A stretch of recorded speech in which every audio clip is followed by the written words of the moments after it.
never guess the places that I've been. You never guess the places that I've been.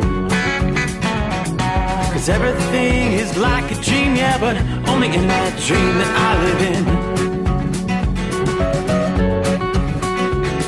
I'm never gonna let the day begin. Never gonna let the day begin. 'Cause everything is like a dream, yeah, but only in that dream that I live in. Oh, don't wake me up before you go, and I'll just make this bed my home. Oh, darling, please just let me sleep. Give me my dreams.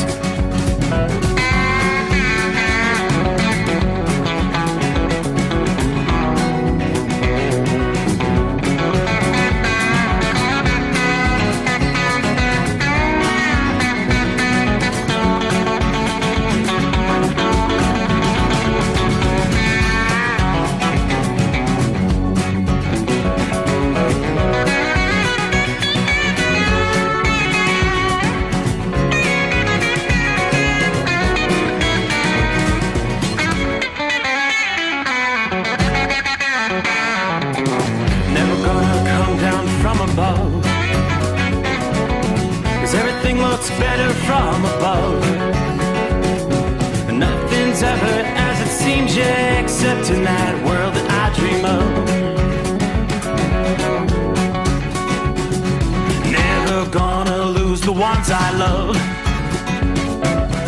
Never gonna lose the ones I love. 'Cause everything is like a dream, yeah, but only in that world that I dream of. Oh, don't up before you go, 'cause I can't face this day alone. Oh, darling, please just let me sleep. Give me my dreams. Give me my dreams. Give me my dreams.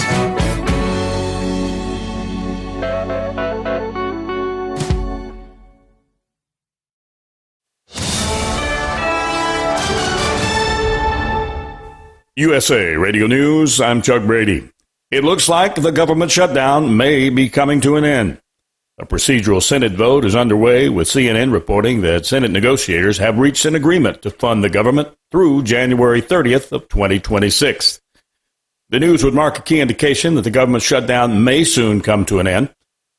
A source tells CNN the Senate is expected to vote, and there are enough Democratic votes to move the plan forward. Now, the deal will reportedly include a reversal of President Donald Trump's firings of federal employees, as well as provisions to prevent such actions in the future. It also will ensure that food stamps are funded through the fiscal year 2026. It could still be days before the government is open, even if Senate approves legislation tonight. Once a bill passes the Senate, it will have to go back to the House for final passage.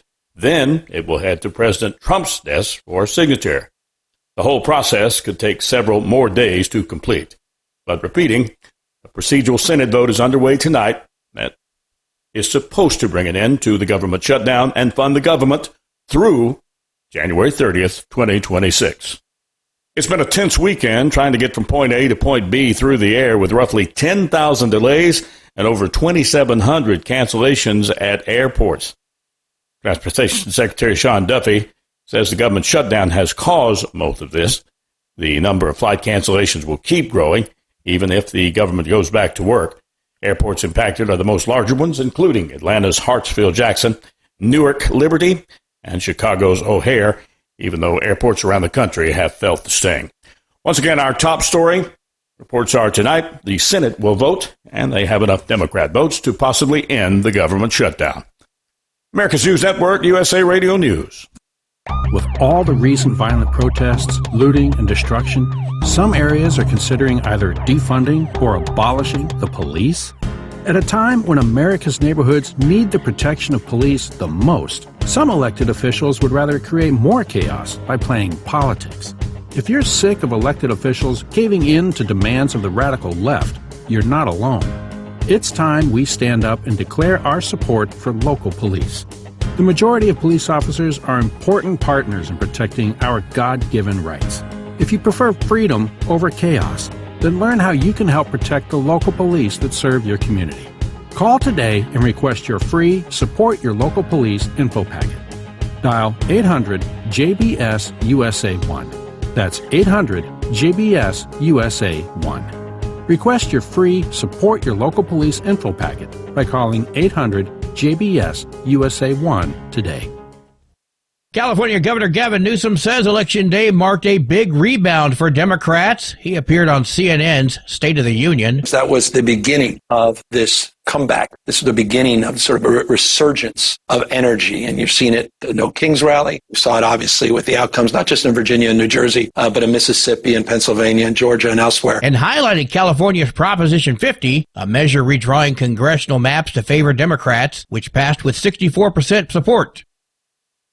Comedian Nikki Glaser sparked controversy while hosting NBC's Saturday Night Live last night, joking about sex trafficking, rape, incest, and pedophilia during her opening monologue. In this clip, she discussed her 4-year-old nephew showering with her. Are you really okay with like an adult showering with your child? Like maybe it's okay if you like come and supervise. And she was like, why? And I was like, because what if I molest him? And she was like, would you? And I was like, no, I would never. That's disgusting. But that's what I'd say if I was gonna. While Glaser's known for edgy material, many viewers called the jokes disgusting and cringe, stating SNL should reconsider inviting her back.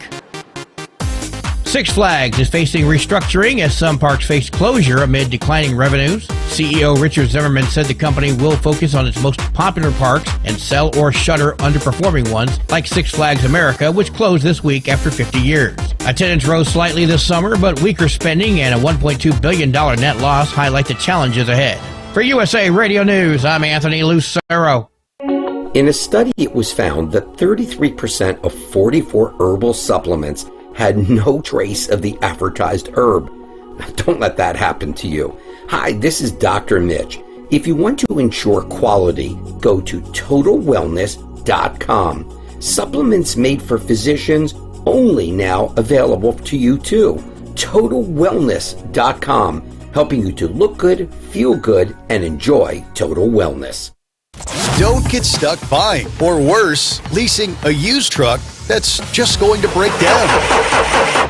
At TEL, we help owner-operators succeed with a new truck for as low as $500 down and affordable weekly payments with 24/7 support, plus access a network of top carriers. Choose an industry leader that has your back. Call TEL at 866-404-6289 or visit tel360.com. Use promo code overnight100.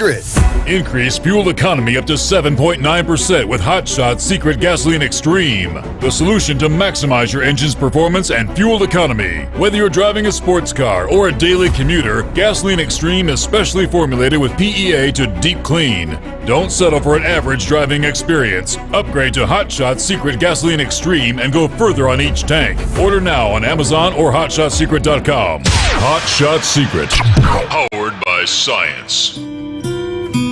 Another dark night on the interstate.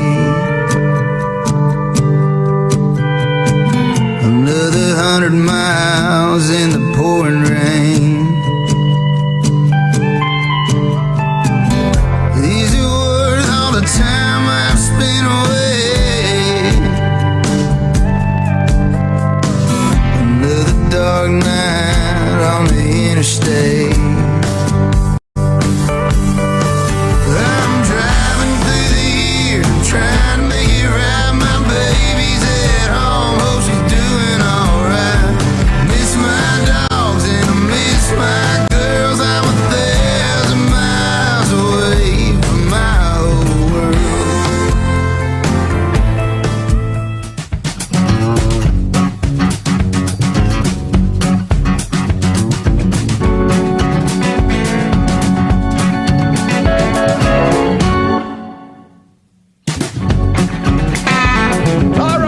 Just like that, we say, where did my weekend go? It's over. All right. Another in the books. Another day closer to Thanksgiving. Wow. Already rolling into the 10th day of November here in 2025. So welcome back, welcome aboard. Let's get her started. Get a new week underway. The Steve Sommers Overnight Drive live from the Hot Shot Secret Studios. All right, a snowy night. It's been a while since we've been able to say that. 29 degrees outside the secret bunker here, southwest Ohio. Light snow falling. As far as our area is concerned, I don't think we're seeing any real issues on the roadways. That's not the case for folks elsewhere, especially along the Great Lakes, northern Indiana, areas between Gary, South Bend, Chicago. You'd seen some pretty decent enhanced lake effect snow bands. Now, road conditions in northern Indiana have been going downhill rapidly. Yet through the evening hours, that's going to continue overnight tonight. But look at the temperatures. The cold sweeping in over the eastern half of the country. Yeah, we've got our first hard freeze warnings extending all the way into southern Texas. Indeed, freeze warnings, southern Louisiana. Not quite to the Gulf Coast, but almost. So, of course, you've got Mississippi, Alabama, Georgia, the Carolinas, freeze warnings in northern Florida as well. Yeah, for our friends in the Sunshine State, when you woke up Sunday morning, your local forecasters were saying, well, good morning, South Florida. Enjoy the last day of warm, nice weather because a powerful Arctic cold front is going to plow across the Sunshine State on Monday. So, yeah, your Sunday featured downright nice temperatures back into the upper 80s, believe it or not. You saw a mix of clouds and sun, light winds. It was actually a beautiful beach day Sunday. Get ready. The change is coming. The Arctic attack arrives today. Ahead of that front, a few showers possible behind it, though. Things will turn very windy Monday afternoon. Wind gust over 30 miles per hour. By Tuesday morning, it's going to be unpleasantly cold. Temperatures are going to plunge into the upper 40s and lower 50s. Yeah, you'll be possibly challenging your record low in Miami, Florida. 48 degrees that was set in 1913.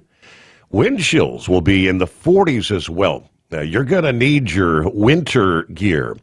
It's going to be cold enough, we know, to stun the iguanas. Some of them may be falling out of the palm trees. High temperatures will struggle to get out of the 60s with lots of clouds. Blustery conditions continuing throughout the day, making it feel even colder. Now, the rest of the week, yeah, you'll see a lot of cloud cover. Temperatures will gradually try to recover back into the 80s. Looks like sunshine, more seasonable temperatures by next weekend. But, going to be a, reality check, wake-up call, shock to the system. Again, with those freeze warnings, well into northern Florida overnight tonight. And that's the case.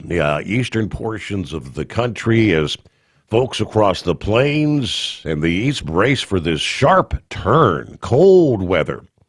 AccuWeather warns the lake effect snow machine is indeed roaring back to life. After months of dormancy, cold winds sweeping over the warm Great Lakes, bringing the first season's significant round of snow from the lake shores of Lake Superior to Lake Ontario. Brisk winds persisting from the Great Lakes in the northeast, literally to the Gulf Coast into midweek.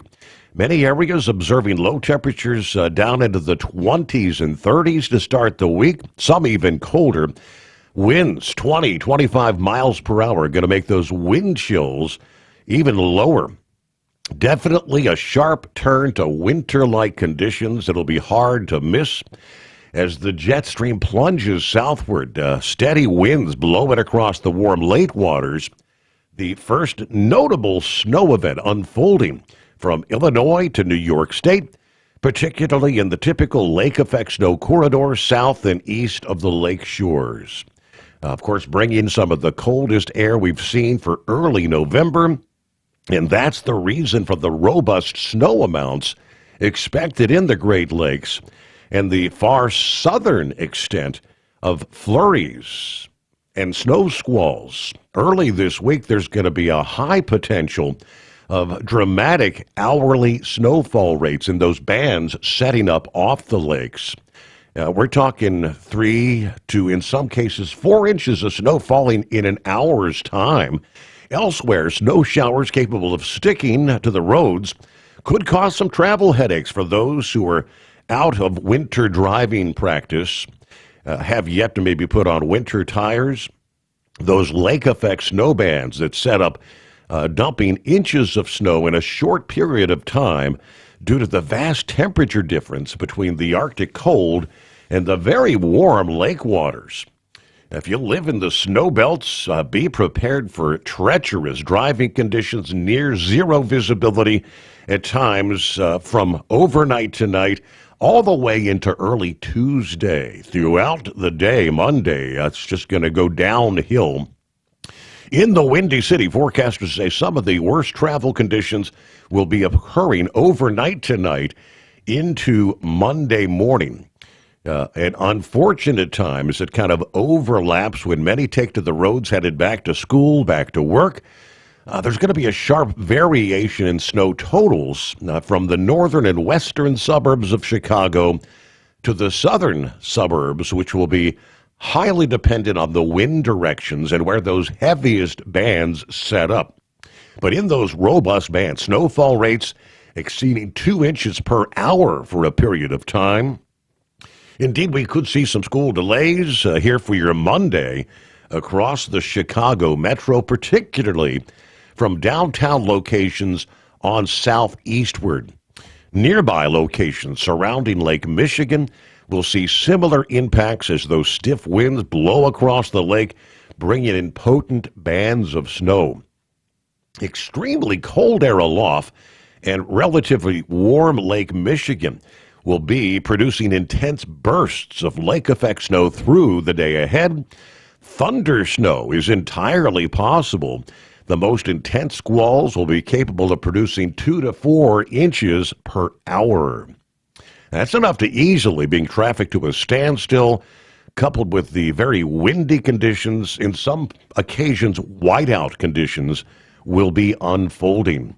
Further south and east, accumulating snow will expand across southeastern Indiana, southern Ohio, central and northern Pennsylvania, into the Appalachian Mountains, while some areas are projected to pick up a coating to maybe an inch.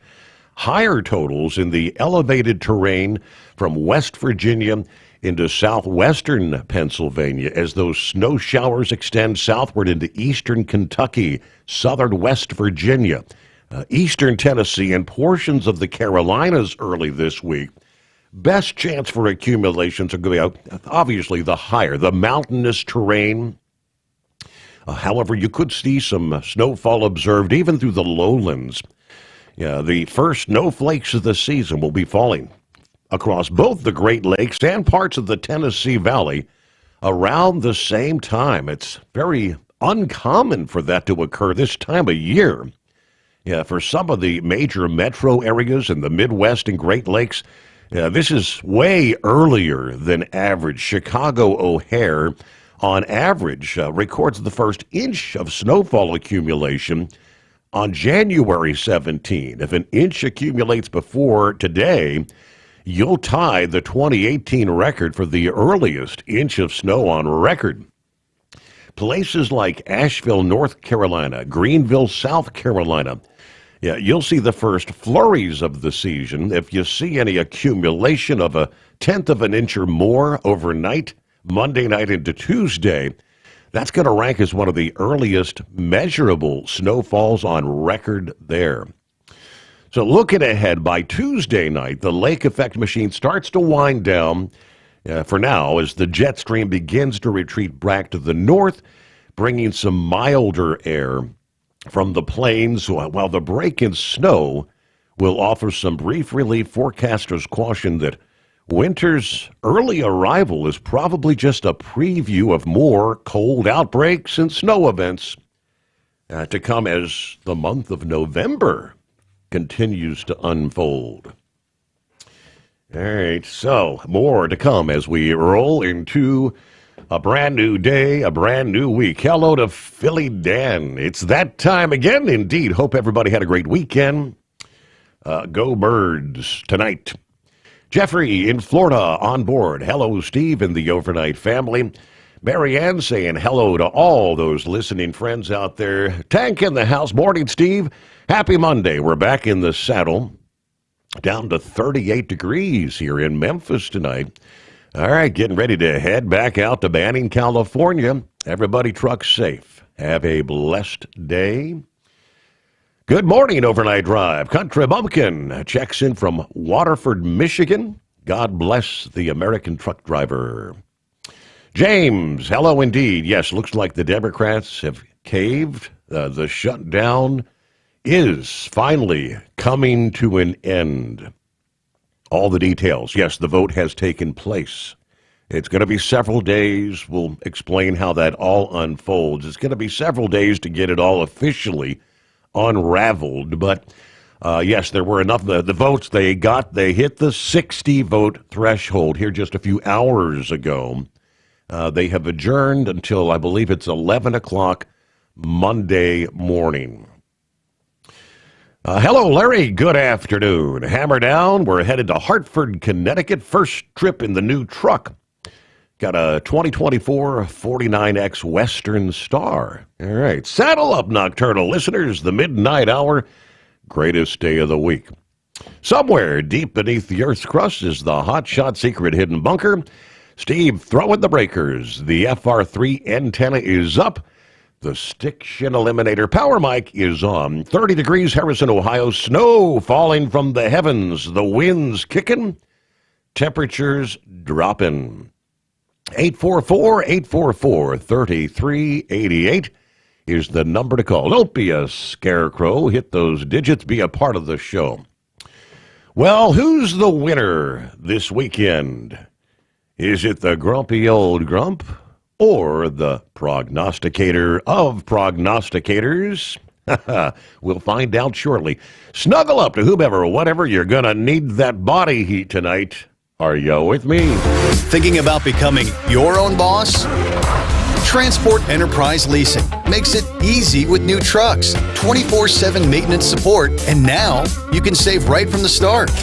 Use promo code OVERNIGHT100 to get $100 off your first lease payments. Call TEL today at 866-404-6289 or visit tel360.com and take the first step toward owning your success.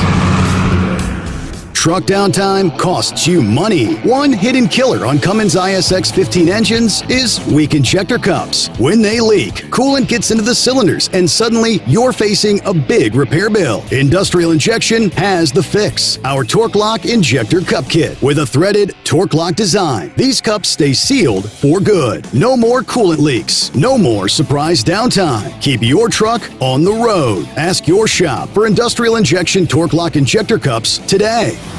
Tired of the guesswork when it comes to your load weight? With RightWay, stay in control, on the road and on the DOT's good side. From onboard load scales to Bluetooth-enabled monitoring, RightWay helps truckers and fleets cut down on time, fines, and fuel waste, all without hitting the scale. Smarter hauling starts here. Want more details? Head over to rwls.com. RightWay. Drive more, scale less.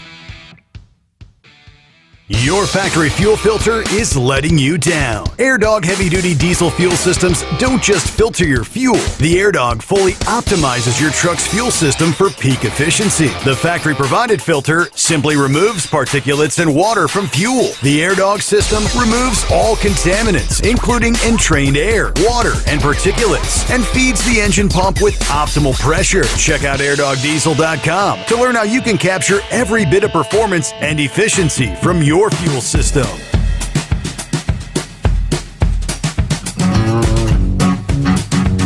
All right, hello to John. Check it in via YouTube. Good morning.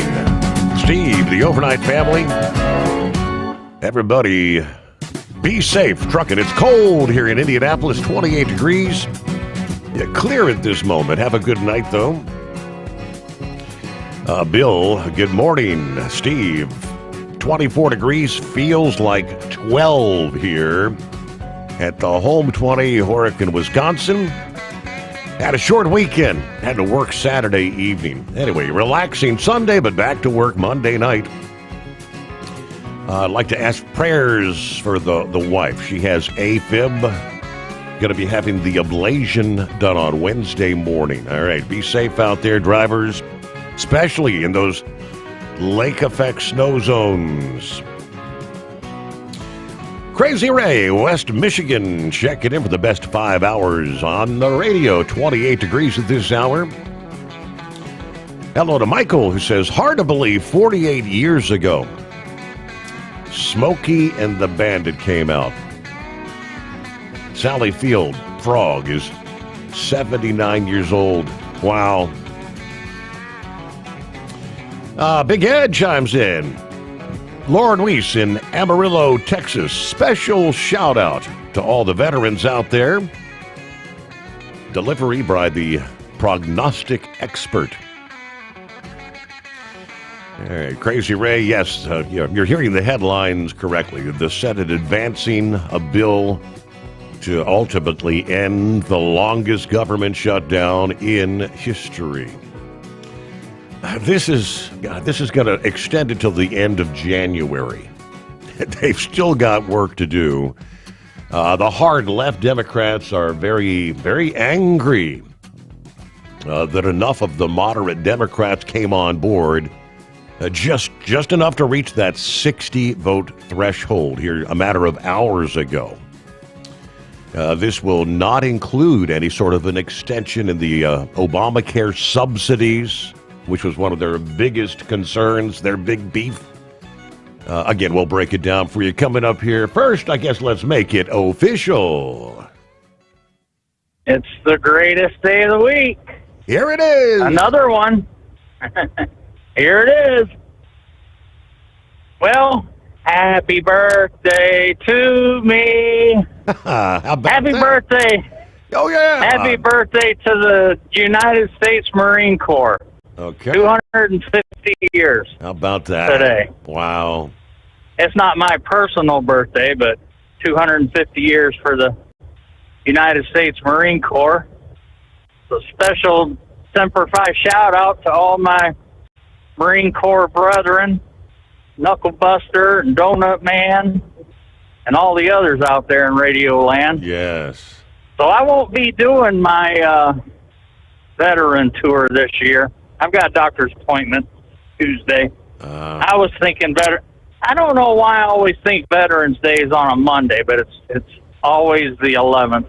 So I don't know. Yeah. I guess I was stupid, but anyway, yeah, I won't be doing that this year. So missing out. So other than that, missing out on all the free it's dinners. 70 degrees at Lake City, Florida. All right, well. About 20 miles north of Gainesville. So your local I know it's prognosticators, when's the bottom supposed to start falling? I guess later on this afternoon there. Yeah, later on today. It looks like it's going to be going downhill. Of course, I run up to just north of Valdosta, Georgia, so it's probably going to be pretty cold tomorrow at this time. Mm-hmm. So I guess I'll have to break down and wear pants. What do you think? Yeah, maybe might be a Something a good little idea. warmer than your Crocs to keep your feet warm. Yeah. Well, my feet swelled up so bad there a couple of weeks ago. That was the only shoe I could get on my foot. Yeah. And to be perfectly honest, Crocs suck trying to drive a semi in. They're just awful. It's hard to get up and down the steps. I don't recommend them to anybody. I see guys doing it, but they just suck. I mean, try to imagine wearing, flip-flops up and down a ladder. Mm-hmm. You know what I mean? It's just terrible. But that was the only shoe I could wear at the time. But I'm back into my safety-toed, my safety shoes, steel-toed shoes. But yeah, I guess I'll have to be dodging iguanas. And from what I understand, a lot of them houses down South Florida don't have heat. They never built them with heaters inside. They probably changed now with the central air and all of that. Right, right. I don't think a lot of the older homes down there have heat built in. So that's going to be a challenge for them. In those cases, that's where you got to fire up the space heaters, right? Rack up your electric bill. Well, yeah. I mean, you had a spell there when you was using some space heaters. Absolutely. And again, I fear it may not be long before we're back in that saddle again. Hey, but get behind the wheel of a new truck with Tell's flexible lease options and full factory warranties. Visit Tell360.com today. USA Radio News, I'm Chuck Brady. It looks like the government shutdown may finally be coming to an end. A procedural Senate vote is underway, with CNN reporting that Senate negotiators have reached an agreement to fund the government through January 30th of next year. The news would mark a key indication that the government shutdown may soon come to an end. A source tells CNN the Senate is expected to vote tonight and that there are enough Democrat votes to move the plan forward. The deal reportedly will include a reversal of President Donald Trump's firings of federal employees, as well as provisions to prevent such actions in the future. It also will ensure that food stamps are funded through the fiscal year 2026. Again, reporting tonight, a procedural Senate vote underway. CNN says there are enough Democrat votes to bring the shutdown to an end. America's News Network, USA Radio News.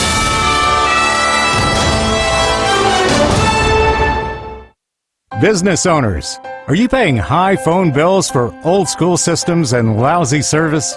StrongTel cuts your phone bills in half and turns every phone you own into a feature-rich business system. Sean Roddy, CEO of Hennings Brothers Drilling, had this to say: "We've been a StrongTel customer for over 10 years. It's great. It even includes an intercom with video to our equipment yard. I can watch live from anywhere with my smartphone. I'd recommend StrongTel to anyone. Never miss a customer call again with your StrongTel business system. StrongTel is a proud iTex partner and always welcomes your iTex dollars. You'll get award-winning StrongTel service, a business-class phone system, and cut your phone bill in half. So visit StrongTel.com right now. That's StrongTel, StrongTel.com. At Tell, we know what it takes to succeed as an owner-operator because we were founded by one. The big secret? Affordable new trucks. New equipment keeps you moving, improves cash flow, and delivers reliability. For over 20 years, we help drivers take the next step in their careers. Call Tell at 866-404-6289 and use promo code OVERNIGHT100. We look forward to meeting you. Hello, Big T here with Diesel Power Group. Listen, if your truck's in a repair center and you think it's being misdiagnosed or worse, being overcharged for an overhaul or an engine replacement, you need to stop and call Diesel Power Group now. Allow us to build the DPG solution that is right for you, not the repair center. We have over 4 decades in engine remanufacturing experience and specialize in Caterpillar, Cummins, Detroit, Mack, International, and John Deere. DPG offers an industry-leading warranty and turnaround times. We want to earn your trust every day. Don't believe us? Challenge us today by calling 574-594-5888 or visit us at dieselpowergroup.com and follow us on Instagram and Facebook. We are available 24/7. Mention code 374 and receive a $200 rebate towards your major failure repair.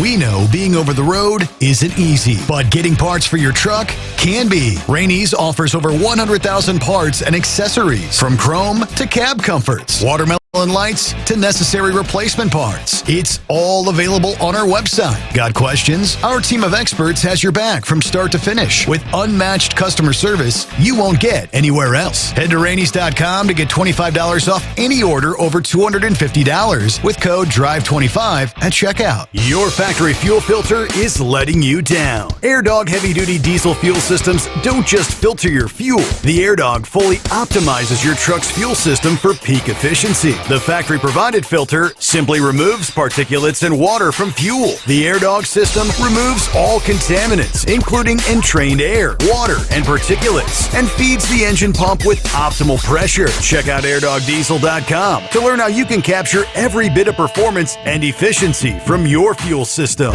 Like the men and women who power America, the people at Hot Shot Secret work hard and play harder. We're the fastest growing diesel and oil additive brand in the country. We solve problems. We protect engines. We save you money. And more importantly, time. Hot Shot Secret, powered by science.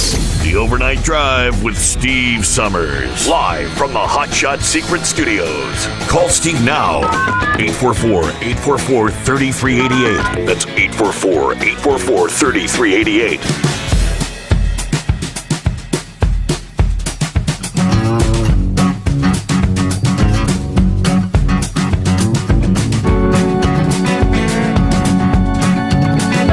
All right, here we go. Monday, greatest day of the week. Okay. You're actually watching on Facebook or YouTube. Yeah, I got the thick winter apparel on. Got to stay warm in the secret bunker here. Yeah, when you get that first really cold air of the season, your body's not adjusted to it. 29 degrees right now. You know, once you get into the dead of winter, 21. Once you've been down to sub-zero, 29 feels like a heat wave. You know the drill. But for all those driving for the first time this season in wintry precipitation, you know, they're screwing up left and right. Yeah, I've seen numerous reports, cars in the ditches, northern Indiana. And some of those heavier lake effect vans, it is really, looks like something straight out of a Christmas movie, you know. Par for the course, right? Be careful out there. Meanwhile, college football over the weekend. Well, there were 4 split games. And for all practical purposes, well, they split them up. 2 for the Grump and 2 for the prognosticator of prognosticators as we welcome you aboard. Good morning. Morning. Good morning. Sitting there in the woodshed. Grump put me in this weekend. It's all right. Yeah, Grump, All right, I'll well, let you bad. take the lead. Go ahead, Grump. You still in the lead. I'm down 5 games from you, so you're still the Yeah, for the weekend, you went 9 wins, 3 losses? And Yeah. I had 7 wins and 5 losses. Yeah. I lost that Missouri argument. Yes, you did. Well, Bachmeyer that got his. Yeah, that was a good game, but Missouri, Go ahead. Grump. Missouri didn't score a damn touchdown until it was 24-7 at halftime. I couldn't believe that the way they were playing. I guess I could, but it's just But Texas A&M, man, they are so damn strong. They are just such a well-oiled team, and they're going to be up there with regardless who's playing. Well, we found something we agreed on over the weekend, and I think before that game was over with, and if you didn't watch it, you was wrong, and that was that Indiana-Penn State game, and I think me and Grump both were pulling for Penn State. That was such an emotional game, man. Did you see any of that, Steve? Just a little bit. I mean, there were a half dozen games going, so at that time of day, we were out at the uncle's house helping him, so. Man, you missed a good game. If anybody didn't watch that game, you just missed it. Well, it was a good game. That's the one I asked you going in there, Friday. I said, "Is this a trap game?" And you said, not really. And I guess did it almost turned out to be? Yeah. It's Penn State. That team that played Indiana was the team they should have been all year. And I don't know. They kind of come back in the fourth quarter, down 3 touchdowns, Grump. Yeah, and they just, they were just no stopping them. It was just, it just just a good game. I just couldn't believe how Penn State was just. I mean, they were doing everything right after they come back out of the, from halftime there. Man, they went at it. I mean, they had. They went in, it was 17-10 and, at halftime, and then, come back. Indiana scored, they kicked a field goal, and then, 7-10, I'm sorry, 17-7, I'm sorry.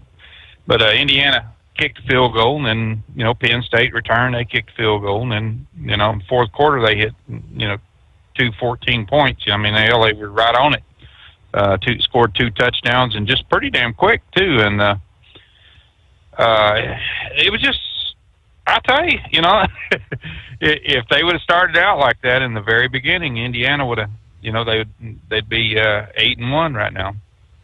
Well, what really put the or 9 icing on the cake was Indiana or Penn State had them down 24-20. Okay, and the last drive that Indiana got.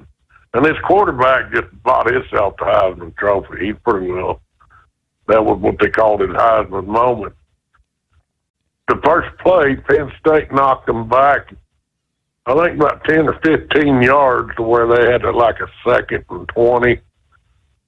And at that point, that quarterback with Indiana went to work and started picking them guys apart. And the receivers were just making some outstanding, difficult catches. And then it got down to that last play, and that receiver in the end zone had the awareness of it all where he was at.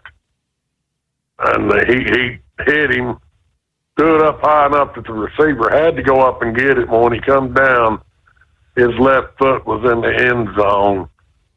And how he hung on to that ball was just beyond belief.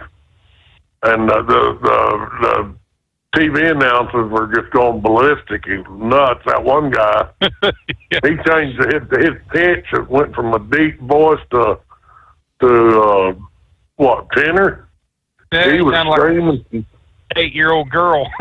Yeah, that was funny. It was funny. Yeah. And they just kind of sucked you right in it. And even the Indiana coach, he was so emotional from the game that he about teared up there when they was doing an interview with him because he knew they walked out of there with luck. And it was just an overall good game. But it's like you said, me and Grump, I listened to the playback, and it's going to be an easy win for Indiana. Boy, that was everything but an easy win. I don't think Indiana would expected any of that, man. They just like, what the hell is going on here, And they weren't impressive at all. I mean, even the way they were running the ball, throwing the ball, everything. They just looked like a mediocre team, not like a 9-0 team. And I you know, when Penn State started really coming back, I was like, me and Ed was talking. I was like, damn, I don't know who I'm for anymore. You know, Yeah, like, you know, I was Indiana, pulling for Penn State. I thought, man, come on, boy. And but that was a game where both teams left it all out on the field. And that's the way football should be played. Yeah. And there was quite a few games that were just went to overtime or field goal games, and so California, Louisville, that was a shocker too. California come out just 5-4, and I didn't think Louisville was in Louisville. I didn't think they was going to have that much of a problem with them, and they wound up losing. And 29, California had 29, Louisville 26, and that went into overtime, and that was a good game. But we didn't really see any bad games. The only bad game I saw was BYU. That damn Tank, he ran out of gas somewhere along the way. Texas Tech just wore his big butt out. And, that just, I don't know. It was just a good game. I mean, it really was. Watching Texas Tech work was just amazing to me. With that BYU loss, Steve, that throws Cincinnati in the hunt. Oh, yeah? Yeah. Wow. Cincinnati, they're in control of their own destiny. They can get into the playoffs if they'll play it out, because they got Arizona this weekend, which they should get past Arizona. And then they got BYU, and then their last game will be TCU, which they should take.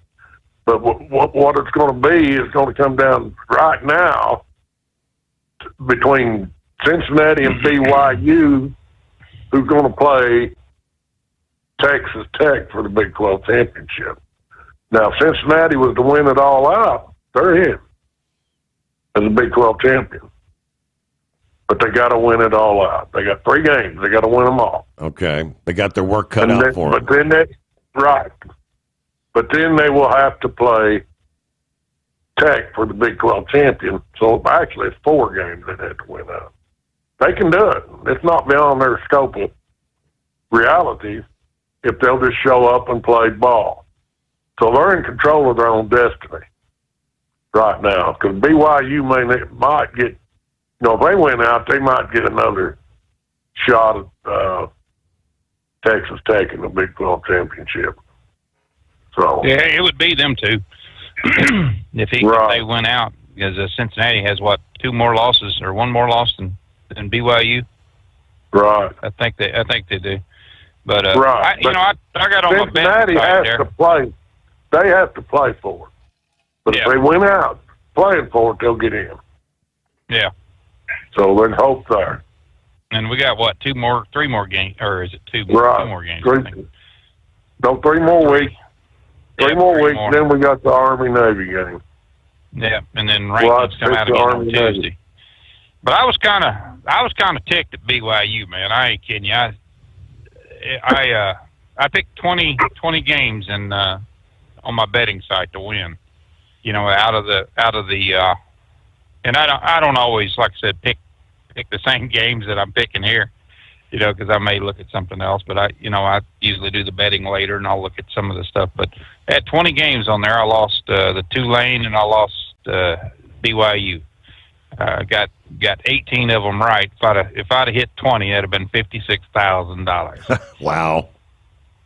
I was like, hey, you got to be kidding me. I mean, it's just, on some of them I was taking the spread and stuff, and it was just, well, it didn't really matter. Hell, it was $20 bet, $20 here and there ain't gonna kill me. But it was just good football. Memphis' loss goes what they call the Group of 5, and that's these lower tier conferences. It throws now South Florida, North Texas, and then some even say James Madison into the mix of making the playoffs. Depends. It'll get down to their strength of schedule. But right now, the favor is leaning towards South Florida and Texas Tech, which I think, North Texas, which I think South Florida's already beat North Texas. Am I right, Graham? Yes, I think they did beat them. As a matter of fact, what was it? Week 3, I think. Yeah. If I'm So not mistaken, that would throw South, but they still got to play whoever finishes out with the record. They're going to look at the records, but I think South Florida holds the edge. And I'm thinking out of that group of 5, that the 2 best teams will play for a championship to get into the playoff, if I'm understanding that right. That's how you'll get one of these lower class conference teams into the playoff picture. Yeah, Are you with me? They didn't just beat Texas Tech or North Texas. They stomped them. It was 63-36. And I was like, oh, whoa. Yeah, that was just a, let's see here. Yeah, it was about. Yeah, Memphis hurt their chances. But Tulane, I don't think they even got a chance of getting in there. But both those coaches were, like I was telling Grump, they're auditioning for a bigger school to go to. So those 2 coaches will probably get picked up by one of these bigger schools. I'd be surprised if they don't. So but their team, Memphis, their quarterback got banged up real bad. And, hats off to him. He hung in there. Got him playing on a bum ankle. If that ankle hadn't been bad, that may have been a different outcome. But it hindered his mobility, so that kind of hurt him. Yeah, that was kind of a shocker there with with Tulane, the way they played and everything. I didn't have much faith in Tulane, playing Memphis, because Memphis has just been, they was 8-1 right on the spot, man. I mean, they've been playing some hellacious ball. But yeah, as soon as he was hobbling around there, that pretty much did it. It was like Missouri. Missouri just couldn't get it together. They had a couple of and them damn receivers from A&M, with Marcel Reed, quarterback there, he was hitting just dead on, man. They were making catches that you see in the pros. I was like, I can't believe this. But it was just good week, man. It was just a good weekend of football. I sat there and watched my 4 games at once and stuff, and I was kind of surprised that Navy didn't do as good as they did against Notre Dame. I mean, Notre Dame, they're a strong team anyway. I mean, they just plus playing at home, but Navy, they just couldn't get it together. They were like LSU, and for me, Alabama's another team to watch, in the SEC, because they're just power. I mean, they're just doing things that just you're sitting there. Yeah, even though they only had 20 points against it was relatively a low scoring game, but damn, they kept penalties down. They were just playing some good ball, and I don't know. It's gonna be a come down to. Well, they got to face up against Oklahoma this weekend, and Oklahoma, if their offensive output, in other words, if they play the same offensive game against Oklahoma, there's a good possibility they'll get beat. Yeah. So yeah, I think so too. I think and then they got Missouri coming up. That's the 22nd, I think, of I think it's around in there. Let's see here. I know. No, the 20th or 22nd. Yeah. I think Missouri plays Oklahoma. Yeah, yep. That's what I was saying. Missouri plays on the 22nd there, and then I think they finished out with their last few. Yeah, they still got Mississippi State and then Arkansas, which well, but yeah, they're going to have their. That's Missouri. Oklahoma's. I think Oklahoma. If Mateer's on and everybody's in sync, I think they can take Alabama down there pretty good. But man, like I said, it's going to be a chore. Them boys are playing some good football. Their defense is what surprised me. I mean, their pass coverage is just unbelievable. I mean, if they're not intercepting, they're slapping it down. And was it Missouri threw 3 interceptions? Was it? or 3 or 4. Yeah, I think it was 4. Yeah, because that kid, he's Zollers. He Zollers. He's just I don't know. He's excited, I guess, and he's just he's too fast on the ball. He's not looking where he's throwing it the way he should, and just watching him, he needs to scramble around a little bit more where he can get a little bit better position where he can get that ball off and get it to his guy once in a while instead of somebody else's. But I don't know. I'd say Missouri. They got a tough next couple of weeks, and it's going to be hard for them to get anywhere. But I'm still pulling for Texas A&M. I think they just watching that Marcel Reed. Here's a 185-pound quarterback, trotting around there. That kid he's fast. He's got a hell of an arm. He just got his eyes open. He sees things, and he's putting the ball where it needs to be. So we'll see. Are we gonna see any shake up in week number 2 of the BCS rankings? Anything big going to change there, or what do you expect? Yeah, there's going to be some changes just because of the losses and with Memphis losing, and so there's going to be some changes. Okay, just how big, I don't know how big, but there will be some changes. Gotcha. Well, if they keep, if everything keeps going the way it's going to remain fluid up until up to the playoffs. Really? I mean, yeah, it's just crazy right now. The attitude of the players going out there, like I said, the parity is so even across the field, and just by proving that so many of these games that went into overtime or come down to the last seconds with a field goal, they can still be some big time upsets. You may have a 7-5 team in the dang playoff. It might get down to the strength of schedule because they're going to be beating each other up so dang bad. Mm-hmm. So there's nothing etched in stone. And just based on the Indiana play and Ohio State, they've still got Michigan out there in front of them. So, there still can be some upsets, which could change up the apple cart, So it's not over it's not going to be over until that last week. But that's what made the football season so great, of the play out there on the field. Just because your team loses don't mean they're a bad team, So, yeah, there's plenty of good football left. It's plenty to be excited about. But you got to be a lover of football. Indiana's only got 2 more teams, 2 more games, and they're already sitting at 10. So they've got 2 more games. There's one of them early games that started.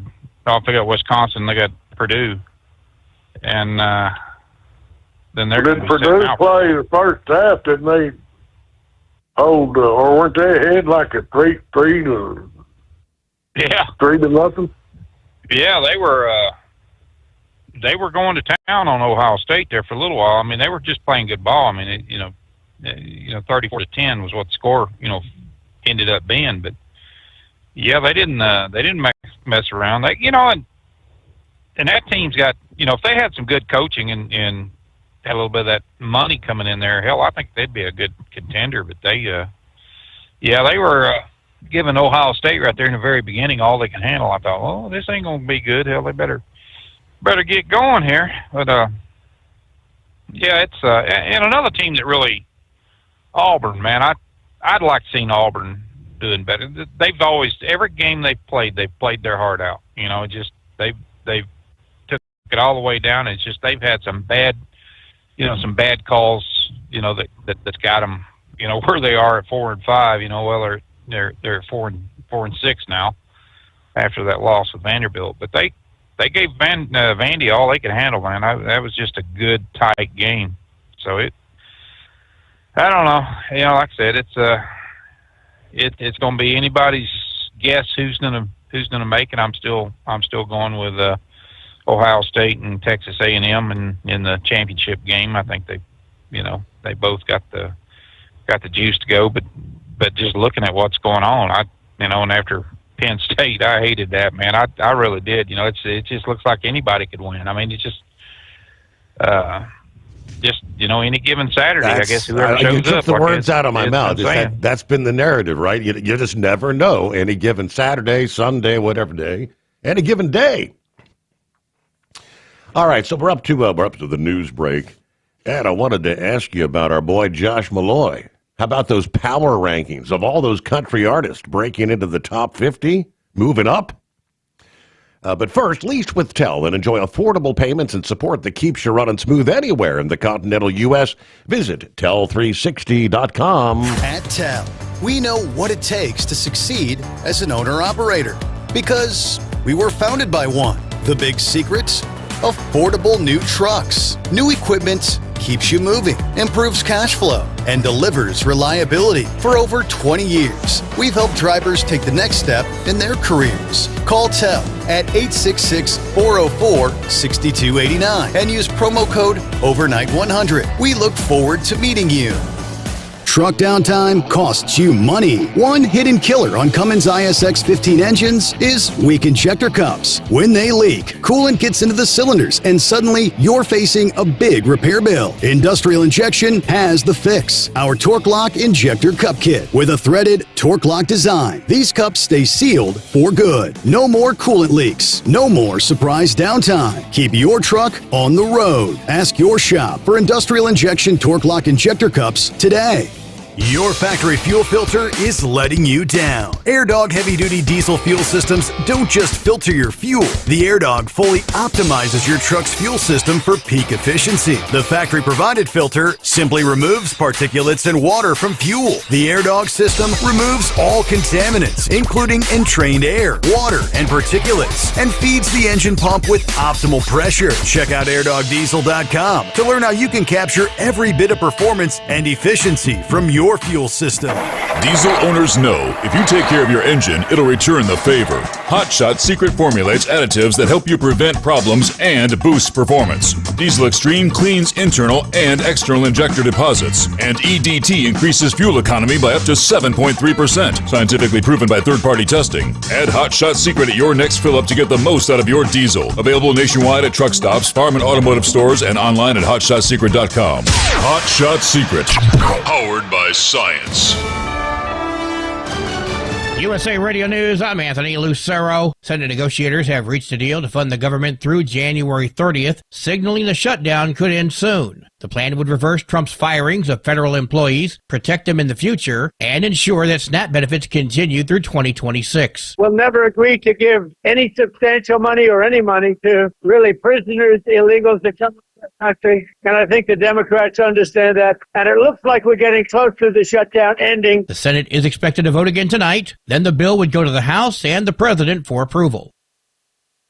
President Trump says a tariff dividend of at least $2,000 a person will be paid to Americans. As the U.S. Supreme Court weighs the legality of President Trump's sweeping tariffs, in a social media post, the president says the payments would be for everyone except high-income people. The High Court heard arguments last week after agreeing to fast-track the case. In his post, Trump also took aim at those who are against the tariffs, calling them fools. The tariffs will stay in place until the court makes a decision. I'm Scott Carr in Washington. President Trump reportedly says he wants his name on something new for him. His name is festooned across casinos, buildings, and golf courses, but no stadiums. President Trump is apparently interested in having the Washington Commanders' new stadium named after him. ESPN reports White House officials officials endorsed the idea publicly, calling Trump Stadium a fitting tribute to his role in the project. This follows congressional approval that transferred control of the RFK site to D.C. leadership. The new venue is slated to open in 2030 as part of a nearly $4 billion redevelopment plan between the team and the district. I'm Rob Martier. Cleveland Guardians pitchers Luis Ortiz and Emmanuel Clase have been indicted for allegedly throwing games to benefit a sports betting scheme dating back to May 2023. Ortiz has been arrested. Clase remains free.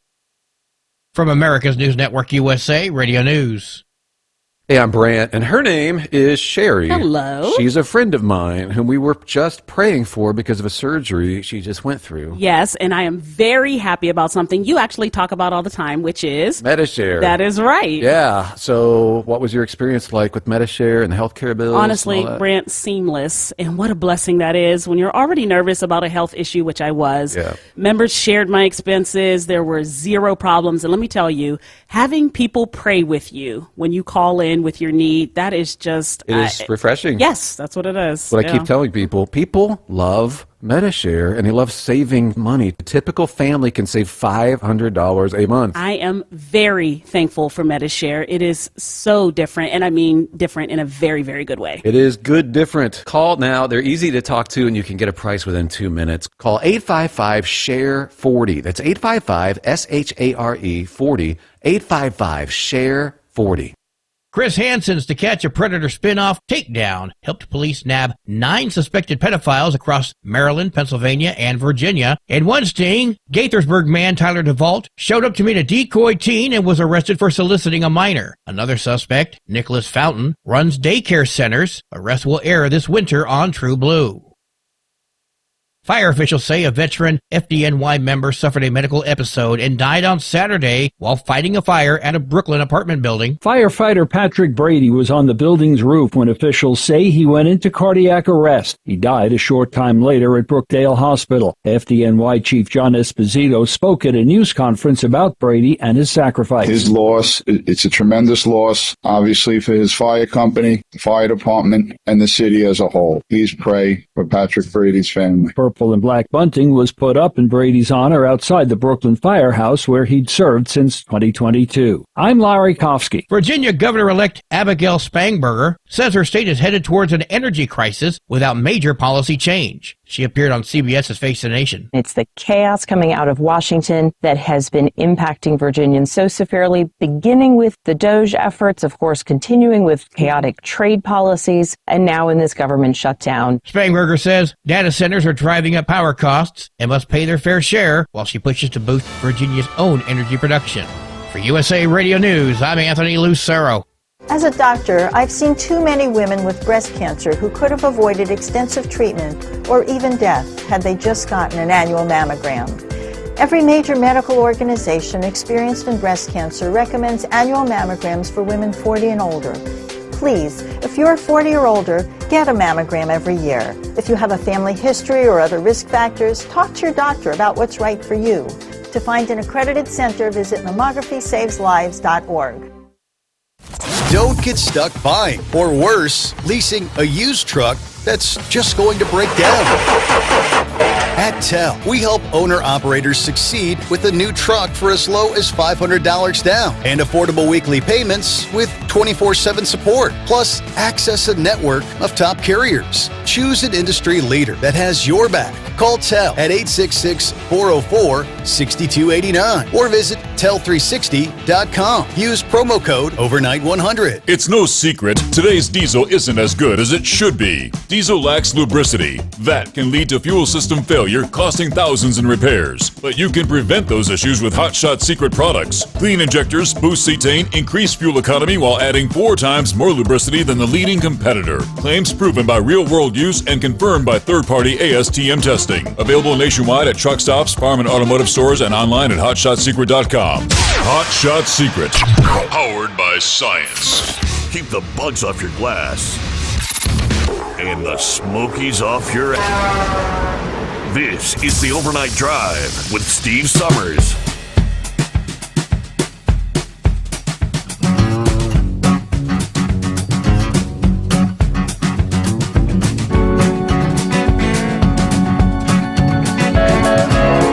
And just like that, we close out the weekend. Settle in, back to the old grind. Here comes a Monday. Turn the page on the calendar. 10th day of November, from time zone to time zone, a Monday. And yes, a sudden taste of winter-like weather across the eastern half of the nation this week.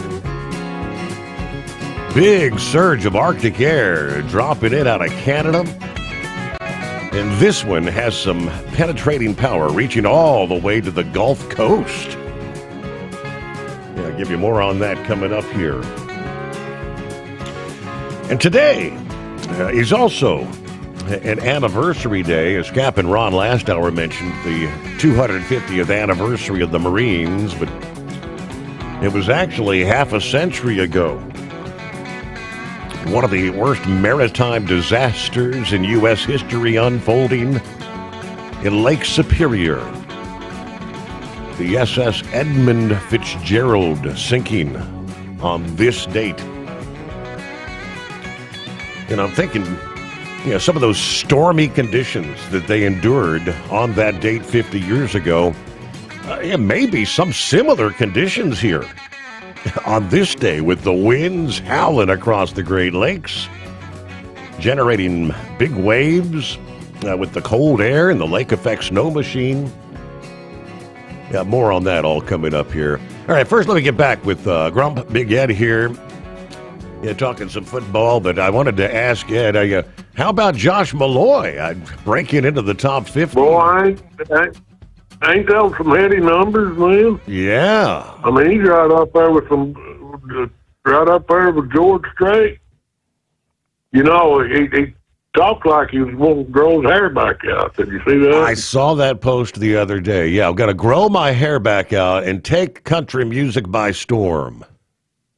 Yeah, I think Josh liked that long hair look. That outlaw look. Yeah. But I think Mama had a little. I think Mama, that was one of them Mama things. She don't really care for that long hair, but hey, he's in the business and he knows his business, and she's laid back enough. She'll try. She doesn't really. She don't interfere with any of his business, but he does try to get home quite a bit. Mm-hmm. They're just like today. I thought I was going to have to go to Florida and pick him up because he couldn't get a flight out because of all the shutdowns and what have you. Wow. And because he tries to, after a concert and what have you, he'll usually fly out, and his band's out there ahead of him, or they're riding on the bus, and we talked a couple of times about me being a bus driver. It's like I told him, sorry, Josh, I don't have that kind of energy to keep up with you guys. You guys just, you've been to one of his concerts. Yep. That takes a lot of energy to do what they do. And Josh is so down to earth. He is a real down to earth young man. He's the kind of guy that ain't going to forget where he come from. And he's writing more music. I do know that. Mm-hmm. I ain't at liberty to say what. But he got a good knack for putting the words out there that people want to hear. So, yeah, he's still got a little climbing to do, but there's no doubt in my mind he's going to get to the top. If he says he's going to the top, he's going to the top. He's got a game plan. So, people that ain't never met Josh, you'd be real surprised if you met him. You'd think you knowed him all your life. He's just that down there to a fella, and he don't put on airs, and it's like I told him, stay the hell out of politics. Don't even get involved in politics.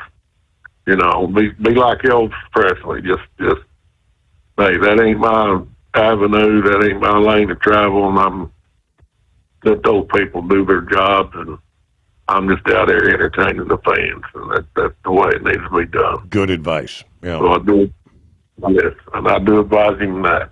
Stay out of politics, Josh. If somebody asks you a stupid question about politics, you say, hey, that's out of my lane of travel, my lane of expertise. I'm just out here entertaining the fans.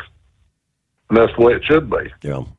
Because there ain't nothing that burns me up as some lousy entertainer trying to tell me how I should be living my life. I don't need to. I mean, you know how it is. I don't have to preach about it. So, but yeah, we're real proud of him. But he did get on an airplane and finally, and he should be home as we're speaking. I know he's wanting to call in. It's just finding the time. Right. To do it. Yeah, we got to get an update from him. I mean, you know, but it's difficult. Next time I see him, I'll tell you. Because last time we celebrated his birthday a couple of weeks ago, and he told me, he tell Steve I hadn't forgot about him. I'll try to call in. Yeah. So I see him again. I should see him over the holidays, so I'll hit him up again. It's just when he's at home, he likes his little private time with his wife and his girls. So sure. But then at the same time, if he's up working late at night on a song, then try to catch him and get him called in. So that's my take on Josh Malloy. There you go. All right. Any final words? Did you see his sweet '65 Mustang he bought? I did. Yep. Buddy, that is a fun, sweet car. Now he'll come driving through the neighborhood. I'll be out there on the front porch, and he'll rev that up, come blowing by here. He knows I love the car. Yeah. I slobber on it every time I get close to it. Well, I know we got off football, but it's like I say, I may not know it all, but I do know my football. But right now, Grump, this week, he kind of put me in my place. So, Grump, I'm looking forward to this coming weekend. Yeah, well, we're kind of getting closer to picking the same games. You know, I mean, it's we got a couple upsets or a couple of different picks and stuff, but it's coming down to the wire. It's going to be harder though, I think, here pretty soon to decide. Well, yeah, it's like I say, we'll pick out the season, then we got to do the Army-Navy game out of respect, and then we'll back off and not do the bowl games because they're just going to be so far apart and spread out. Yeah. And then we'll pick back up when the playoff starts, and so, and it depends on who's playing who, and like I say, you're only 5 games behind. So, but you hold that hammer over my head with Ohio State, but I think Texas A&M, which I'll give you. Hey, if you want to change, I'll let you say, I'll take A&M, and then I'll take Ohio State. So. I just think that right there when it comes to the final two, it's going to be Texas A&M and Ohio State. Right, but just remember, A&M is going to be my saving grace. You know, if they make it to who I'm going to pick. Yeah. So well, we'll find out. Yesterday, though. Well, rub my nose in that Missouri pick. You said, who in the hell goes against their own team? Okay. Man, I didn't care if I lost all the games. I wanted to win that one. But unfortunately, it didn't happen. You was right there analyzing that, right spot on. But man, I hope everybody enjoys this, Steve. I don't mean Grump does. And pray that you enjoy it. Pray that the listeners enjoy it. But tell the Cincinnati fan base to get behind their team because they control their own destiny. And based on everything that I looked at and seen the experts talking about, it's going to come down to Cincinnati and BYU, who's going to play Texas Tech for the Big 12 championship. Good deal. So, like I say, I don't know it all, but I know my football. We do thank y'all. Talk at you later. All right. Thank you much, Big Ed. Sure. There you go. All right, Grump. Well, good to have you with us as well as Tippy. You out there rolling tonight? You moving freight? Yeah, I'm taking my empty trailer back up to Schuyler, Nebraska, and I got to pick a loaded one up and come right back down. I do this run here just pretty much every night. Pretty much 5 nights a week, and then the turnaround pre-pass is going off here, acting like a fool. But yeah, there's been a lot of things going on in the political side here. It looked like 9 senators jumped ship, which they should have done a long time ago. You get the bill signed. I don't know. it still looks like it's going to be a slap down there.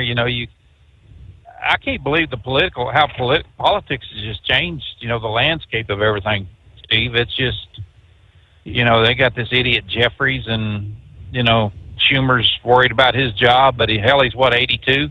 Why worry about a job when you're 82? Go home.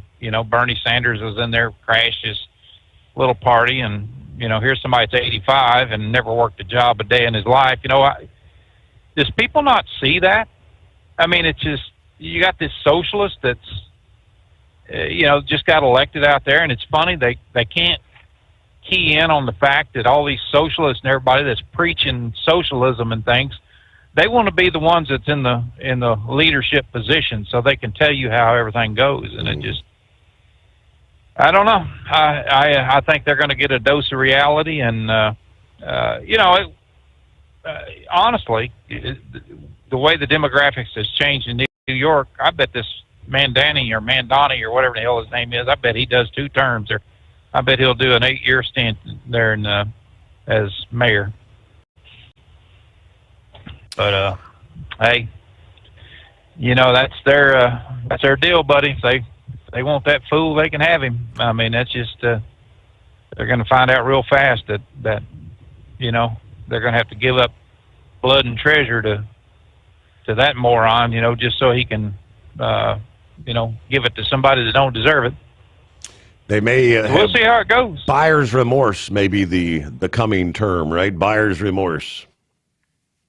I think so. I think it's going to be pretty good there. Yeah, and you got AOC up there.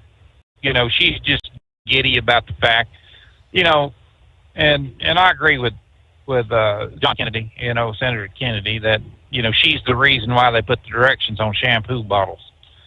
That girl is dumber than a damn rock. And just some of the things that rolls out of her mouth, but yet she's supposed to be the leader of that party. I guarantee you that she'll run for president.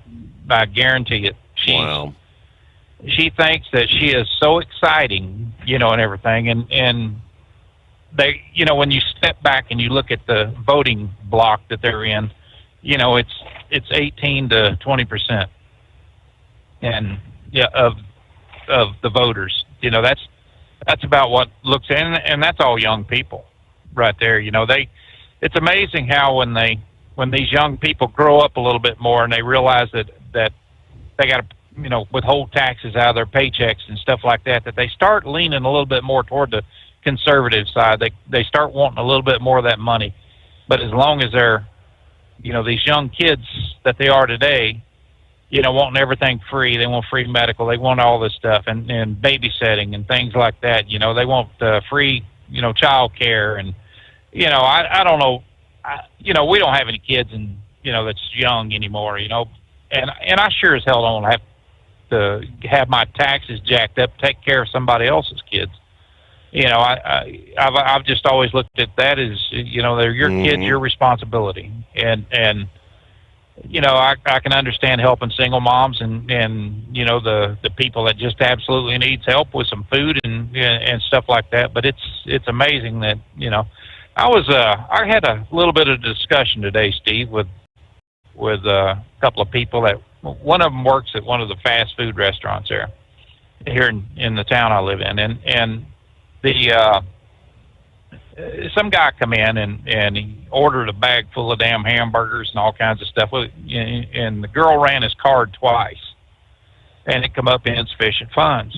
Well, he's known for that because he raises such hell in there when he does that they usually wind up just giving him his food. Mm-hmm. And one of them that commented about that was they should have just gave him the food and let him go on about his way. And my comment is, no, they should have thrown it in the damn trash and then stomped on it. It's businesses can't do that. When people catch on to the fact, and that's what's happened to our government, is that the more they whine about things, the more they get. And it's the same way with food in fast food places and stuff like that. People would have been showing up there every day when word got out that, hey, all you got to do is go in there and throw a fit and they'll give you your food for nothing. Mm-hmm. That's how businesses go broke. They have to make money.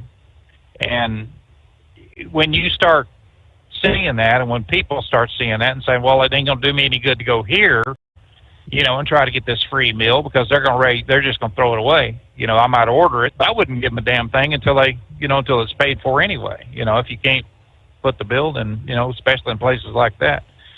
But it's just, I think that's where our problem lies, so much in this country anymore, is just the simple fact that we haven't had these checks and balances. We've just been this kind-hearted soul to give out money to, and without checking, and that's got to stop, man. That's got to stop, And then, well, let me get your opinion on this $2,000 thing that Trump's wanting to give people from the tariffs. What do you think about that? I saw that yesterday. I mean, I have not seen what is the price tag on that. I don't know that the tariffs are generating that much money. $2,000 per, isn't that like $1 trillion or something? Yes, it's a phenomenal amount of money. And my view on it is, and I sent a little note off to my congressman and both my senators, was, why aren't you fighting just that tariff money to go into the Social Security Trust Fund, since it's been raided so many times, and they say there's not really a Social Security Trust Fund anymore. It's just it's just allotted money, but it ought to be built up to the fact that if you want every citizen to have money, then when they get to that status, when they get to that age, where they're relying on their Social Security, or they're getting paid their Social Security since they've paid in so much over the years, that ought to be a reward to them. To that group, instead of just giving $2,000 out to somebody that's just going to go out here and that's going to blow it on whatever, and and it's going to be hard as hell to account for all that money. Look what COVID happened. Look after COVID on the PPP loans. People went nuts with that. They had billions and billions of dollars of fraud in that, and they're still looking at that. They haven't recouped $1 of that money that was fraudulently taken. And this is going to happen with this. It's the same way with the earned income credit. There's supposedly like $12 billion worth of fraud in the earned income credit, where people are reporting their dogs as kids and things like that without having, without showing a birth certificate. And it's just, it's just one of these things where when it's caught up to, well, we won't give you your, earned income credit next year, which they do. I was reading an article on that, and I thought that, the fraud is just so thick in this government, and because they've allowed that to happen, and all that earned income credit is just an income redistribution. It takes it from me or you and hardworking people, and it gives it out. Hell, I'd rather pick who I wanted to give my money to. If it come down to that choice, saying, well, instead of paying this in for earned income credit, would you like to donate this? Yeah, hell yeah. Let me give it to St. Jude's or somebody. But we've just allowed this to happen. Like I said, the tax code's 86,000 pages long. Who in the hell has that? If it's stacked up, it's you need a 8-foot step ladder to get up to read the top page of it. It's ridiculous, and that's what Trump and I think people need to be concentrating on, and they need to be talking about it. That and the health care. I thought we learned that. Did we not learn the lesson with all the COVID stimulus? What it caused? That was the culprit of inflation skyrocketing. Was all that free money being divvied out? And Trump's trying to tamper down. He's trying to control inflation. He'd be setting the stage to see another surge in prices. And I spouted my mouth off about this, about the filibuster. I think, I always thought that the filibuster should have been used as a nuclear option just to get a budget passed where it's a clean resolution, nothing else in it. But the more I see and the more I read about what the Democrats are wanting to do, they're wanting to get amnesty passed as fast as they possibly can. Yep. They're wanting to bring everybody that he sent out back into the country. to be adjudicated and all this other crap. To me, I think if that's the case, I don't know how in the hell they would get it passed. It would probably have to go through the Supreme Court on, or something. I'm sure something would happen, but I'm kind of thinking that maybe it is time to burn down and if they did that, get voter laws passed that, while we got a friendly Supreme Court that's going to be upheld, and get that. I don't think the Democrats would stand a damn chance, in elections after that, because they're just such criminals. It's just I don't know. I had to sit there and think about that for a little bit. I thought, maybe it's not such a bad idea to get rid of that damn thing while the getting's good, and try to get as many bills passed as they possibly can into law, so that that we can make this country a little bit more legitimate instead of the fraud that we're seeing every day. So I guess that's the way it is. But you had a caller there was talking to, that I called you last week there, and he's talked about, I can't remember exactly what it was, something about the Supreme Court's not listed. I was talking about Article 3 of the Constitution, that when, I should have said that, but I didn't. But, that's something right there that they were wanting to change on that they were wanting to get rid of, is Article 3 on confirmations. They wanted, that whoever's in power pick their number, and if there's 13, 15, 19, whatever it is, setting on the Supreme Court, then that's what they wanted. That's what that dingbat AOC and a couple others was talking about, that it should be the people in power. Well, if you got 19 people or 15 or whatever on the Supreme Court that's going to, majority of them's going to be friendly toward the bunch that put them there, then every damn thing there would be no two sides anymore. It would just be one-sided. And so that's kind of what I was thinking about. They need to keep Article 3 intact. And Ted Cruz actually, I think he actually put forth a bill that would lock in the 9 justices, and hell, nobody'd vote on it. I think the Republicans were the only ones that voted on it. Democrats are, they're not at all adamantly against it. And I got to hit my news break here, Grump. Thank you for chiming in, though. Operate under your own authority and choose your carrier. Tel gives you the freedom to run your business your way. Visit tel360.com.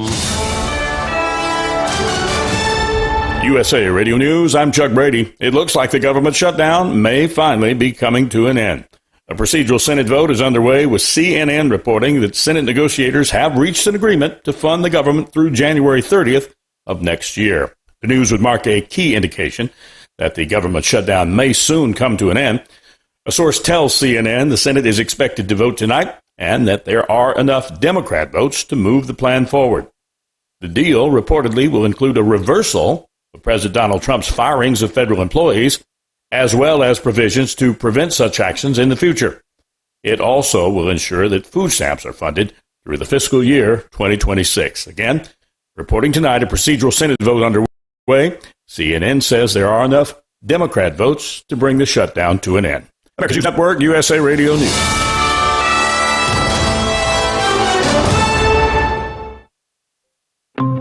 Hi, it's Mark Falter, host of the Financial Fitness Show.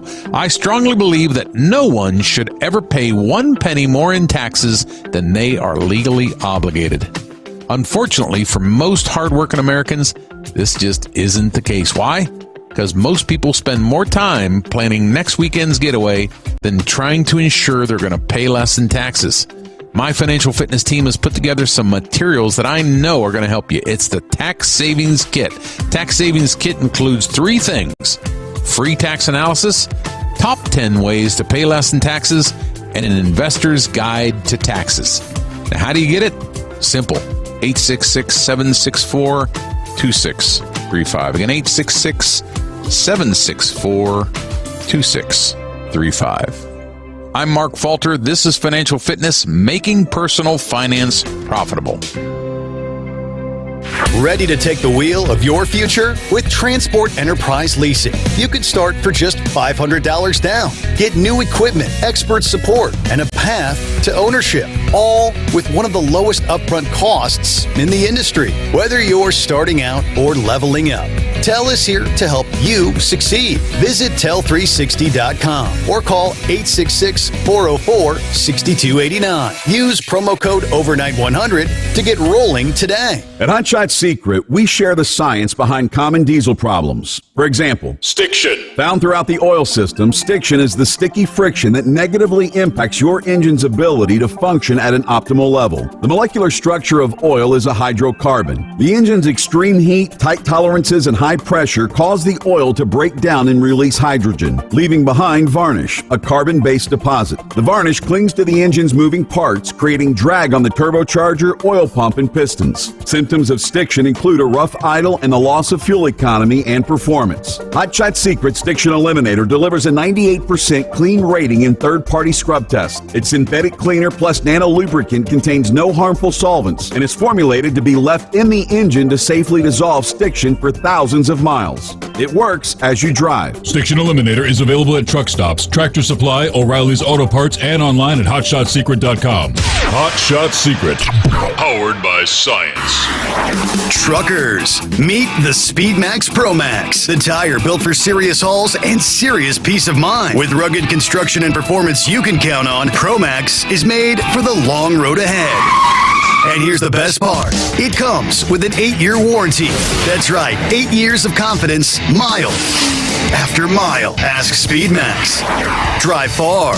Drive strong. For more info, call 860-436-4100 or buy online at digitire.com. When your injectors fail, your truck and your paycheck stop moving. At Industrial Injection, we remanufacture diesel injectors to perform better than brand new. Tighter specs, cleaner fuel delivery, and tested in-house by diesel experts. Plus, we build turbos, pumps, engine kits, and more, all backed by over 40 years in the diesel industry. It doesn't matter if you're running on modern common rail or legacy mechanical. We've got you covered. Call 800-955-0476 or visit industrialinjection.com. Knowledge you trust. Quality you depend on. Tired of the guesswork when it comes to your load weight? With Rightway, stay in control on the road and on the DOT's good side. From onboard load scales to Bluetooth-enabled monitoring, Rightway helps truckers and fleets cut down on time, fines, and fuel waste, all without hitting the scale. Smarter hauling starts here. Want more details? Head over to rwls.com. Rightway. Drive more, scale less. Because Channel 19's a little congested. Call Steve now at 844-844-3388. The Overnight Drive.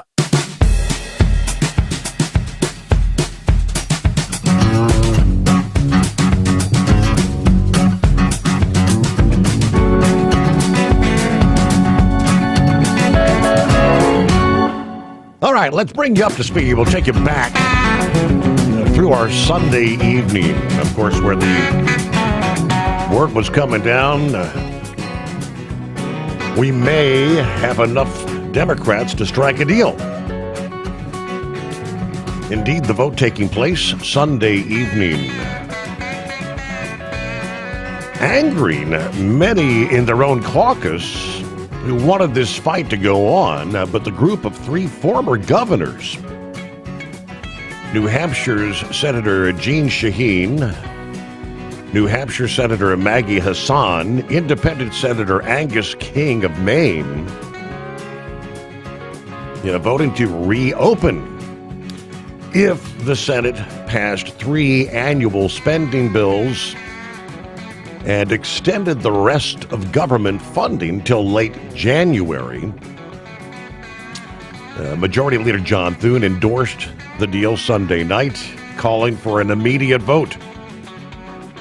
Begin the process of getting this done. So this deal, it includes a future vote on the health care subsidies. There is not a guaranteed outcome of that. And there's also a reversal of the mass firing of federal workers that's happened since the shutdown began. I guess they'll be getting their jobs back, according to that.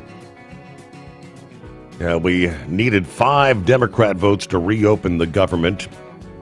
In addition to Shaheen King and Hassan Tim Kaine of Virginia, which is the home to millions of federal workers, after meeting for over 2 hours discussing the proposal, the Democrats, that is, Chuck Schumer came out and said he could not in good faith support it, stating, and this is the laughable part, America is in the midst of a Republican-made health care crisis. Someone explained to him what Obamacare is. Was there Republican support? That was the Democrats across the board. So the vote takes place 60-40 indeed. This is the first step now. It's going to take a couple days, if I understand correctly. Democrats have a commitment from the administration to rehire those government workers. And the promise of a floor vote sometime next month, in December, on legislation to extend the expiring Obamacare tax credits. That's been the crux, essentially, of the shutdown from the get-go.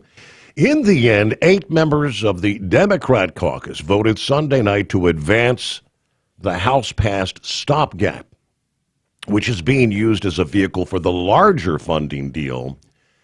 This paves the way for consideration this week of a legislative package that would fund the Department of Agriculture and the Food and Drug Administration, as well as the Department of Veterans Affairs and military construction projects, and the operations of Congress for all the current fiscal year, the product of months of negotiations.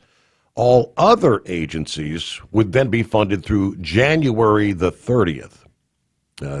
Still needed to pass the House before the government can be reopened. After 40 long days, Majority Leader John Thune said, "I'm hopeful we can bring this shutdown to an end." All right, the breakthrough, 40 days after the shutdown and the consequences becoming more dire with each passing day, we know. Legal confusion over the distribution of the SNAP assistance, the decision to cancel thousands of flights out of major airports to relieve overworked, unpaid air traffic controllers. As part of the deal, Democrat negotiators agreed to ensure at least 8 members of their caucus would approve procedural motions to advance the government funding package. Sunday's vote, though, sends a strong signal that Republican leaders now have the necessary support to pass legislation that ends the longest shutdown in history. Progressives, meanwhile, are warning privately they're not going to yield back all the time required before a final passage vote. This is going to be like their last act of resistance that could delay the shutdown for several more days. Leaders are also watching Senator Rand Paul, who's threatened to hold up passage due to a policy dispute. But the Senate, however, is expected to leave for a previously scheduled week-long recess as soon as it can clear the funding package for the House. And that's kind of an incentive not to hold up the process.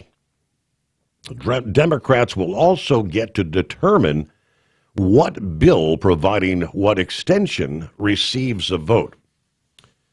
The shutdown agreement guarantees federal employees laid off during the shutdown are rehired, and federal employees receive their back pay.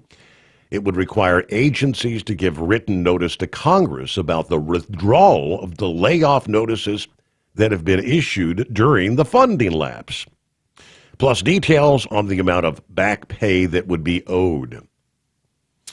Okay, it would as well prevent some future firings with a blanket protection on reductions in force in any department or agency until at least January 30th. All right. bringing us up to speed, moving forward. It's not like you flip a light switch and everything gets back to normal, but I guess you could say there's some light at the end of that tunnel. Finally, right? Well, good morning, Captain Steve. Oh, I'm sorry. It's horse feathers. There you go. Yeah. Oh, how you doing this morning, Your Honor? Yeah, here we are, back in the saddle. Yeah. There you go. So, yeah, you touched on the major thing I was going to call in for there was the 50th anniversary there of the loss of the Edmund Fitzgerald. And I guess if people don't know the history or want to learn about the history, there's I guess if you call it a documentary, there's a show that's been made about, I believe it possibly is on Fox coming up. Seen a couple advertisements for it and didn't pay quite enough attention to it. Probably should do better show prep there and write things down and remember them better. But there's a show coming up and they're going to discuss kind of what happened and how the Arthur Anderson and the Edmund Fitzgerald there they were sailing pretty much side by side course. And there's actually talk that the Edmund Fitzgerald might have gotten closer to an island and may have actually run aground a little bit. But I don't know. We'll have to see what their findings are in it. They're teasing a lot on it to try to get people to come watch. So we'll have to see what the facts are when they get the show going there. So anyway, What has Pappy been out there with the devil's lettuce? I mean, it's 51 degrees here. What is he talking about? He can't be seeing white stuff coming out of the sky at 51 degrees. I'm looking at 28 out the secret mucker, and we're sending it your way. Yeah, I hear you. So I don't know. If it comes while we still got this wet stuff coming down, it's going to be pretty drastic here because we've had plenty of this white stuff, and actually there was apparently some unsettled atmosphere because right about 8 o'clock out here we had some major thunderstorms rolling through. So, anyways, that was a kind of an interesting thing there. To all of a sudden you hear a great big crash outside the house, and it's like, what the heck was that? Because we didn't see any flash. So, but anyways, so yeah, we got some definitely unsettled weather moving through the area. So everything out this way is all good and wet and staying in water, and of course anywhere you got wet and all these leaves coming down here, that's kind of a slippery situation in a lot of spots. So we don't even need the white stuff and to be lower than 51 degrees. We got slippery roads, Your Honor. So. Anyways, did hear a couple scores there from the professional football there, and I see Atlanta had to go all the way to Germany to lose. Couldn't they have lost in Atlanta just as easy as going all the way to Germany? Seems like that'd have been a little more efficient. Yeah, exactly. And what happened to the Buffalo Bills, Your Honor? I mean, they screwed up the Miami Dolphins being able to easily get the number 1 draft pick. How'd they do that? Right. And I don't know. It sounds like Pittsburgh there. It sounds like their up and down season is continuing. I mean, they're leading the record, leading the season records in a couple things, and then playing the Chargers last night, they couldn't score more than 3 points. So I guess Aaron Rodgers, I know he had at least 1, maybe 2 interceptions, and just, I don't know. It's just, the old guys are starting to show their age a little bit. And speaking of old guys, what is it? Is it Matt Stafford? Is that the guy that, I don't know, back in the 1940s or something, played for the Detroit Lions and been around the league a little bit? But he had his 400th touchdown reception pass or something. It was 400 for something. I kind of missed it, but maybe you can check out that. And then, of course, yesterday we lost Paul Tagliabue. Is that the former NFL commissioner there? He passed yesterday. 84 years old. I did not even catch that. No, didn't even see that yet.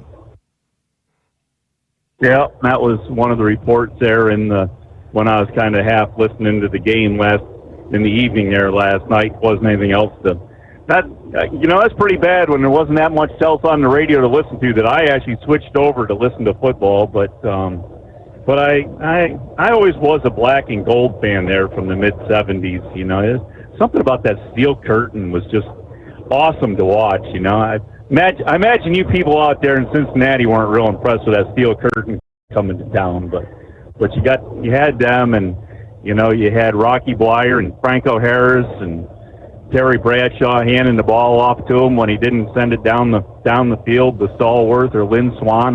What better team could you have had at that time, Your Honor? Mm-hmm. Well, I guess they showed with 4 Super Bowl wins, didn't they?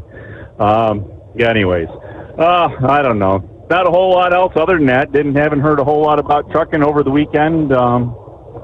Did that Veterans Parade on Saturday there. Went actually through a VA administration hospital area and everything. So we covered a lot of ground, and I didn't realize the VA facility was as big as it was there.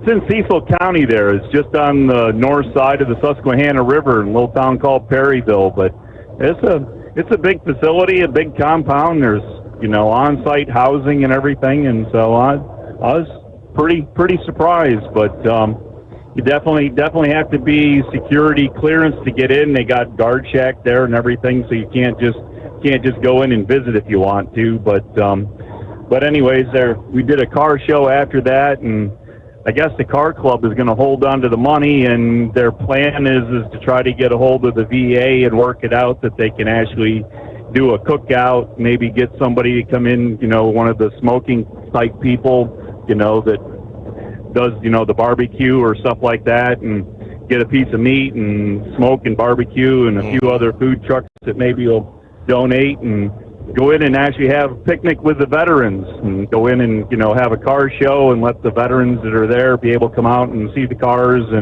but have a full cookout and have it all covered by the proceeds of the car show. So that's their plans that they're going to do with that. So it was all for a good day, all for a good cause, and I guess happy birthday to the United States Marines and all those good people that have helped us. And anyways, other than that, Your Honor, I guess we'll let you go and do your due diligence, and we're going to keep dodging raindrops, and I don't know, maybe we got to chop up a couple logs to toss on the fire by the sounds of it there. You might need it at some point. Yeah, enjoy that. Where did you say you were? 51 degrees. Enjoy that, because it's going to disappear. Yeah, it's 844-844-3388. The Steve Sommers Overnight Drive. Ready to take the wheel of your future? With Transport Enterprise Leasing, you can start for just $500 down. Get new equipment, expert support, and a path to ownership, all with one of the lowest upfront costs in the industry. Whether you're starting out or leveling up, TEL is here to help you succeed. Visit tel360.com or call 866-404-6289. Use promo code OVERNIGHT100 to get rolling today. Truck downtime costs you money. One hidden killer on Cummins ISX 15 engines is weak injector cups. When they leak, coolant gets into the cylinders and suddenly you're facing a big repair bill. Industrial Injection has the fix. Our Torque Lock Injector Cup Kit with a threaded Torque Lock design. These cups stay sealed for good. No more coolant leaks. No more surprise downtime. Keep your truck on the road. Ask your shop for Industrial Injection Torque Lock Injector Cups today. Your factory fuel filter is letting you down. AirDog heavy-duty diesel fuel systems don't just filter your fuel. The AirDog fully optimizes your truck's fuel system for peak efficiency. The factory-provided filter simply removes particulates and water from fuel. The AirDog system removes all contaminants, including entrained air, water, and particulates, and feeds the engine pump with optimal pressure. Check out airdogdiesel.com to learn how you can capture every bit of performance and efficiency from your fuel system. At Hot Shot Secret, we share the science behind common diesel problems. For example, fuel additives.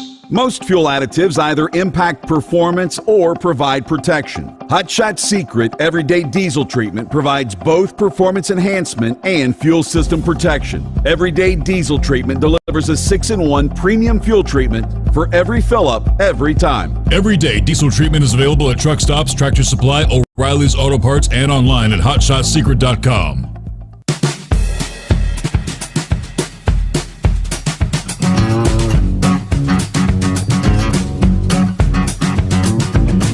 All right, hello to Buckeye Boy. Where are we at? Sweetwater, Texas. 43 degrees. Yeah, I think I said last week after the election, they'd get the government opened back up. All right.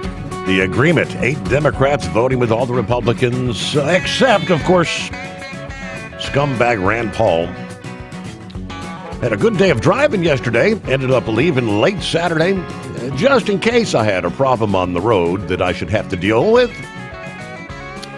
There we go. Buckeyes took care of business Saturday, but did not cover the spread. I hate it when it's such a big number, because after they get way ahead, they put the second and third teams in to get valuable experience and tend to give up points.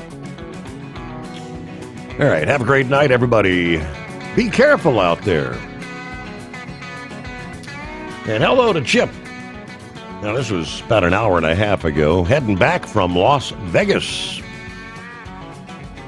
where obviously it was not cold, right? He's not looking forward coming back to the crappy weather here. You get ready for a shock when you get off that plane there, Chip. 28 degrees. Hello from Bob in Michigan. Kevin on board there. Sneakers 123. Great show. Thank you, Steve, and Hot Shot Secret. It's that first cold blast. Everybody be safe out there. Drummer Girl, what at 57 degrees, just stopped raining in northeast Philly. I'm not looking forward to the snow. Safe travels, everyone. Daniel, good morning from the Miles City, Montana tonight. 38 degrees. Wintertime feels like it's here. And how weird is that? You're 10 degrees warmer in Miles City, Montana than we are outside the secret bunker here in southwest Ohio. Hello all, and Mr. Milkshake here. Just wanted to wish the love of Miss Milkshake a very happy birthday today. Very good. Rubber Duck, what do you say? 8 inches or more already, but our mayor won't put the plows out till after 4 o'clock in the morning. He's one of those college-educated politicians who knows what's best for us. Yeah, northern Indiana and some of those lake effect snow bands. Why would they? We've already got 8 inches on the ground, and the roads are a mess. The hell's what's the idea of waiting till 4 o'clock in the morning? Right, okay. But yes, the sudden taste of winter. A reality check. The start of meteorological winter is rapidly approaching. And with it, the chances for not only a frost or a freeze, but some snowflakes. Yeah, this frigid pattern will stem from multiple dramatic southward plunges in the jet stream in the upper levels of the atmosphere. Yeah, pulling air masses all the way from Arctic origin south through Canada into the United States. Now, some of the coldest air since last spring or winter. End of the growing season for many that had yet to experience a hard freeze this fall. And we're talking all the way to the Gulf Coast here. Over the weekend, the cold air was already moving through the Midwest, the Plains, the Northeast. We saw highs 20s and 30s Saturday afternoon across the Dakotas in Minnesota. Overnight tonight, with the wind chill factors, temperatures tumbling into the teens and even single digits at times. major departures from historical average on Monday. Cold conditions extending across Chicago, Detroit, Des Moines, Kansas City, Missouri, each remaining below the 40-degree mark during the day. Similar daytime temperatures coming your way from Monday will then reach portions of New York State and the Appalachian Mountains, while the daytime temperatures will be below 40 and even below freezing for some as the frigid air extends southward. You're looking toward an even deeper chill when the overnight hours roll in. A 24-hour temperature change from Sunday to Monday. Folks firing up the furnace, right? Power demand's going to increase sharply, and risk to unprotected plumbing. Irrigation systems are going to arrive. If you haven't already, winterize your homes and businesses. Take measures to seal your drafty areas, insulate the pipes, drain those outdoor faucets ahead of the winter season. Additionally, ensure your home's primary heating source is working ahead before you have to utilize it in this cold weather. Tonight, Sunday night into Monday night, very low overnight temperatures will continue to creep southward through areas of the Mississippi Valley and the southeast. Even portions of the Florida Panhandle and coastlines will observe low temperatures in the 30s and 40s. Bundle up, folks. It's a taste of winter. Get behind the wheel of a new truck with Tel's flexible lease options and full factory warranties. Visit tel360.com today. Ready to take the wheel of your future? With Transport Enterprise Leasing, you could start for just $500 down. Get new equipment, expert support, and a path to ownership, all with one of the lowest upfront costs in the industry. Whether you're starting out or leveling up, Tel is here to help you succeed. Visit tel360.com or call 866-404-6289. Use promo code overnight100 to get rolling today. Truck downtime costs you money. One hidden killer on Cummins ISX 15 engines is weak injector cups. When they leak, coolant gets into the cylinders and suddenly you're facing a big repair bill. Industrial Injection has the fix. Our Torque Lock Injector Cup Kit with a threaded Torque Lock design. These cups stay sealed for good. No more coolant leaks. No more surprise downtime. Keep your truck on the road. Ask your shop for Industrial Injection Torque Lock Injector Cups today. We know being over the road isn't easy, but getting parts for your truck can be. Rainey's offers over 100,000 parts and accessories, from chrome to cab comforts, watermelon lights to necessary replacement parts. It's all available on our website. Got questions? Our team of experts has your back from start to finish with unmatched customer service you won't get anywhere else. Head to Rainey's.com to get $25 off any order over $250 with code DRIVE25 at checkout. Diesel owners know if you take care of your engine, it'll return the favor. Hot Shot secret formulates additives that help you prevent problems and boost performance. Diesel Extreme cleans internal and external injector deposits, and EDT increases fuel economy by up to 7.3%, scientifically proven by third-party testing. Add Hot Shot secret at your next fill-up to get the most out of your diesel. Available nationwide at truck stops, farm and automotive stores, and online at hotshotsecret.com. Hot Shot Secret, powered by science. USA Radio News, I'm Chuck Brady. It looks like the government shutdown may be coming to an end.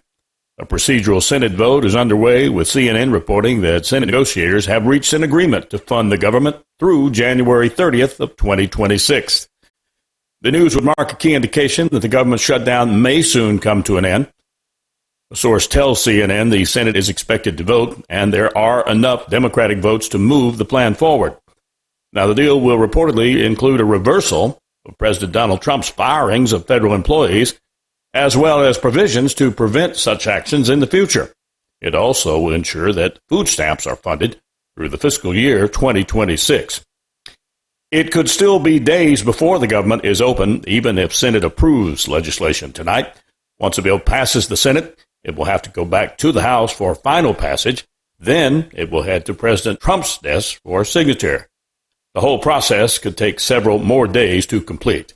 But repeating, a procedural Senate vote is underway tonight that is supposed to bring an end to the government shutdown and fund the government through January 30th, 2026. It's been a tense weekend trying to get from point A to point B through the air with roughly 10,000 delays and over 2,700 cancellations at airports. Transportation Secretary Sean Duffy says the government shutdown has caused most of this. The number of flight cancellations will keep growing, even if the government goes back to work. Airports impacted are the most larger ones, including Atlanta's Hartsfield-Jackson, Newark Liberty, and Chicago's O'Hare, even though airports around the country have felt the sting. Once again, our top story, reports are tonight the Senate will vote, and they have enough Democrat votes to possibly end the government shutdown. America's News Network, USA Radio News. Hi, it's Mark Falter, host of the Financial Fitness Show. I strongly believe that no one should ever pay 1 penny more in taxes than they are legally obligated. Unfortunately, for most hardworking Americans, this just isn't the case. Why? Because most people spend more time planning next weekend's getaway than trying to ensure they're going to pay less in taxes. My financial fitness team has put together some materials that I know are going to help you. It's the Tax Savings Kit. Tax Savings Kit includes 3 things: free tax analysis, top 10 ways to pay less in taxes, and an investor's guide to taxes. Now, how do you get it? Simple. 866-764-2635. Again, 866-764-2635. I'm Mark Falter. This is Financial Fitness, making personal finance profitable. An Army colonel at Fort Leavenworth has been sentenced to 28 years in prison for sexually abusing children. 53-year-old Colonel Scott Newman was convicted in a court-martial after being acquitted in a separate civilian trial earlier this year.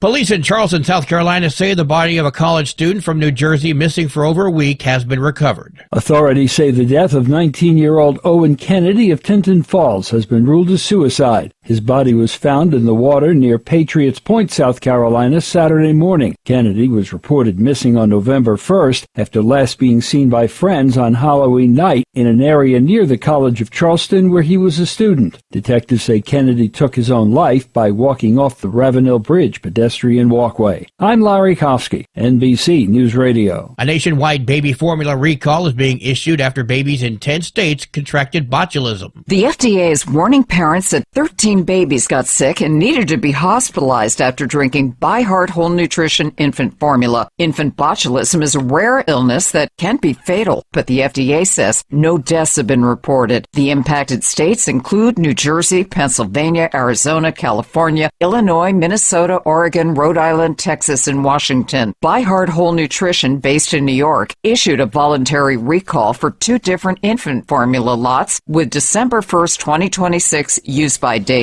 I'm Sarah Lee Kessler. And I'm Anthony Lucero, USA Radio News. Many Americans are currently celebrating the election of Donald J. Trump. If you'd like a deep dive look into the mass movement behind his political success, visit TrumpWorld.net to get your complimentary digital copy of the Trump World Bookazine from the New American. It's a 96-page special collector's edition, and for a limited time you can receive the digital edition for free. Visit TrumpWorld.net today for your free digital copy of Trump World. That's TrumpWorld.net. With Transport Enterprise Leasing, you're in the driver's seat, literally. Choose your carrier or operate under your own authority and drive a truck that works as hard as you do. Ready to roll? Use promo code OVERNIGHT100 and get $100 off your first lease payment. Call TEL now at 866-404-6289. That's 866-404-6289. And let's get you on the road to ownership. Truck downtime costs you money. One hidden killer on Cummins ISX-15 engines is weak injector cups. When they leak, coolant gets into the cylinders and suddenly you're facing a big repair bill. Industrial Injection has the fix. Our Torque Lock Injector Cup Kit with a threaded Torque Lock design. These cups stay sealed for good. No more coolant leaks. No more surprise downtime. Keep your truck on the road. Ask your shop for Industrial Injection Torque Lock Injector Cups today. Keep the bugs off your glass and the Smokies off your ass. This is the Overnight Drive with Steve Sommers.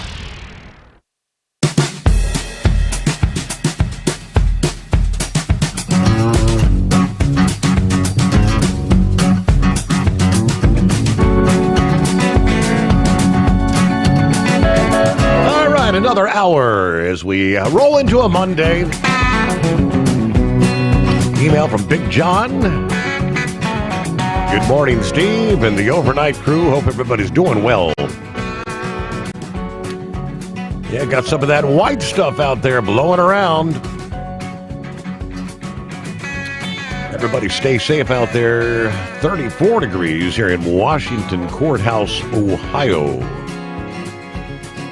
Don't forget to grab some Hot Shot Secret. Yeah, time to start planning for the Hot Shot Secret Plus Winter Defense. Especially based on the trends we're seeing. More cold coming our way. Well, good morning, Plowboy. Well, good morning, Steve. Just backing in just a second. It's 24 degrees here in downtown Kansas City, Missouri, and it's a little bit nipply. Yep.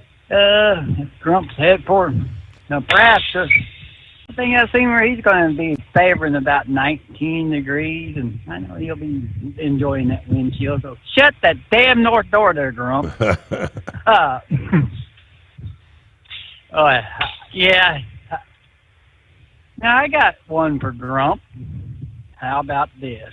He threw up America's favorite girl to be the next Democratic leader, possibly 2028. How about throwing that damn whatever her name is, Jasmine Crockett, out of Texas into the RVP? That damn near be. There's a team. Vance would never. Yeah, just as soon as Grump said AOC, I was like, yeah, I'd throw this one on the wire. I mean, good grief, that would be the perfect gift wrap we could ever see. But,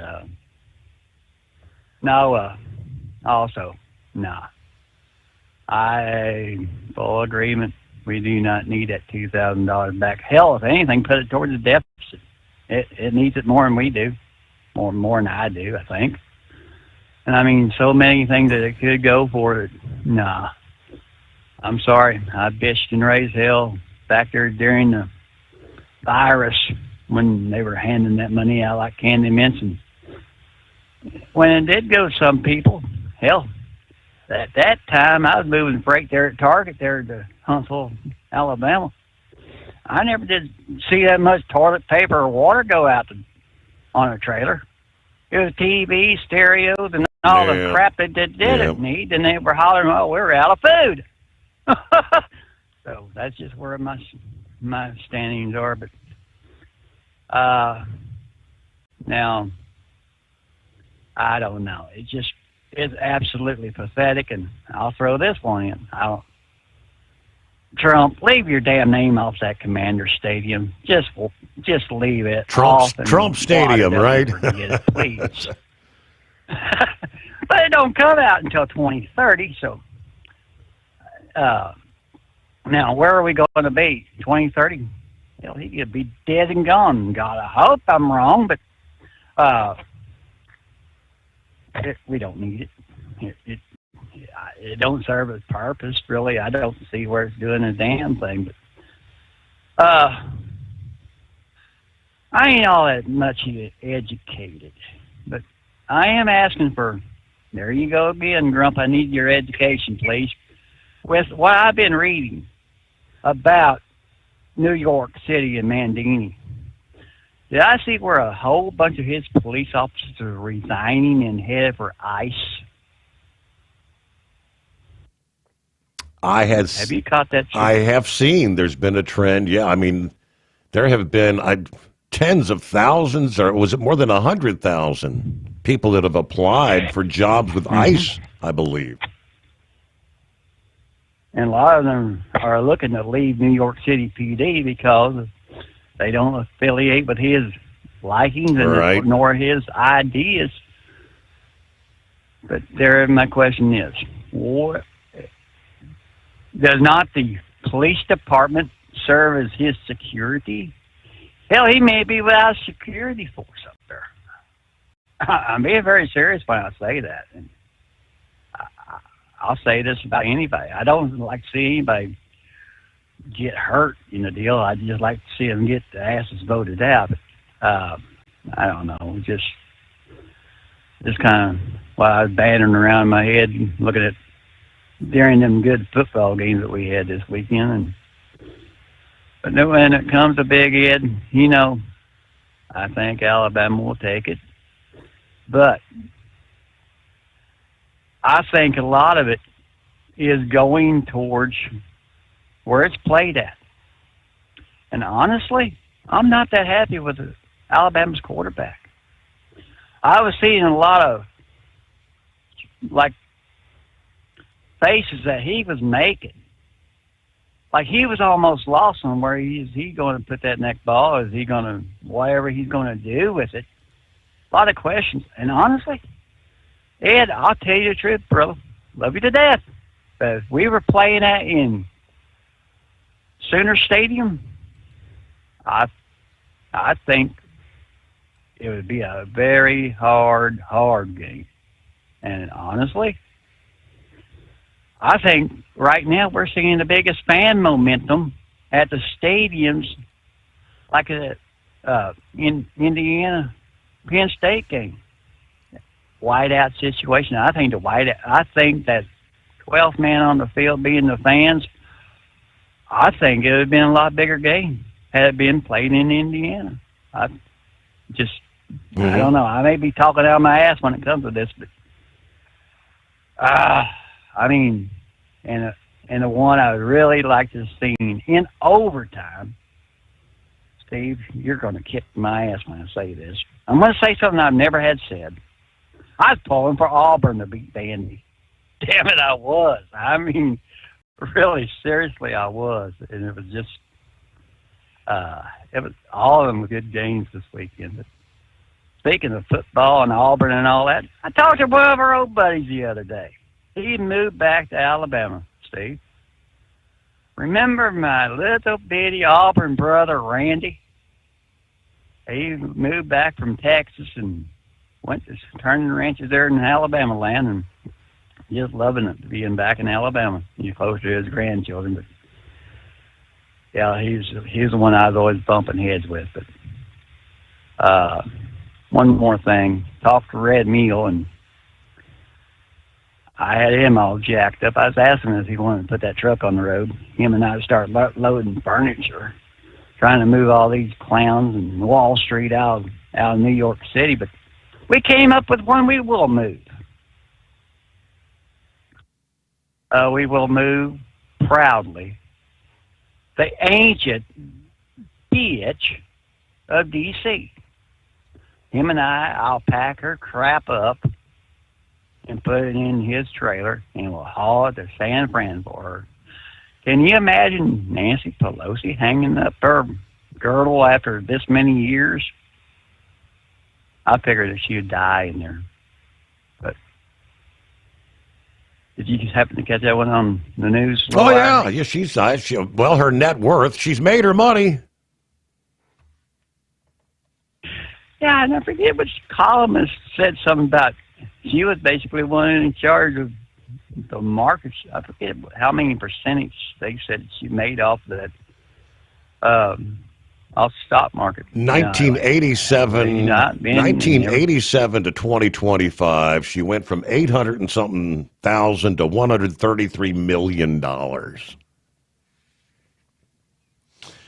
The Republican strategist Scott Jennings kind of jokingly called Pelosi out late last week after her announcement of not seeking re-election.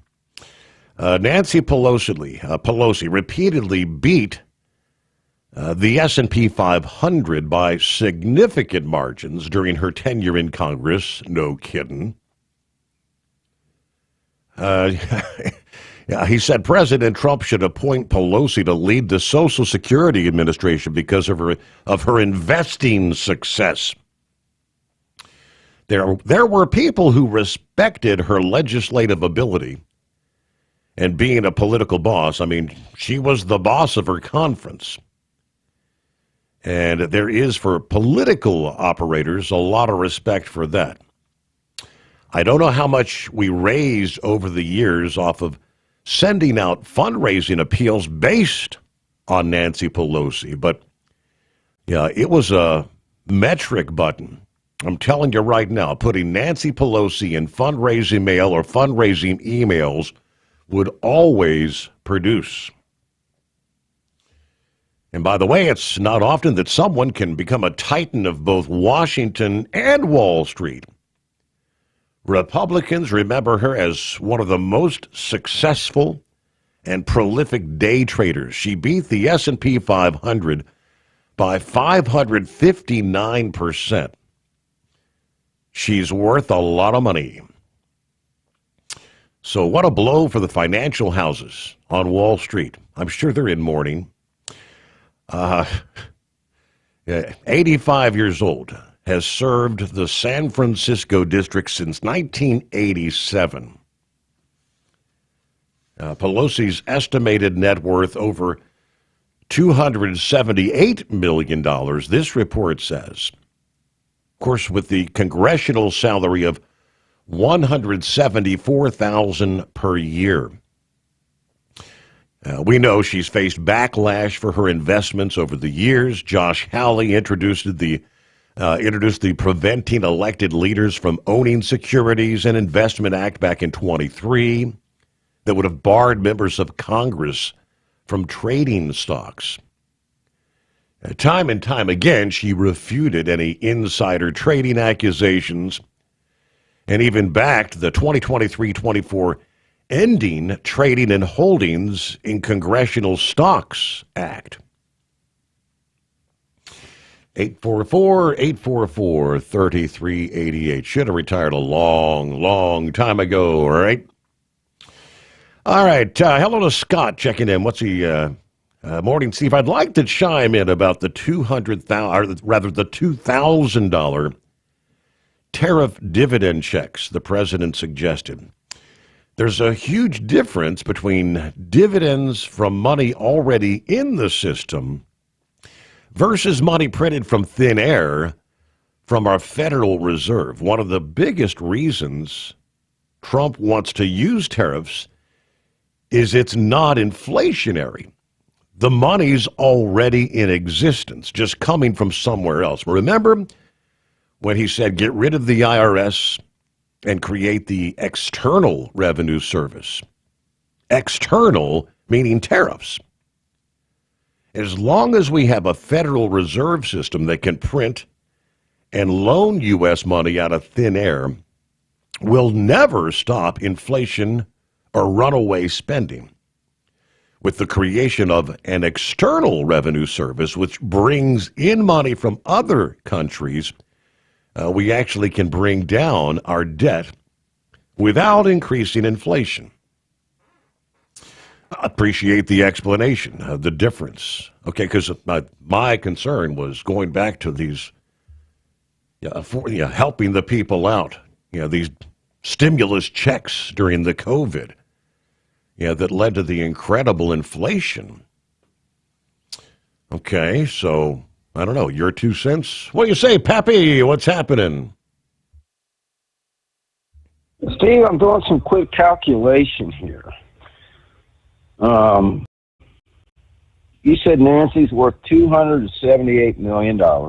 Correct. Right? Mm-hmm. She's been in Congress for 38 years. At today's pay rate, she makes $174,000 a year. Mm-hmm. So I took, at today's rate, 174 times 38. She made $6,612,000. while she was in Congress. You subtract that from the $278 million. Steve, she made $271 million off the stock market. Pretty impressive. I guess, when you sit on them financial committees. Yep. Yeah, man. Absolutely. Make no mistake about it. You did not want to go against Nancy back in the day. Steve, you got to give her credit where credit is due, man. She was like what's a good analogy here? I don't know, like the tough grandmother, the tough mother that ran the kitchen, man. You didn't want to come in her kitchen and try tossing some bread around. If you didn't do it her way, or didn't do what she said, you paid the price, and they all knew it. They didn't cross Nancy. But she lost her mojo. And I think Grump's 100% correct. I think AOC, as of today, I think AOC is going to be the wannabe Nancy Pelosi.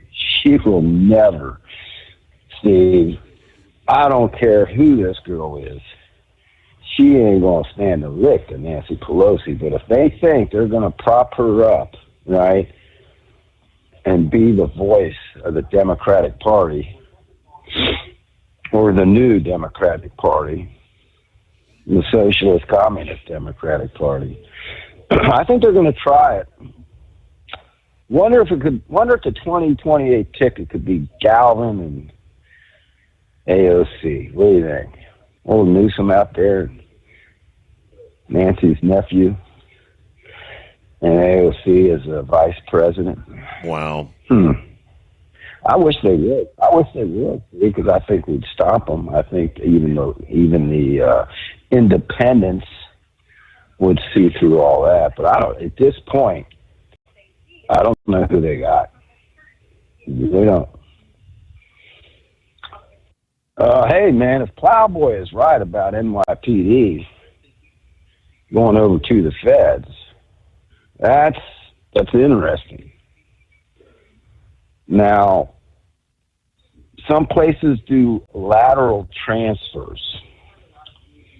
Okay, let me try to explain this. So a lot of police agencies, when they are looking to hire somebody, they will do lateral transfers from other departments. We never did, Steve. We just started to do this within the last couple of years.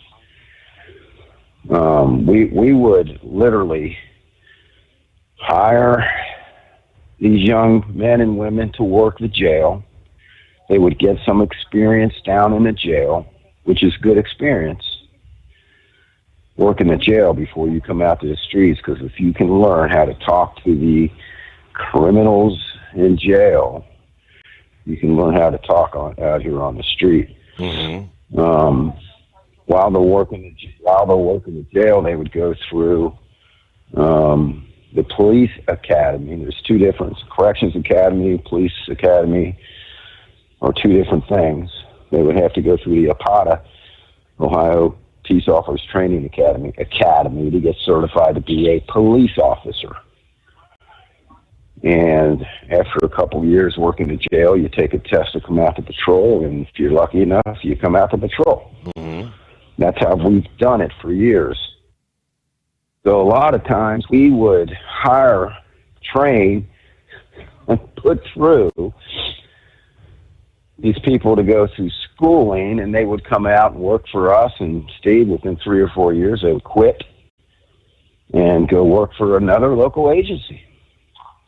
And the local agencies are very happy to take these people because they're already trained. You follow me? They don't have to pay to send them through the APATA class or do any of this. They're already hiring somebody that's trained and has a few years of experience. Very beneficial. Back in the day when Simon Lease was the sheriff, he was so powerful, Steve, that these other agencies didn't dare do that. They did not dare to take one of Simon Leese's employees because they would pay for it. He was like the Nancy Pelosi of Hamilton County. But he's been gone for several years now.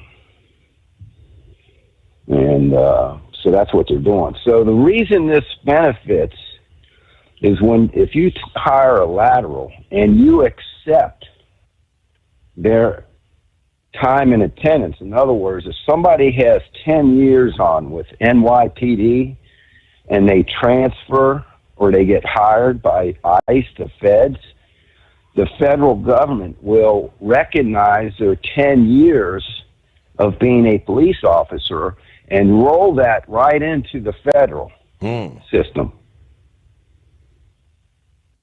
So that 10 years that they worked at NYPD will count towards their retirement when they go to the feds. So, what Plowboy was saying, Steve, I can see that right now. I can see a lot of NYPD officers saying, man, I'm getting out of here. I can go work for the feds. I don't know what the pay scale is for NYPD and what the pay scale is for ICE. They might be taking a little bit of a pay cut to go work for ICE, I would think. But their time would roll all in, and I would think that you would have to retire with less years with the government than you do with NYPD. Most police departments, you have to have at least 25 years in before you can retire, and I think it's 20 years, just like the military with the government. So that makes sense. We'll see if they jump ship over there. Well, I know you're getting ready to bottom the hour, but the shutdown, Steve, I guess we're going to have to make a couple concessions, nothing major. The rehires of the federal employees and a talk about or a guarantee maybe to not fire them in the future during a shutdown. And what was the other one? Oh, they agreed to talk about health care. And that's it. And they got this thing passed. Exactly. And then I want you to hold the thought. Your take on the breaking news as far as the pipe bomber, January 6th. Hold that thought. First, operate under your own authority. Choose your carrier. TEL gives you the freedom to run your business your way. TEL360.com. USA Radio News, I'm Chuck Brady. It looks like the government shutdown may finally be coming to an end. A procedural Senate vote is underway, with CNN reporting that Senate negotiators have reached an agreement to fund the government through January 30th of next year. The news would mark a key indication that the government shutdown may soon come to an end. A source tells CNN the Senate is expected to vote tonight and that there are enough Democrat votes to move the plan forward. The deal reportedly will include a reversal of President Donald Trump's firings of federal employees, as well as provisions to prevent such actions in the future. It also will ensure that food stamps are funded through the fiscal year 2026. Again, reporting tonight, a procedural Senate vote underway. CNN says there are enough Democrat votes to bring the shutdown to an end. America's News Network, USA Radio News.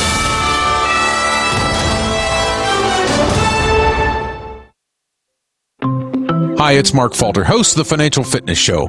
I strongly believe that no one should ever pay 1 penny more in taxes than they are legally obligated. Unfortunately, for most hardworking Americans, this just isn't the case. Why? Because most people spend more time planning next weekend's getaway than trying to ensure they're going to pay less in taxes. My financial fitness team has put together some materials that I know are going to help you. It's the Tax Savings Kit. Tax Savings Kit includes 3 things: free tax analysis, top 10 ways to pay less in taxes, and an investor's guide to taxes. Now, how do you get it? Simple. 866-764-2635. Again, 866-764-2635. 888-848-3535. I'm Mark Falter. This is Financial Fitness, making personal finance profitable. At TEL, we know what it takes to succeed as an owner-operator because we were founded by one. The big secret? Affordable new trucks. New equipment keeps you moving, improves cash flow, and delivers reliability. For over 20 years, we've helped drivers take the next step in their careers. Call TEL at 866-404-6289 and use promo code OVERNIGHT100. We look forward to meeting you. We know being over the road isn't easy, but getting parts for your truck can be. Rainey's offers over 100,000 parts and accessories, from chrome to cab comforts, watermelon lights to necessary replacement parts. It's all available on our website. Got questions? Our team of experts has your back from start to finish with unmatched customer service you won't get anywhere else. Head to Rainey's.com to get $25 off any order over $250 with code DRIVE25 at checkout. Your factory fuel filter is letting you down. AirDog heavy-duty diesel fuel systems don't just filter your fuel. The AirDog fully optimizes your truck's fuel system for peak efficiency. The factory-provided filter simply removes particulates and water from fuel. The AirDog system removes all contaminants, including entrained air, water, and particulates, and feeds the engine pump with optimal pressure. Check out airdogdiesel.com to learn how you can capture every bit of performance and efficiency from your fuel system. Hello, Big T here with Diesel Power Group. Listen, if your truck's in a repair center and you think it's being misdiagnosed or worse, being overcharged for an overhaul or an engine replacement, you need to stop and call Diesel Power Group now. Allow us to build the DPG solution that is right for you, not the repair center. We have over 4 decades in engine remanufacturing experience and specialize in Caterpillar, Cummins, Detroit, Mack, International, and John Deere. DPG offers an industry-leading warranty and turnaround times. We want to earn your trust every day. Don't believe us? Challenge us today by calling 574-594-5888 or visit us at dieselpowergroup.com and follow us on Instagram and Facebook. We are available 24/7. Mention code 374 and receive a $200 rebate towards your major failure repair. At Hot Shot Secret, we share the science behind common diesel problems and their solutions. For example, Hot Shot Secret Diesel Extreme. Today's ultra-low sulfur fuels leave injector deposits causing frequent DPF regens and low throttle response. Diesel Extreme is a once every 6-month treatment that will clean your entire fuel system, including the tank, lines, pump, and the injectors. Hot Shot Secret Diesel Extreme is available nationwide at truck stops, Fine Farm and Auto stores, and online at hotshotsecret.com. And now, back to the Steve Sommers Overnight Drive, live from the Hot Shot Secret Studios.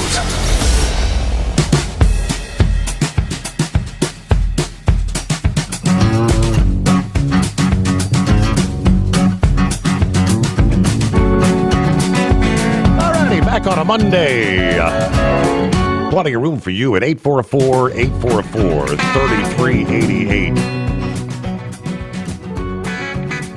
All right, the story first broke. It was Glenn Beck's Blaze Media that first published this over the weekend.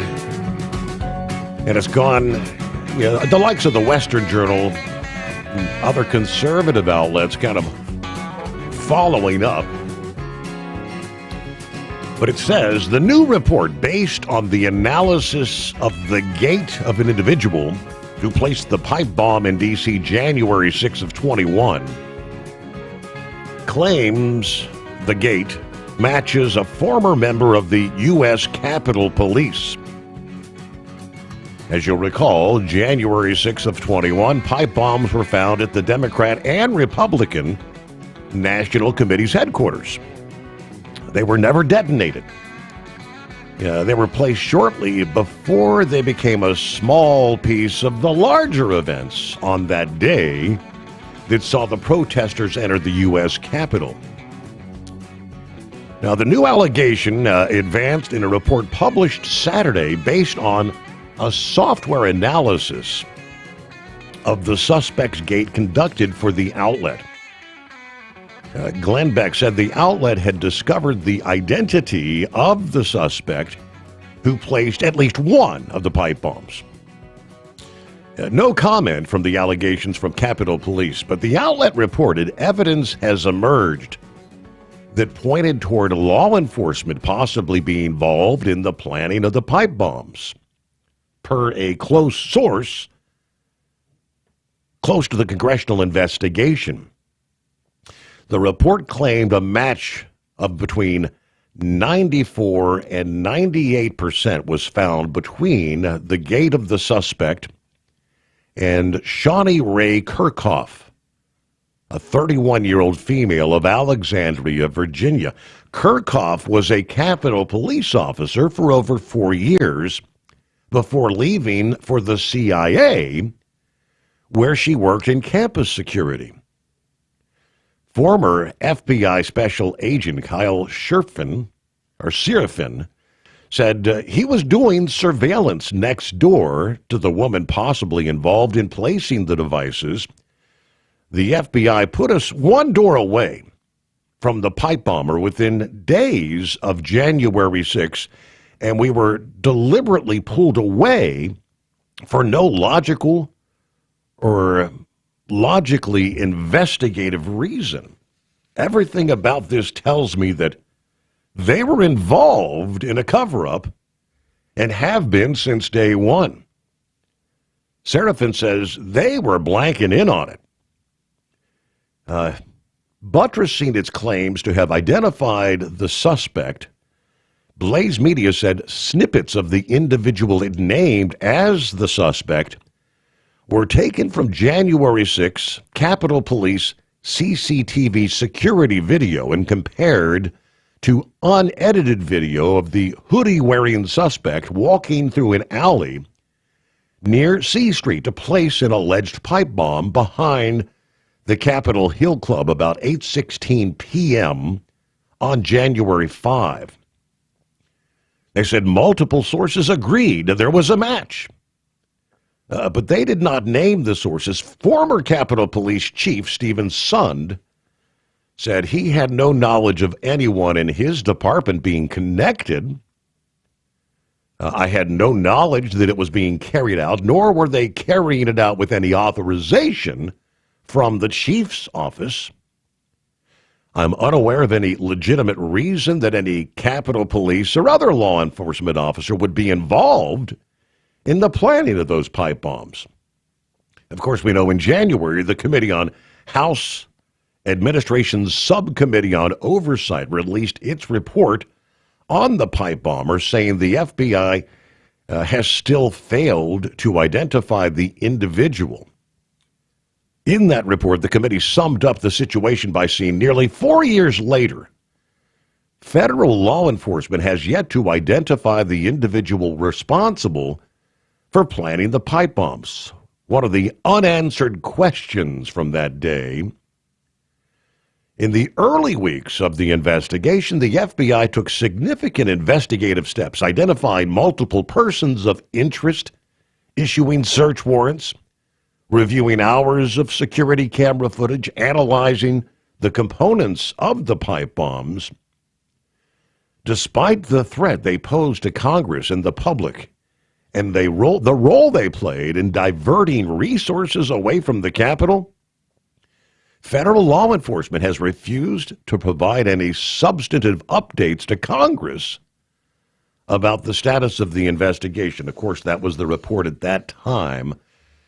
I don't know, so gaining a bit of traction, a 94 to 98% match. Had you heard about that over the weekend, Pappy? Just a tad, bits and pieces. Steve, let me ask you something. Get back in that cranial skull of yours. What did I tell you about a year ago? Well, I know. That's why I wanted to. You've been saying it was an inside job all along. Well, not only that, what did I tell you? What did I tell you the sex of that pipe bomber was? A female. Yes, sir. Steve, what would you say? We're claiming that this Capitol Police woman, worked for the Capitol Police, and she went over to the CIA. Correct. I mean, what's the odds of that, right? Well, let me throw this at you, Steve. When she was with the CIA, then she gets a quote job, unquote job at the Capitol Police, and then back in the CIA. Steve, the FBI cannot find this woman, right? Mm-hmm. Because if they find her, that shows that J6 was a conspiracy by the three-letter government agencies, along with the Democrats, along with Nancy Pelosi, that this whole January 6th was a conspiracy and a psyop against the MAGA movement. So they can't find her. And there's already too much evidence out there that this whole thing, that the first ones that broke through the fence, right, that went into the Capitol were FBI either agents or FBI informants. We saw the video when the first ones went through, where they came in, Capitol Police grabbed them, walked them down the hall, and uncuffed them and gave them a high five and released them. Mm-hmm. See, we saw the video of this happening. We saw the video with Ray Epps prior to January 6th. On January 5th, he was in the crowd telling everybody, tomorrow we are going in the Capitol. And the group surrounding him was like, what? Fed. Mm-hmm. Yep. And we saw Ray Epps at that front fence line, the bicycle racks that they had put up, at the very front, when he whispered something into that one guy's ear, right in the middle, right in the front. And as soon as he whispered something or he said something in this guy's ear, that's when they breached the gates.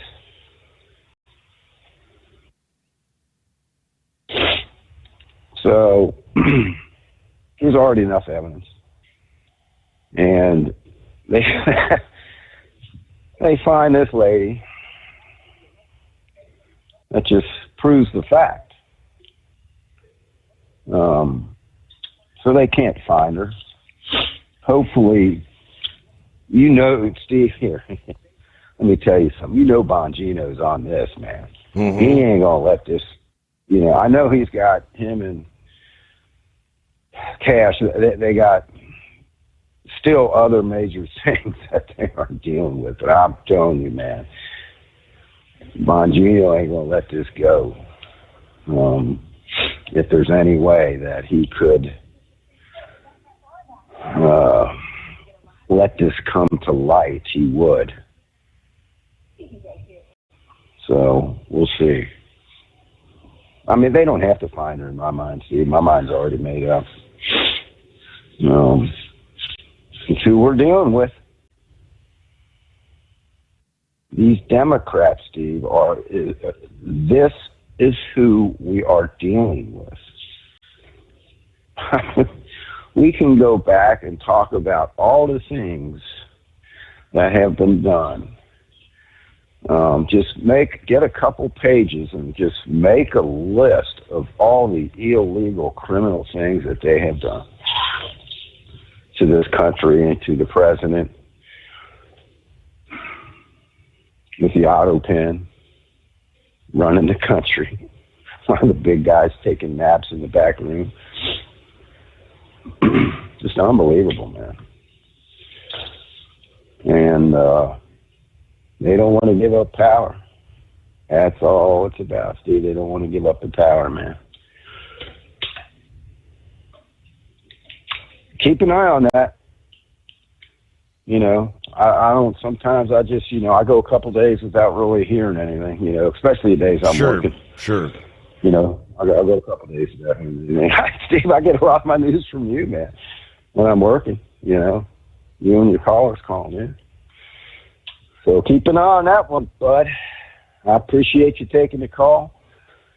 That picture I emailed you, I emailed it to Horse Feathers. I told him this is a figment of my imagination. I actually forwarded that to him as well. Figment of the imagination. Yeah. All right, everybody be safe. Hammer down. Take care. All right. Thank you much, Pappy. Have a good morning. Yes, it was that white stuff covering his back porch and everything on it. A figment of the imagination. All right, I know we're not going to hear from our two-time world champion bull hauler probably for a few days. He's arrived there, going to be working the rodeo finals here of the next few days. But I will be very inquisitive to get his take on the president directing the Justice Department to investigate the meatpacking cartel. We've been talking in recent weeks, recall the high beef prices. The president suggesting, was it Argentina to bring in some of their beef to bring prices down? The U.S. cattlemen's and the ranchers all said, it's not our fault. If you want to get to the root of this, go after the meat packers. You got JBS, Cargill, Tyson Foods, and National Beef, the big four. Investigate them for potential collusion, price fixing, and price manipulation. Those four companies, two of which are foreign-owned, now control 85% of U.S. beef processing. It was 36% in 1980. It's 85 now. President via Truth Social says, quote, I've asked the Department of Justice to immediately begin an investigation into the meatpacking companies who are driving up the price of beef through illicit collusion, price fixing, price manipulation. We will always protect our American ranchers, and they're being blamed for what is being done by the majority foreign-owned meat packers, artificially inflating prices, jeopardizing the security of our nation's food supply. Action must be taken to immediately protect consumers, combat illegal monopolies, and ensure these corporations are not criminally profiting at the expense of the American people. I'm asking the DOJ to act expeditiously. Thank you for your attention to this matter, he notes. Now, the White House released 4 key takeaways of how our beef supply chain has been hijacked by globalists that operate in what appears to be a cartel and have eliminated competition by crushing small mom-and-pop ranchers. All right, we start with, for too long, a handful of giant meat packers have squeezed America's cattle producers, shrunk herds, jacked up prices at the grocery store. By examining whether these companies have violated antitrust laws through coordinated pricing or capacity restrictions, this investigation will root out any illegal collusion, restore fair competition, and protect our food supply security.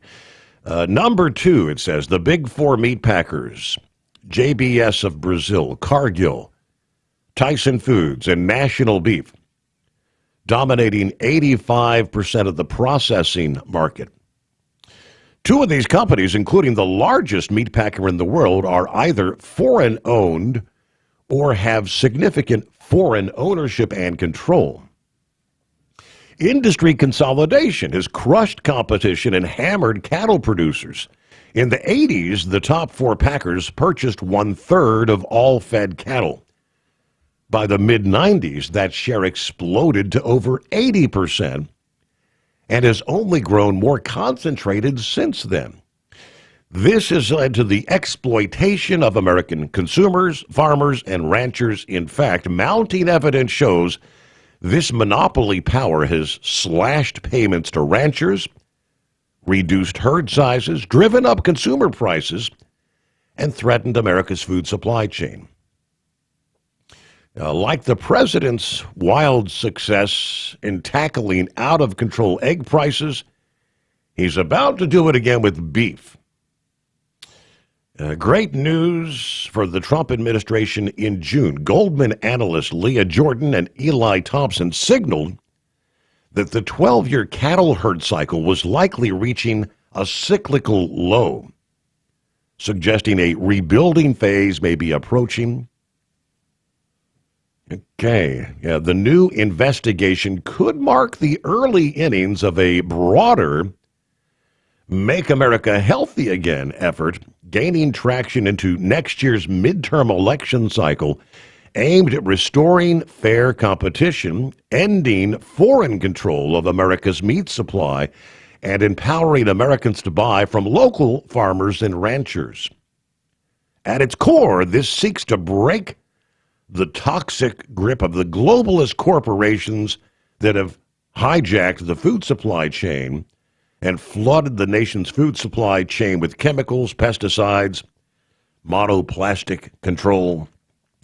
See where that goes. But I remember that's exactly what the ranchers, when he suggested bringing in the Argentinian beef to try to bring prices down, they said, yeah, hold on, Mr. President, that's just going to devastate us even further. You need to look at what's going on with these big four.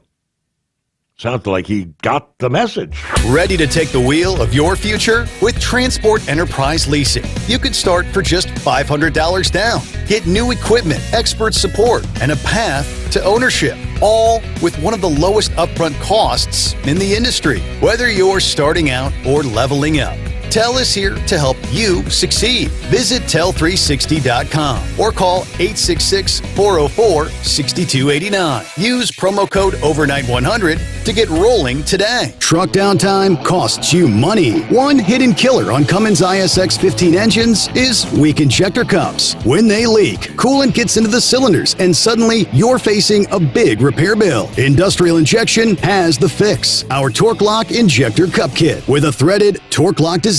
These cups stay sealed for good. No more coolant leaks. No more surprise downtime. Keep your truck on the road. Ask your shop for Industrial Injection Torque Lock Injector Cups today. We know being over the road isn't easy, but getting parts for your truck can be. Rainey's offers over 100,000 parts and accessories, from chrome to cab comforts, watermelon lights to necessary replacement parts. It's all available on our website. Got questions? Our team of experts has your back from start to finish with unmatched customer service you won't get anywhere else. Head to Rainey's.com to get $25 off any order over $250 with code DRIVE25 at checkout. Diesel owners know if you take care of your engine, it'll return the favor. Hot Shot Secret formulates additives that help you prevent problems and boost performance. Diesel Extreme cleans internal and external injector deposits, and EDT increases fuel economy by up to 7.3%. Scientifically proven by third-party testing. Add Hot Shot Secret at your next fill-up to get the most out of your diesel. Available nationwide at truck stops, farm and automotive stores, and online at hotshotsecret.com. Hot Shot Secret. Powered by science.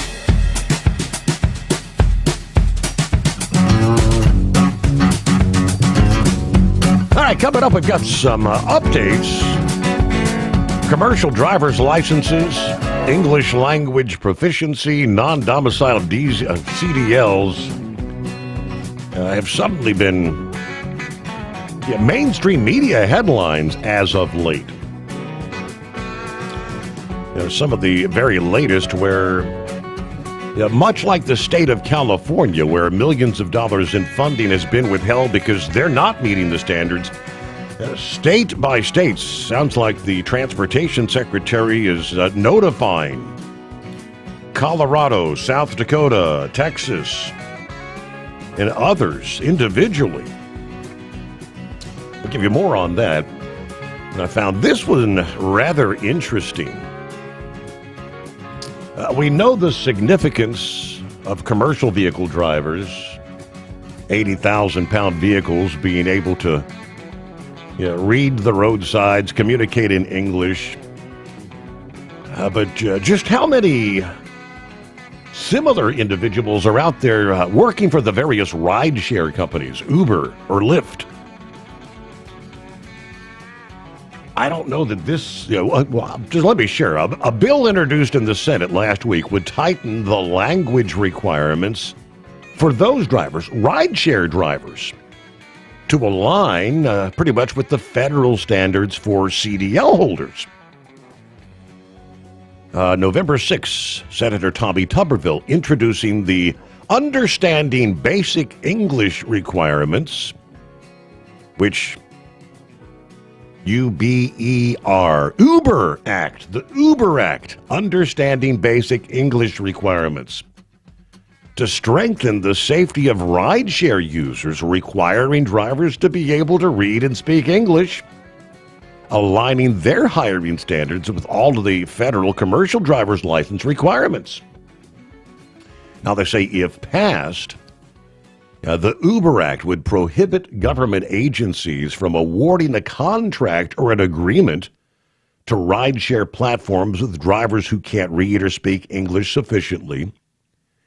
It would ensure compliant platform drivers are able to converse with the general public and law enforcement in English, understand American highway traffic signs, respond to official inquiries in English, and make entries on reports and records in English, pretty much right in line with the CDL. It would ban non-compliant companies from receiving federal contracts for a 5-year period, and it would require that rideshare platforms and their drivers comply with the same federal standards as CDL drivers. The Uber Act. What do you think? All right, so let's take care of our news break. Eagle checks in as we get another hour underway just ahead. For 2 decades, TEL has helped owner-operators grow their business with trusted leasing and financing options. Learn more at tel360.com. Thinking about becoming your own boss? Transport Enterprise Leasing makes it easy with new trucks, 24/7 maintenance support, and now you can save right from the start. Use promo code OVERNIGHT100 to get $100 off your first lease payments. Call TEL today at 866-404-6289 or visit tel360.com and take the first step toward owning your success.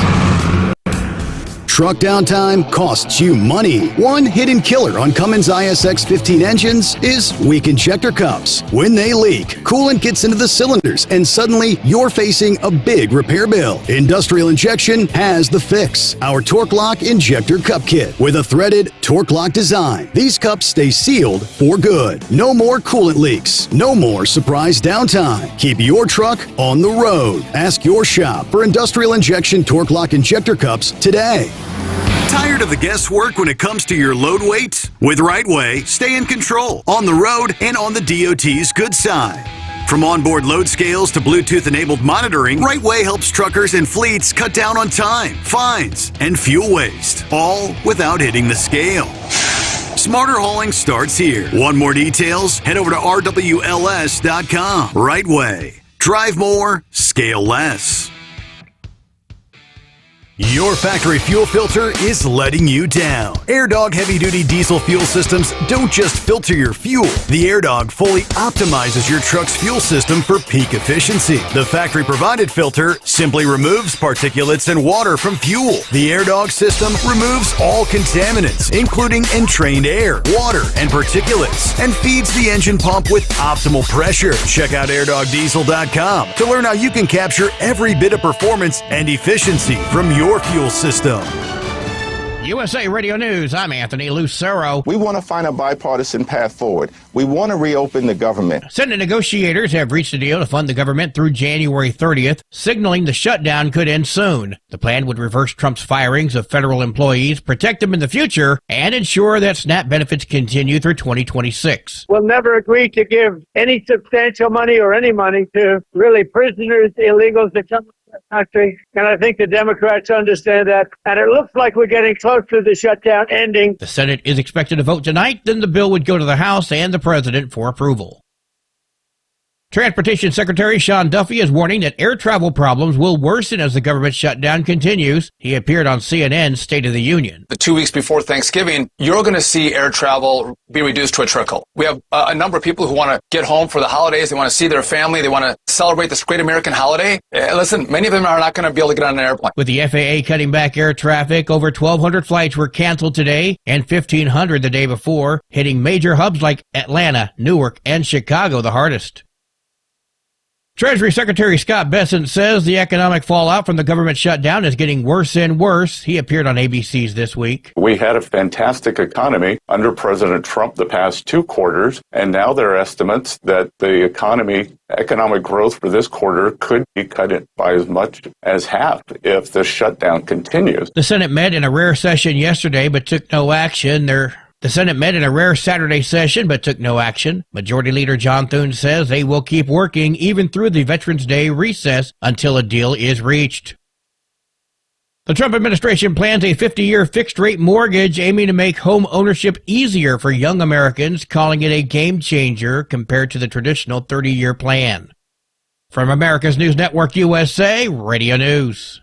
If you want 5 free classic radio shows to add to your library or listen to them anytime you'd like, just go to 100radioshows.com. There's 5 shows waiting for you. Fibber, McGee and Molly, Suspense, Jack Benny, Gunsmoke, and Richard Diamond, Private Detective. They're yours free. Just put your email in. We'll send you an email with 5 links. The links never expire. The shows sound amazing. They're yours as our gift. At that site, 100radioshows.com, there are hundreds and hundreds of additional classic radio shows for purchase. If you decide to buy any of those shows, use the promo code radio. That's right. Use the promo code. Word is radio. If you do that, you'll save 70% on your order. Now, that's done at checkout. Make sure you put the promo code in. Save 70%. Get some free classic radio shows at 100radioshows.com. At 100radioshows.com. An Army colonel at Fort Leavenworth has been sentenced to 28 years in prison for sexually abusing children. 53-year-old Colonel Scott Newman was convicted in a court-martial after being acquitted in a separate civilian trial earlier this year. Police in Charleston, South Carolina say the body of a college student from New Jersey missing for over a week has been recovered. Authorities say the death of 19-year-old Owen Kennedy of Tinton Falls has been ruled a suicide. His body was found in the water near Patriots Point, South Carolina, Saturday morning. Kennedy was reported missing on November 1st after last being seen by friends on Halloween night in an area near the College of Charleston where he was a student. Detectives say Kennedy took his own life by walking off the Ravenel Bridge pedestrian walkway. I'm Larry Kofsky, NBC News Radio. A nationwide baby formula recall is being issued after babies in 10 states contracted botulism. The FDA is warning parents that 13 babies got sick and needed to be hospitalized after drinking By Heart Whole Nutrition infant formula. Infant botulism is a rare illness that can be fatal, but the FDA says no deaths have been reported. The impacted states include New Jersey, Pennsylvania, Arizona, California, Illinois, Minnesota, Oregon, Rhode Island, Texas, and Washington. By Heart Whole Nutrition, based in New York, issued a voluntary recall for 2 different infant formula lots with December 1st, 2026 use by date. I'm Sarah Lee Kessler. And I'm Anthony Lucero, USA Radio News. Good morning, guys. I just want to warn you, traffic is tough out there. We are here for you to tell you how to keep safe. Everybody who is listening needs to take cover as soon as they can. To provide the music, talk, and sports you love. And to deliver the news that matters to you. We are the voices you can trust. We are live and local. We are America's broadcasters. Text radio to 52886 and tell Congress you depend on your local radio stations. Message and data rates may apply. You may receive up to 4 messages a month. This message furnished by the National Association of Broadcasters. Transport Enterprise Leasing, founded by a U.S. Army veteran, proudly supports those who've served. Veterans receive a $750 discount on their lease deposit with 24/7 maintenance support, national parts discounts, and interest-free financing. TEL is committed to your success. Call 866-404-6289 and use promo code overnight100 or visit tel360.com. Your factory fuel filter is letting you down. AirDog heavy-duty diesel fuel systems don't just filter your fuel. The AirDog fully optimizes your truck's fuel system for peak efficiency. The factory-provided filter simply removes particulates and water from fuel. The AirDog system removes all contaminants, including entrained air, water, and particulates, and feeds the engine pump with optimal pressure. Check out airdogdiesel.com to learn how you can capture every bit of performance and efficiency from your fuel system. The Overnight Drive with Steve Sommers. Live from the Hot Shot Secret Studios. Call Steve now. 844-844-3388. That's 844-844-3388.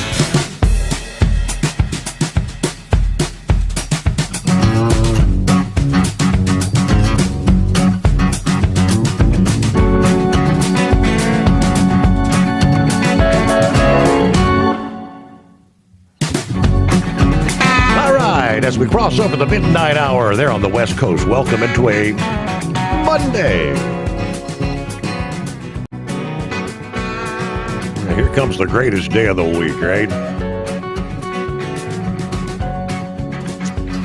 I'll give you an update out of Louisville in regards to the horrific UPS crash.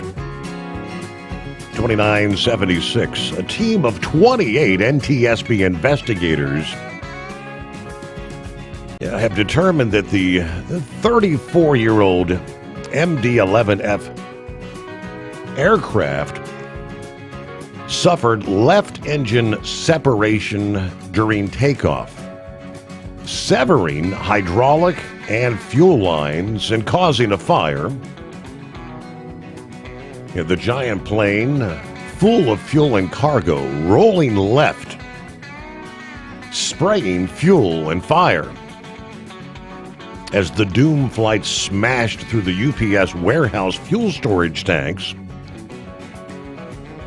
followed by a semi-truck parking lot and an auto scrap yard, and on down the line, outside of their worldport in Louisville. Obviously, all three flight crew on board were killed, 11 on the ground killed, 15 others injured, and they tell us there are 9 people still unaccounted for. Now, this is similar to American Airlines 191, where left engine broke off during takeoff, killing 273 people. But that jet was a DC-10. The UPS MD-11 features engine mounts that were redesigned in hopes of preventing engine separation accidents. This was indeed the first engine separation crash involving MD-11 aircraft. A little more details. In the wake of the crash, the Federal Aviation Administration effectively grounded all MD-11 and MD-11F aircraft until each of them undergoes a thorough inspection. That order was issued over the weekend, following the details that the left-hand engine and pylon detached during takeoff. The FAA warns the unsafe condition is likely to exist or develop in other products of the same type design. UPS and FedEx have both announced they're immediately grounding their entire fleet of MD-11 as investigators continue to gather every fragment of evidence to piece together what happened in those final seconds before impact. Shortly after taking off from Louisville Muhammad Ali International Airport, the cargo plane's engine and the pylon, as they call it, which supports the engine, fell off the left wing as it was accelerating for takeoff. Yet to determine what happened, but operators are erring on the side of caution until more answers are given. They're saying this is out of an abundance of caution. Now, FedEx, the only other major U.S. airline to operate the MD-11, will also ground them for a thorough safety review based on the recommendation of the manufacturer. The decisions after recommendations from Boeing, which merged with McDonnell Douglas in 1997.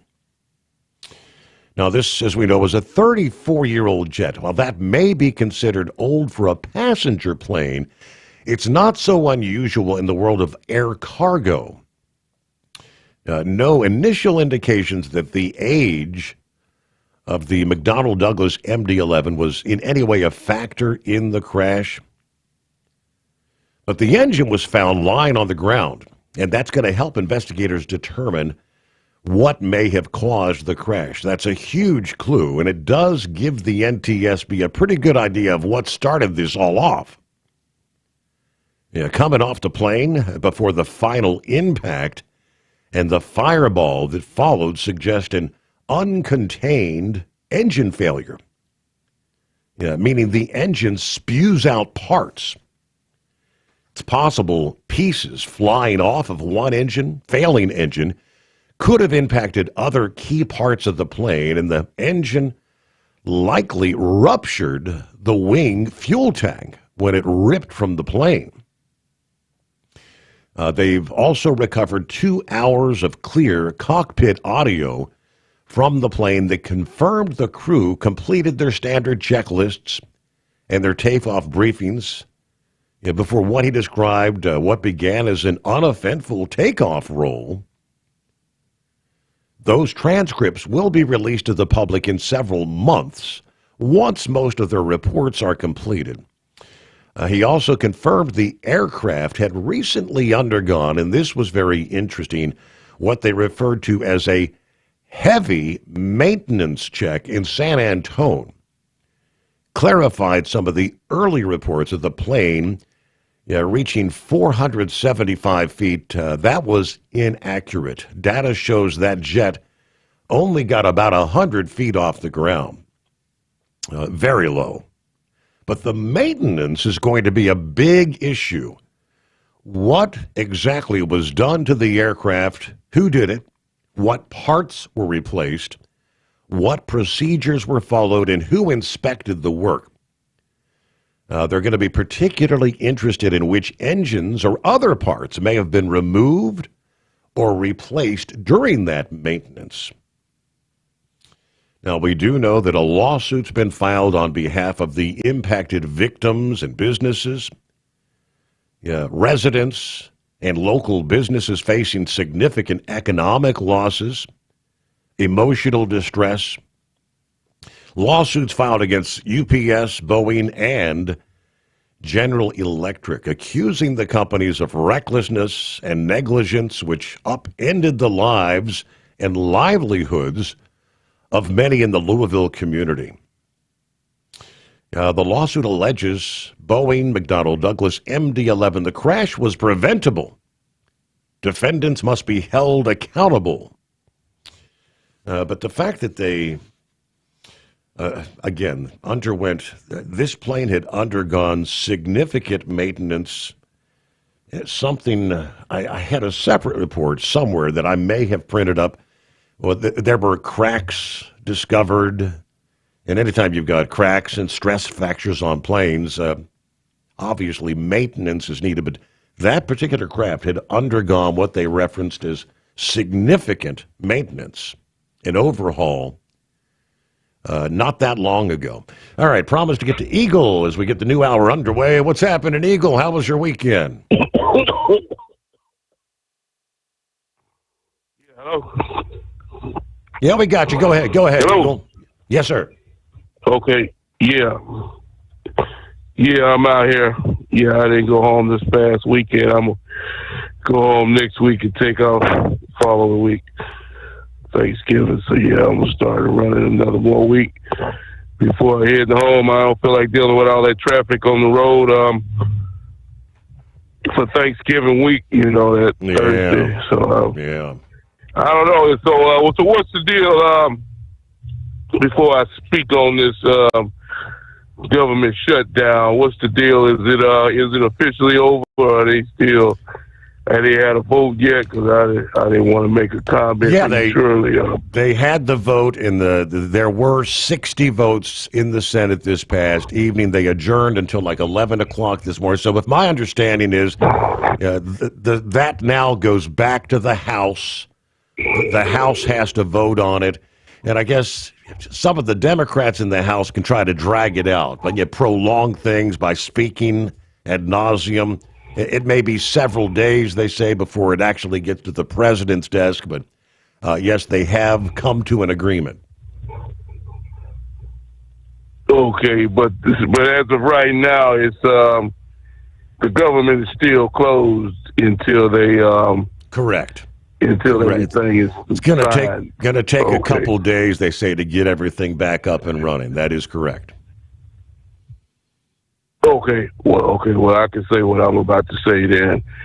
Okay, then, Steve. If that's the case, then okay. Over the past couple of days, the airports, have been telling people, there's still people losing their jobs, and they've telling people they're cutting back on the amount of flights that are leaving airports due to the fact people are calling in sick. And as for that, I'm going to speak on these people here, Steve, these air traffic controller people. I have respect for that. They got a tough job. They got a very important job, to do what they do. And, I understand, a lot of people, they upset about not receiving pay. But these people that are not showing up for work, and lying and saying that they're sick, as far as I'm concerned, they should be fired from the job. They shouldn't be allowed to come back when this strike is. When the government reopens, they show you what type of employee they are, by lying. I can understand if you're legitimately sick, I can understand you doing it, but if you're just blatantly lying, not showing up for work, you're putting people's lives in jeopardy when you do that. Like I said, that's another air traffic man that's not on the job in a plane.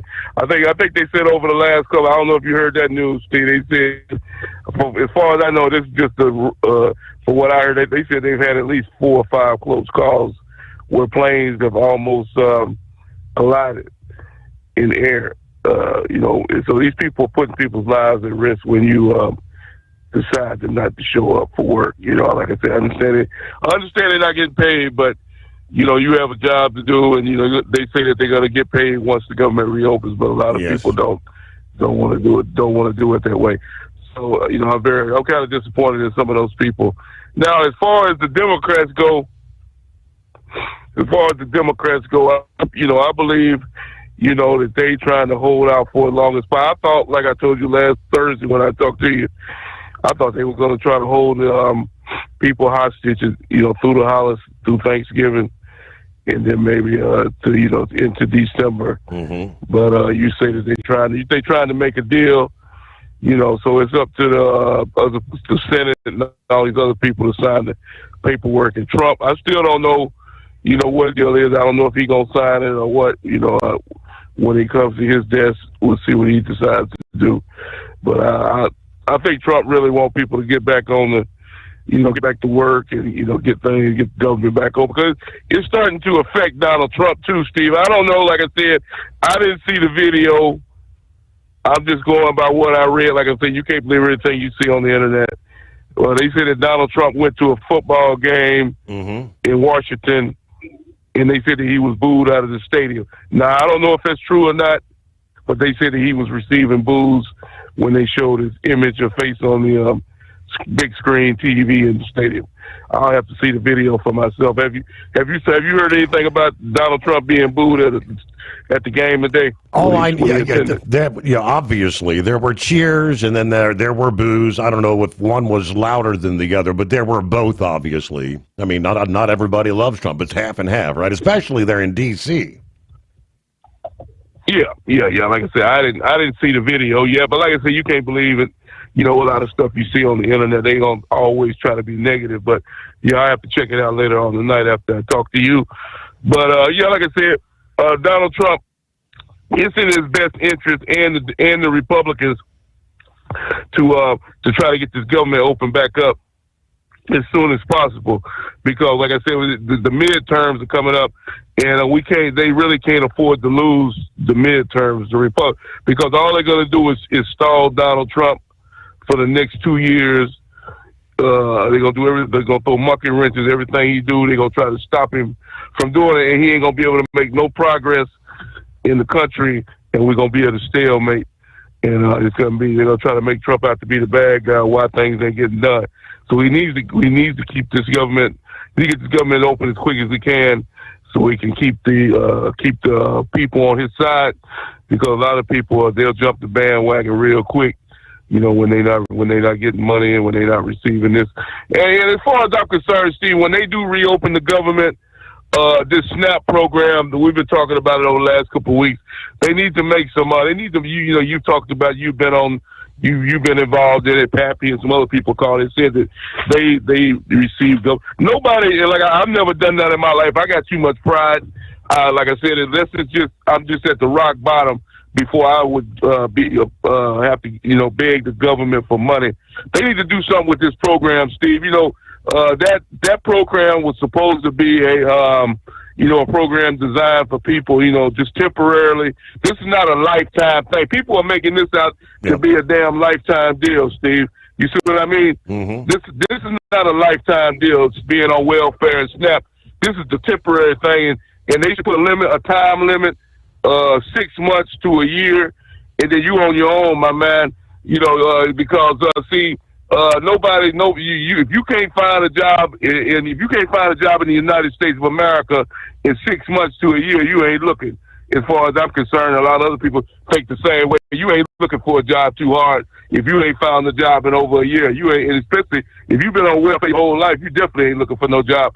So as far as I'm concerned, Steve, the government, Trump, and everybody else need to look because they've added up the money. You've talked about it, how much money they spend every year on welfare of people that don't even deserve it.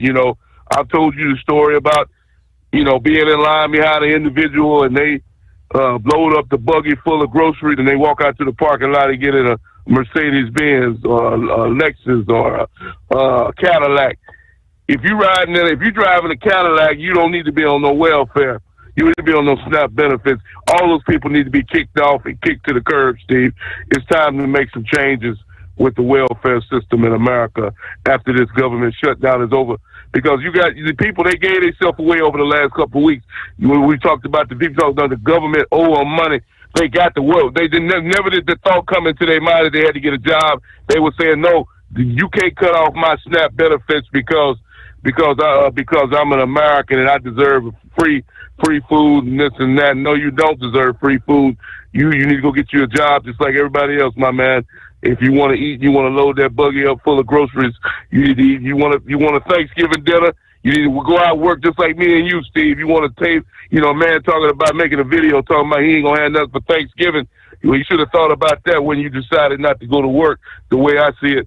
So if you don't have a turkey on your table on Thanksgiving, it's your own damn fault.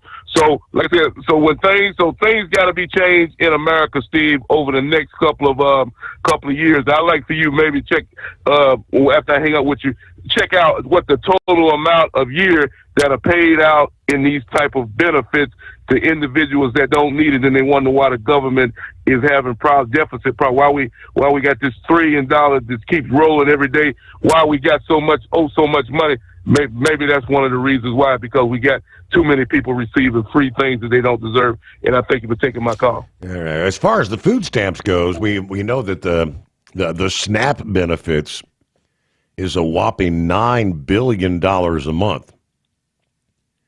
Now, how much of that are individuals that don't per se actually deserve it, refuse to work because they would lose it? I don't know if they have the capabilities of breaking that down or not, but there's an awful lot of obviously very capable of working individuals that are taking advantage of that. But as far as the president, yes, he did indeed attend the I guess they're saying he's the first sitting president in nearly half century to attend a regular season NFL game. when he went to the Commanders versus the Lions yesterday. Now, the report says there were cheers and boos from spectators when he was shown on the video board late in the first half. He was standing in a suite along with the House Speaker Mike Johnson. Let's see. He said, I'm a little bit late speaking to reporters earlier after he got off Air Force One after landing at Joint Base Andrews following a flyover of the stadium there in Landover, Maryland. In the first quarter, before the president arrived, Lions receiver Amon-Ra St. Brown celebrating a touchdown catch, pointing into the stands, doing the Trump dance that several other athletes started doing last year, like when he's dancing to the YMCA thing there. The White House said several cabinet secretaries and Republican Senator Steve Daines of Montana, were also scheduled to be there at the game. But only 2 other times did a sitting president go to an NFL game during the regular season. According to the league, that was Richard Nixon, 1969, then Jimmy Carter in 1978. First sitting president, President Trump, became the first sitting president at a Super Bowl when he watched the Eagles beat the Chiefs 40-22 in February. So there you go. Some cheers, some jeers. That's what you, in this day and age, yeah. It is 844-844-3388. Half a century ago today, one of the worst maritime disasters in U.S. history unfolding when the SS Edmund Fitzgerald sank in Lake Superior. A potent storm stirring up towering waves, tropical storm force winds. Now, here, decades later, this tragedy serves as a reminder how ferocious that this time of year, the fall storm season, can be in and on the Great Lakes.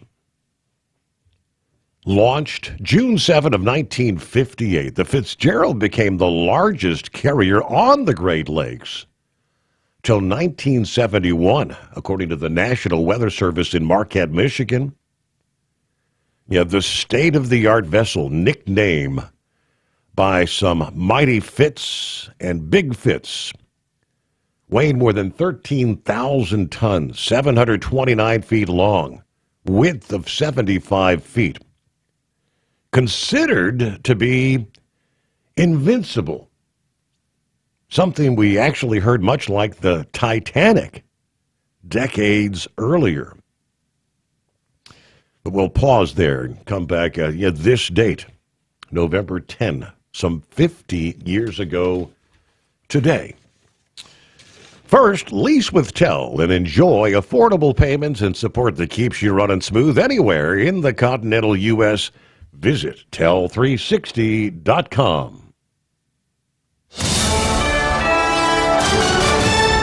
USA Radio News, I'm Chuck Brady. It looks like the government shutdown may finally be coming to an end.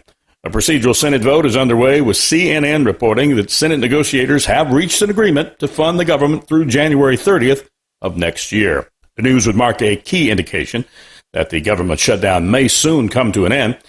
A source tells CNN the Senate is expected to vote tonight and that there are enough Democrat votes to move the plan forward. The deal reportedly will include a reversal of President Donald Trump's firings of federal employees, as well as provisions to prevent such actions in the future. It also will ensure that food stamps are funded through the fiscal year 2026. Again, reporting tonight, a procedural Senate vote underway. CNN says there are enough Democrat votes to bring the shutdown to an end. America's News Network, USA Radio News.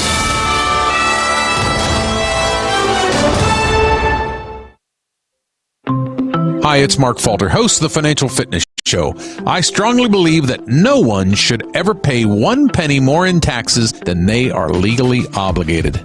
Unfortunately, for most hardworking Americans, this just isn't the case. Why? because most people spend more time planning next weekend's getaway than trying to ensure they're going to pay less in taxes. My financial fitness team has put together some materials that I know are going to help you. It's the Tax Savings Kit. Tax Savings Kit includes 3 things: free tax analysis, top 10 ways to pay less in taxes, and an investor's guide to taxes. Now, how do you get it? Simple. 866-764-2635. Again, 866-764-2635. I'm Mark Falter. This is Financial Fitness, making personal finance profitable. At TEL, we know what it takes to succeed as an owner-operator because we were founded by one. The big secret? Affordable new trucks. New equipment keeps you moving, improves cash flow, and delivers reliability. For over 20 years, we've helped drivers take the next step in their careers. Call TEL at 866-404-6289 and use promo code OVERNIGHT100. We look forward to meeting you. Hello, Big T here with Diesel Power Group. Listen, if your truck's in a repair center and you think it's being misdiagnosed or worse, being overcharged for an overhaul or an engine replacement, you need to stop and call Diesel Power Group now. Allow us to build the DPG solution that is right for you, not the repair center. We have over 4 decades in engine remanufacturing experience and specialize in Caterpillar, Cummins, Detroit, Mack, International, and John Deere. DPG offers an industry-leading warranty and turnaround times. We want to earn your trust every day. Don't believe us? Challenge us today by calling 574-594-5888 or visit us at dieselpowergroup.com and follow us on Instagram and Facebook. We are available 24/7. Mention code 374 and receive a $200 rebate towards your major failure repair. We know being over the road isn't easy, but getting parts for your truck can be. Rainey's offers over 100,000 parts and accessories, from chrome to cab comforts, watermelon lights to necessary replacement parts. It's all available on our website. Got questions? Our team of experts has your back from start to finish with unmatched customer service you won't get anywhere else. Head to Rainey's.com to get $25 off any order over $250 with code DRIVE25 at checkout. Your factory fuel filter is letting you down. AirDog heavy-duty diesel fuel systems don't just filter your fuel. The AirDog fully optimizes your truck's fuel system for peak efficiency. The factory-provided filter simply removes particulates and water from fuel. The AirDog system removes all contaminants, including entrained air, water, and particulates, and feeds the engine pump with optimal pressure. Check out airdogdiesel.com to learn how you can capture every bit of performance and efficiency from your fuel system. Like the men and women who power America, the people at Hot Shot Secret work hard and play harder. We're the fastest growing diesel and oil additive brand in the country. We solve problems. We protect engines. We save you money. And more importantly, time. Hot Shot Secret, powered by science. The Overnight Drive with Steve Sommers. Live from the Hot Shot Secret Studios. Call Steve now. 844-844-3388. That's 844-844-3388.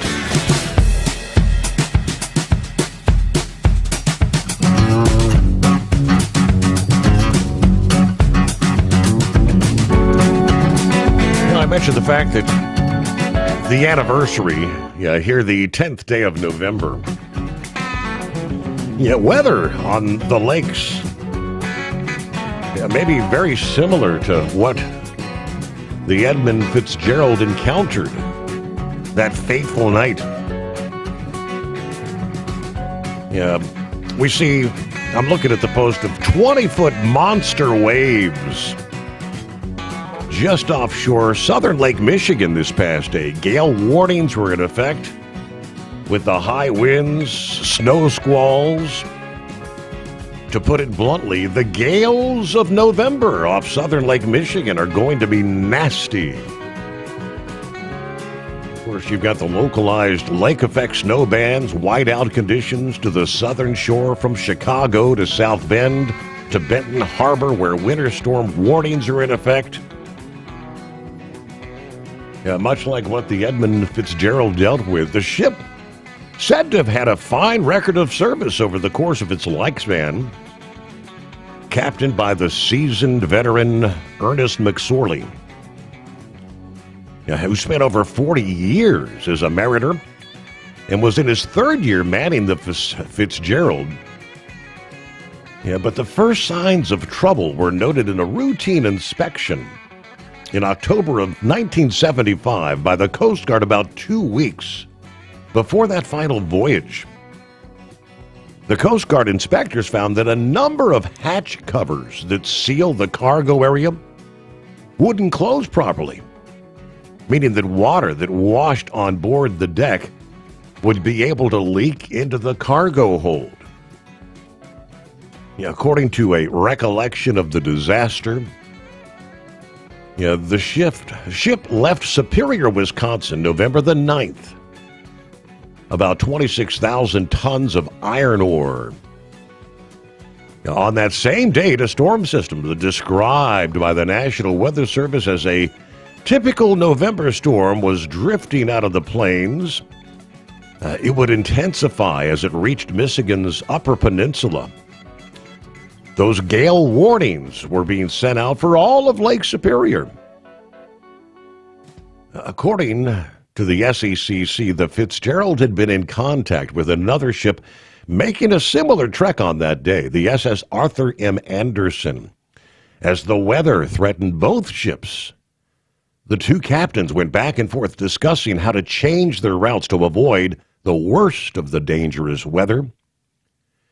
But it was on the night of November 10, shortly after 7 p.m., McSorley said, "We're holding our own, going along like an old shoe," in a radio message to the Anderson. However, shortly thereafter, the Fitzgerald would disappear from radar tracking, sinking that night about 17 miles northwest of Whitefish Point along Michigan's Upper Peninsula. All 29 members lost their lives. The ship never sent out a distress call. The largest, longest vessel ever built on the Great Lakes slides into the launching basin June 7 of 1958. Why didn't McSorley let anyone know the ship was in distress? According to a 2015 interview with Michigan Radio, the Anderson's captain, Jesse Cooper, believed McSorley wanted to prevent the crew from panicking. He said, "I think he knew he was in trouble, but he couldn't spread the word because it would panic the crew." What the hell would you do if you had a hole in your bottom and you're taking on more water than you could pump out? Post-analysis, research of weather showed that the strong low-pressure system causing winds of 55 miles per hour, producing waves of over 25 feet that night. That's about as big as waves theoretically get on Lake Superior. In any case, there could be rogue waves twice that height, and it's not out of the question that one of those could have sunk the Edmund Fitzgerald. Today's ships would be warned not to travel during these conditions, based on the forecast model predictions for Lake Superior and observations from the buoys. There's even a buoy at Whitefish Point, near where the Fitzgerald met its demise. But this time of year, the fall storm season, is when shippers are usually trying to complete as many trips as possible before winter begins and the lakes start to freeze over. Since Lake Superior is the largest of the Great Lakes, wave heights can also become much larger there than any of the other Great Lakes, they say. Of course, in the days after the ship was lost, the Coast Guard would find the ship sank abruptly. Lifeboats were found badly damaged, an indicator that they were never launched into the water, but whether smashed. Yeah, the loose hatch covers could also allow water to spill into the cargo area, which accelerated the rate at which the ship went down. Additionally, the ship sat low in the water, which would allow a greater quantity of water to flood the deck. No bodies were ever recovered. The wreckage, which sits about 530 feet deep at the bottom of Lake Superior. All right, 844-844-3388. 50 years ago today, though. All right, see what's going on with Knuckle Buster as we get the new week underway. What's going on, Knuckle Buster? Morning, Mr. Steve. Morning, Mr. Steve Sommers. I want to give a simplified shout out at a 250th birthday to Truck and Field, Captain Ron, that man, and of course, as always, our gracious host, Mr. Steve Sommers. Today is the 250th birthday for the Marine Corps, so should I start singing? No, we won't do that. I won't ruin a good song. How about that? So, oh, man, I'm still laying around the house there. So we'll get back out again tomorrow night. I just figured I'd call you while I was still up. And I saw this T-shirt this weekend, Steve. It had a picture of a woodpecker on it. It said the Little Pecker Club, the gents making little dents. So I thought, I don't know woodpecker, but that might work for you, you know? Yeah, right. Yep. I ordered a penis enlarger from Amazon last week, Steve. You got to love Amazon. You know what they sent me? What's that? A magnifying glass.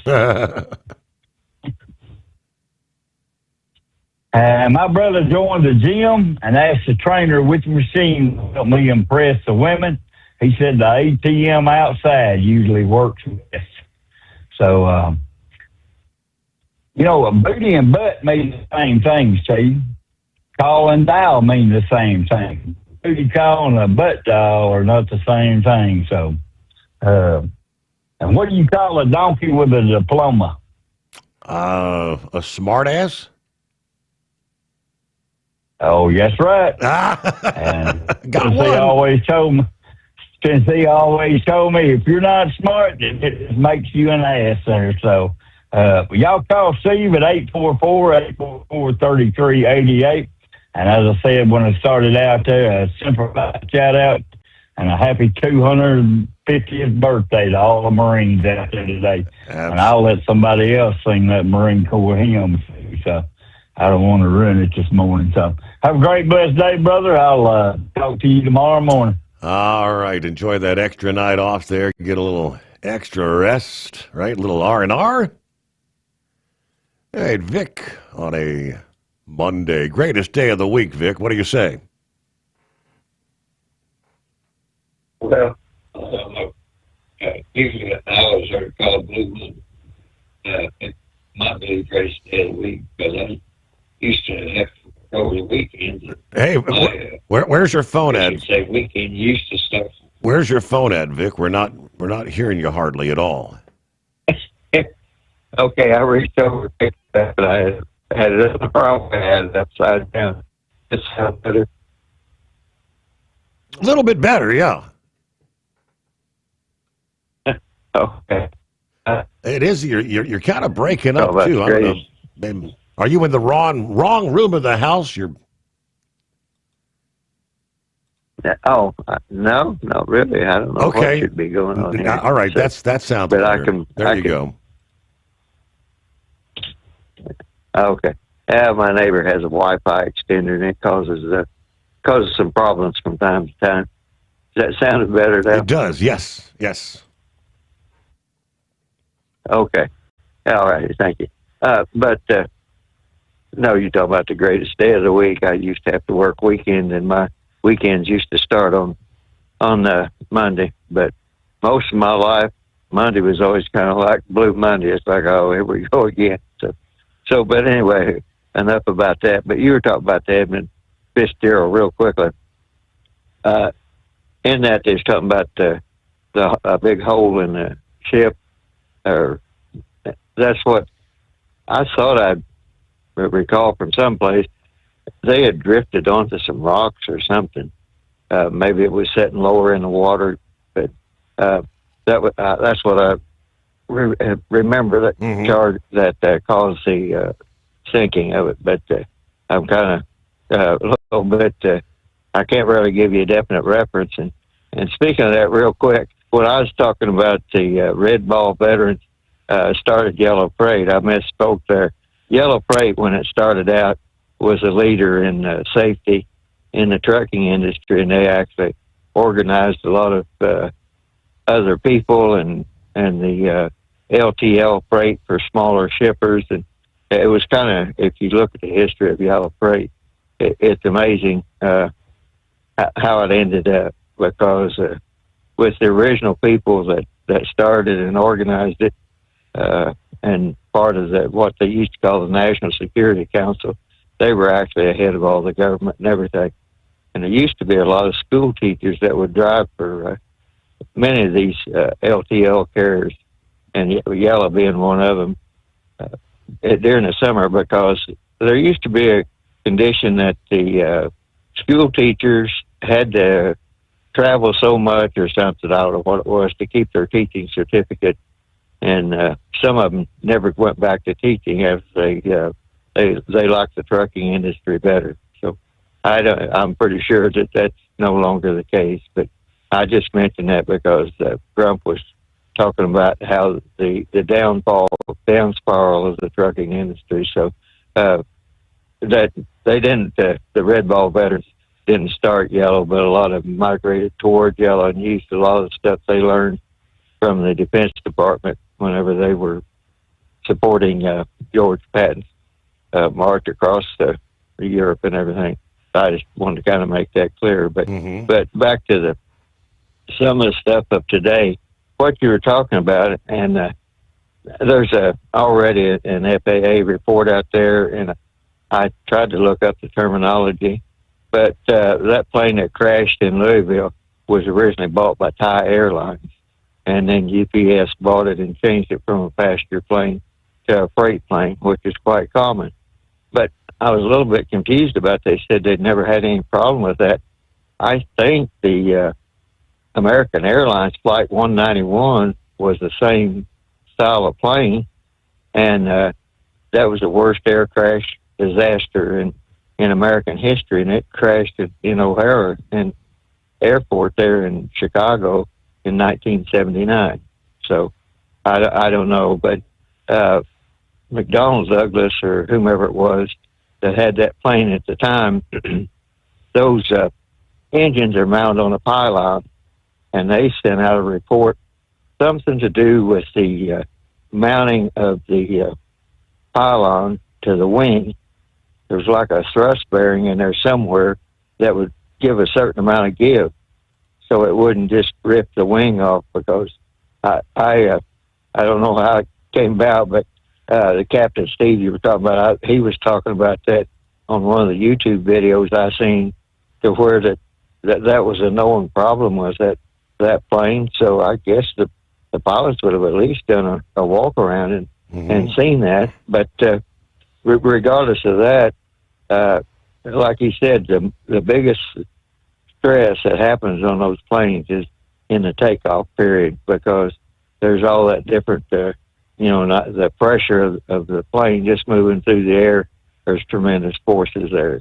But whenever when McDonnell Douglas put out the report to kind of change the way, however they were mounted, they were supposed to change it, and I forget which airline it was, but one of them decided instead of using a two-step maneuver, they were going to use a one-step maneuver, and they got approval for that from the manufacturer, and they were supposed to remove the engine, and then after the engine was off, remove the pylon.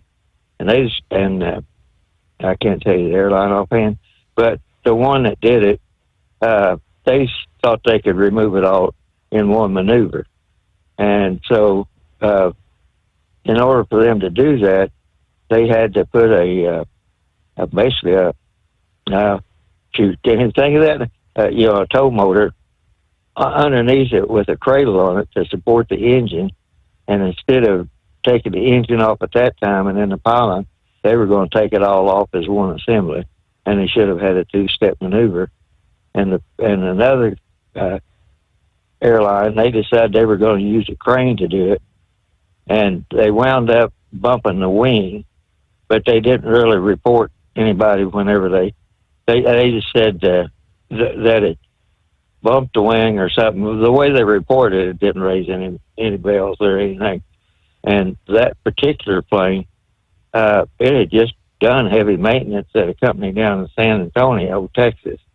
Now, why they had it done down there, I don't know. Maybe it's something to do with a contract they had with UPS.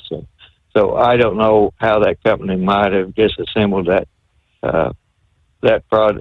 particular part of the plane or anything of that nature. But I don't know. There is a whole report on that, and they had a lot of rust on that plane because it came, of course, out of Thailand there and Southeast Asia whenever they did the heavy maintenance on it. So that's just kind of one of the interesting things. I'll just wait and see what they come up with on that. But like I said, it's going to be a long time before the report actually comes out. But they have had a problem with that plane for some time because I think they call it the number 3. Whatever engine number it is, the engine in the tail section. Whenever that wing or anything comes up, when they do separate like that, it tears up all the hydraulic lines and electrical lines. So everything that's supposed to be driving that rear engine is gone. And supposedly that plane could take off if they had at least 2 engines working. So, but the other thing is that I looked at some of the videos, and to be familiar with UPS there in Louisville, everything north, I believe it's Great Lane, that's unionized. And all those warehouses and stuff you've seen on the other side where the trucks were, that's non-union. I don't know why, and that's probably why there were a lot of trucks over there. But it's just like, every major airport was built what they thought was outside of the city, and the city grew to it. And virtually every airport in America is facing that same problem. I mean, you even though your Cincinnati airport is in Covington, Kentucky, pilots really don't like flying into that because it's a tough airport to fly into. So basically all these airports are just a disaster waiting to happen.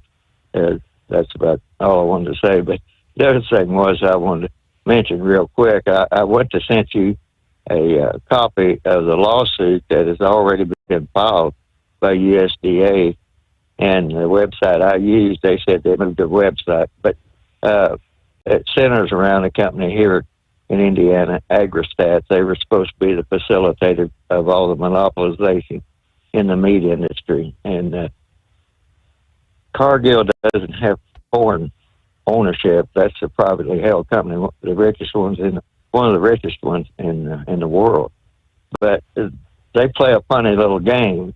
They have like Cargill Russia, Cargill China, and all that other type of stuff. Mm-hmm. And so they basically just to give you an example, way back when Earl Bush decided they were going to sell all the grain to Russia, Cargill was one of the big ones that participated in that and made a lot of money.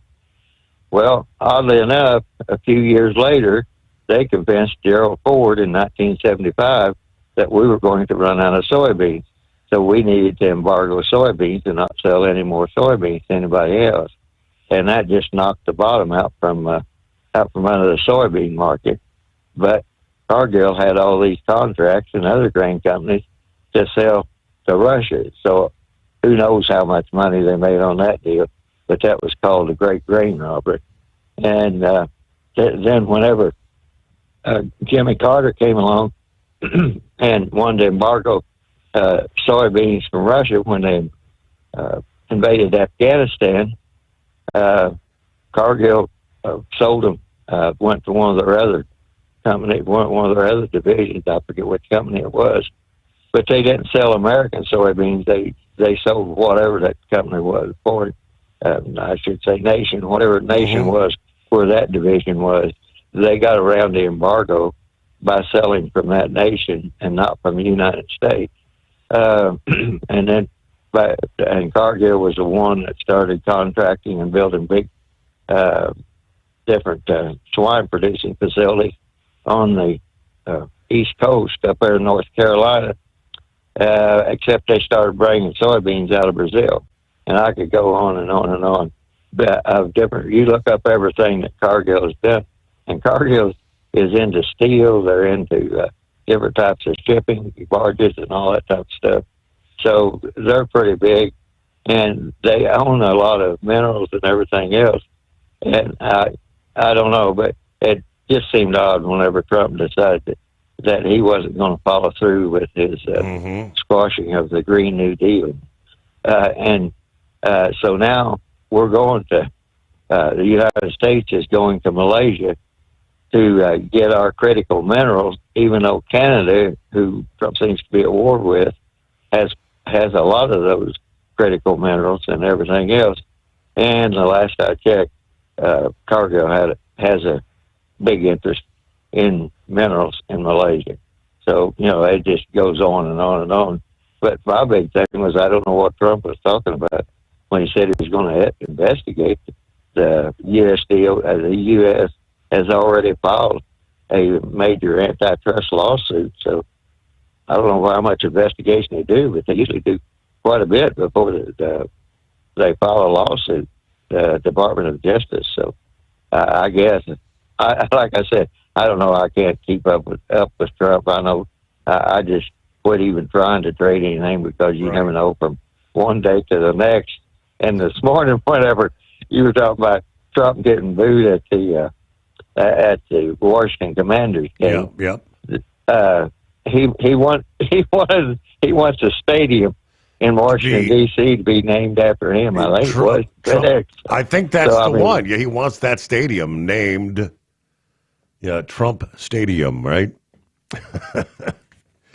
I don't know what's the cost of the rights, the naming rights.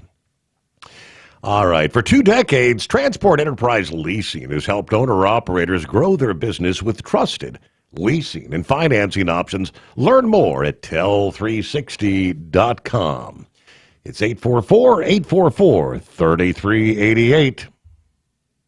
Ready to take the wheel of your future? With Transport Enterprise Leasing, you can start for just $500 down. Get new equipment, expert support, and a path to ownership, all with one of the lowest upfront costs in the industry. Whether you're starting out or leveling up, Tell is here to help you succeed. Visit tell360.com or call 866-444-6289. Use promo code overnight100 to get rolling today. Truck downtime costs you money. One hidden killer on Cummins ISX 15 engines is weak injector cups. When they leak, coolant gets into the cylinders and suddenly you're facing a big repair bill. Industrial Injection has the fix. Our Torque Lock Injector Cup Kit with a threaded Torque Lock design. These cups stay sealed for good. No more coolant leaks. No more surprise downtime. Keep your truck on the road. Ask your shop for Industrial Injection Torque Lock Injector Cups today. Your factory fuel filter is letting you down. AirDog heavy-duty diesel fuel systems don't just filter your fuel. The AirDog fully optimizes your truck's fuel system for peak efficiency. The factory-provided filter simply removes particulates and water from fuel. The AirDog system removes all contaminants, including entrained air, water, and particulates, and feeds the engine pump with optimal pressure. Check out airdogdiesel.com to learn how you can capture every bit of performance and efficiency from your fuel system. At Hotshot Secret, we share the science behind common diesel problems. For example, fuel additives. Most fuel additives either impact performance or provide protection. Hotshot Secret Everyday Diesel Treatment provides both performance enhancement and fuel system protection. Everyday Diesel Treatment delivers a 6-in-1 premium fuel treatment for every fill-up, every time. Everyday Diesel Treatment is available at truck stops, Tractor Supply, O'Reilly's Auto Parts, and online at hotshotsecret.com. USA Radio News, I'm Anthony Lucero. Senate negotiators have reached a deal to fund the government through January 30th, signaling the shutdown could end soon. The plan would reverse Trump's firings of federal employees, protect them in the future, and ensure that SNAP benefits continue through 2026. We'll never agree to give any substantial money or any money to really prisoners, illegals that come to the country. And I think the Democrats understand that. And it looks like we're getting close to the shutdown ending. The Senate is expected to vote again tonight. Then the bill would go to the House and the President for approval. President Trump says a tariff dividend of at least $2,000 a person will be paid to Americans. As the U.S. Supreme Court weighs the legality of President Trump's sweeping tariffs, in a social media post, the president says the payments would be for everyone except high-income people. The High Court heard arguments last week after agreeing to fast-track the case. In his post, Trump also took aim at those who are against the tariffs, calling them fools. The tariffs will stay in place until the court makes a decision. I'm Scott Carr in Washington. President Trump reportedly says he wants his name on something new for him. His name is festooned across casinos, buildings, and golf courses, but no stadiums. President Trump is apparently interested in having the Washington Commanders' new stadium named after him. ESPN reports White House officials endorsed the idea publicly, calling Trump Stadium a fitting tribute to his role in the project. This follows congressional approval that transferred control of the RFK site to D.C. leadership. The new venue is slated to open in 2030 as part of a nearly $4 billion redevelopment plan between the team and the district. I'm Rob Martier. Cleveland Guardians pitchers Luis Ortiz and Emmanuel Clase have been indicted for allegedly throwing games to benefit a sports betting scheme dating back to May 2023. Ortiz has been arrested. Clase remains free. From America's News Network USA Radio News.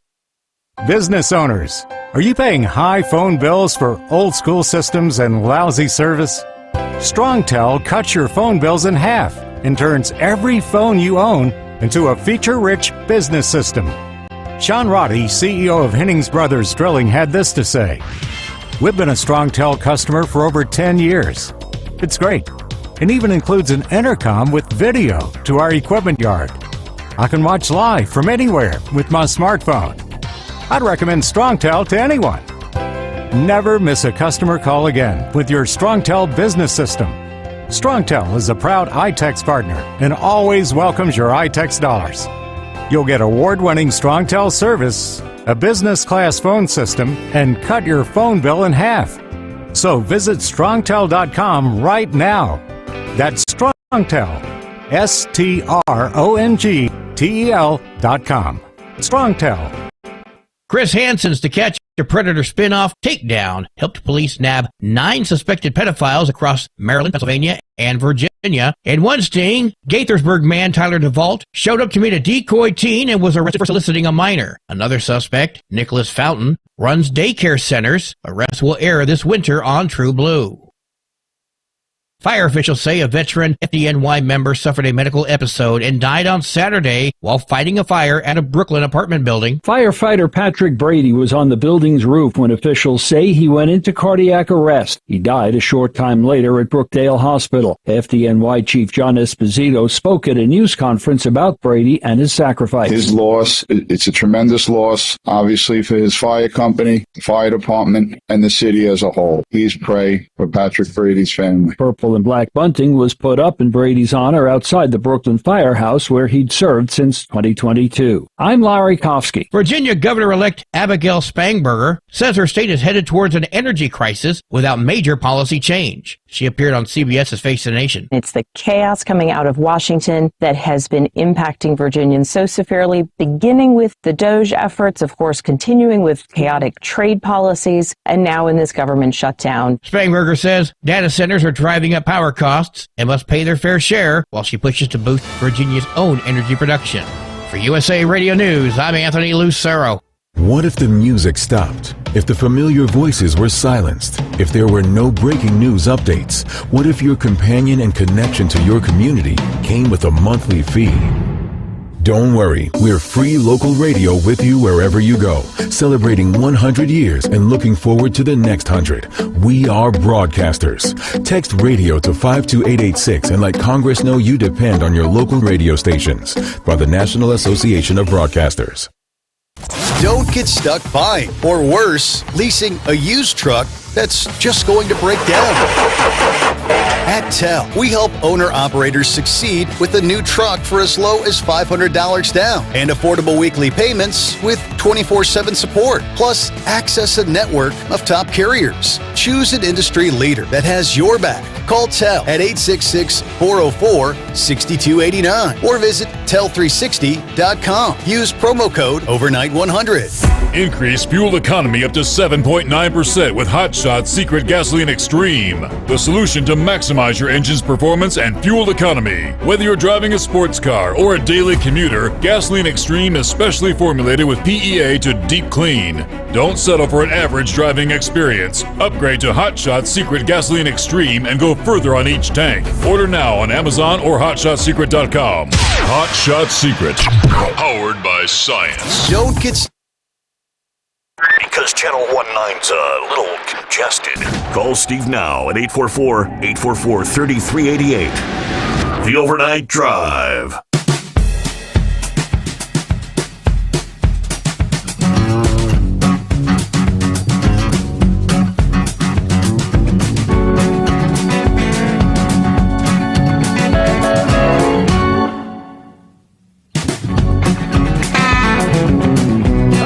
Just like that, rolling into that final hour. Here on a Monday, greatest day of the week. All right, we see under the industry headlines, Department of Transportation has made it clear they want to clean up the non-domiciled CDL process. As part of that effort, the DOT and the FMCSA recently issuing letters of preliminary non-compliance to Colorado, South Dakota, Texas, Washington. The letters telling the states to take immediate corrective action regarding the issuance of non-domiciled CDLs or risk losing federal funds. They launched this audit into non-domiciled CDLs back in June. Following the findings of that audit, they unveiled their emergency interim final rule that drastically reduced the number of people eligible for such a CDL.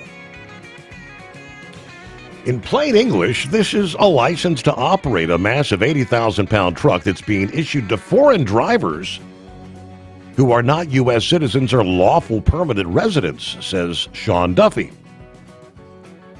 This is absolutely 100% broken, he said. It has become a threat to public safety. It's a national emergency that requires action now. Now, in Colorado, in a letter to Governor Jared Polis and the Colorado Department of Revenue Executive Director Heidi Humphreys, the FMCSA said they had obtained evidence of systemic policy, procedural, and programming errors in Colorado's issuance of non-domiciled CDLs, finding that the Colorado DMV issued non-domiciled CDLs to drivers who did not qualify and issued non-domiciled CDLs that extend beyond the expiration of a driver's lawful presence in the United States. During the review of their program, they said 6 of the 99 driver records sampled showing the state's DMV issued non-domiciled commercial licenses or learner's permits for a period that exceeded the person's lawful presence in the country.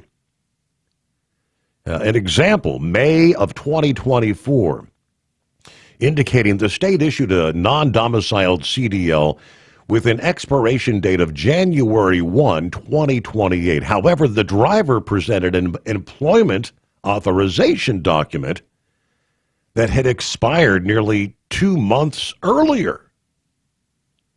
The Colorado DMV issued a non-domiciled CDL with an expiration date January 1 of 2028, almost 4 years after the employment authorization expiration date.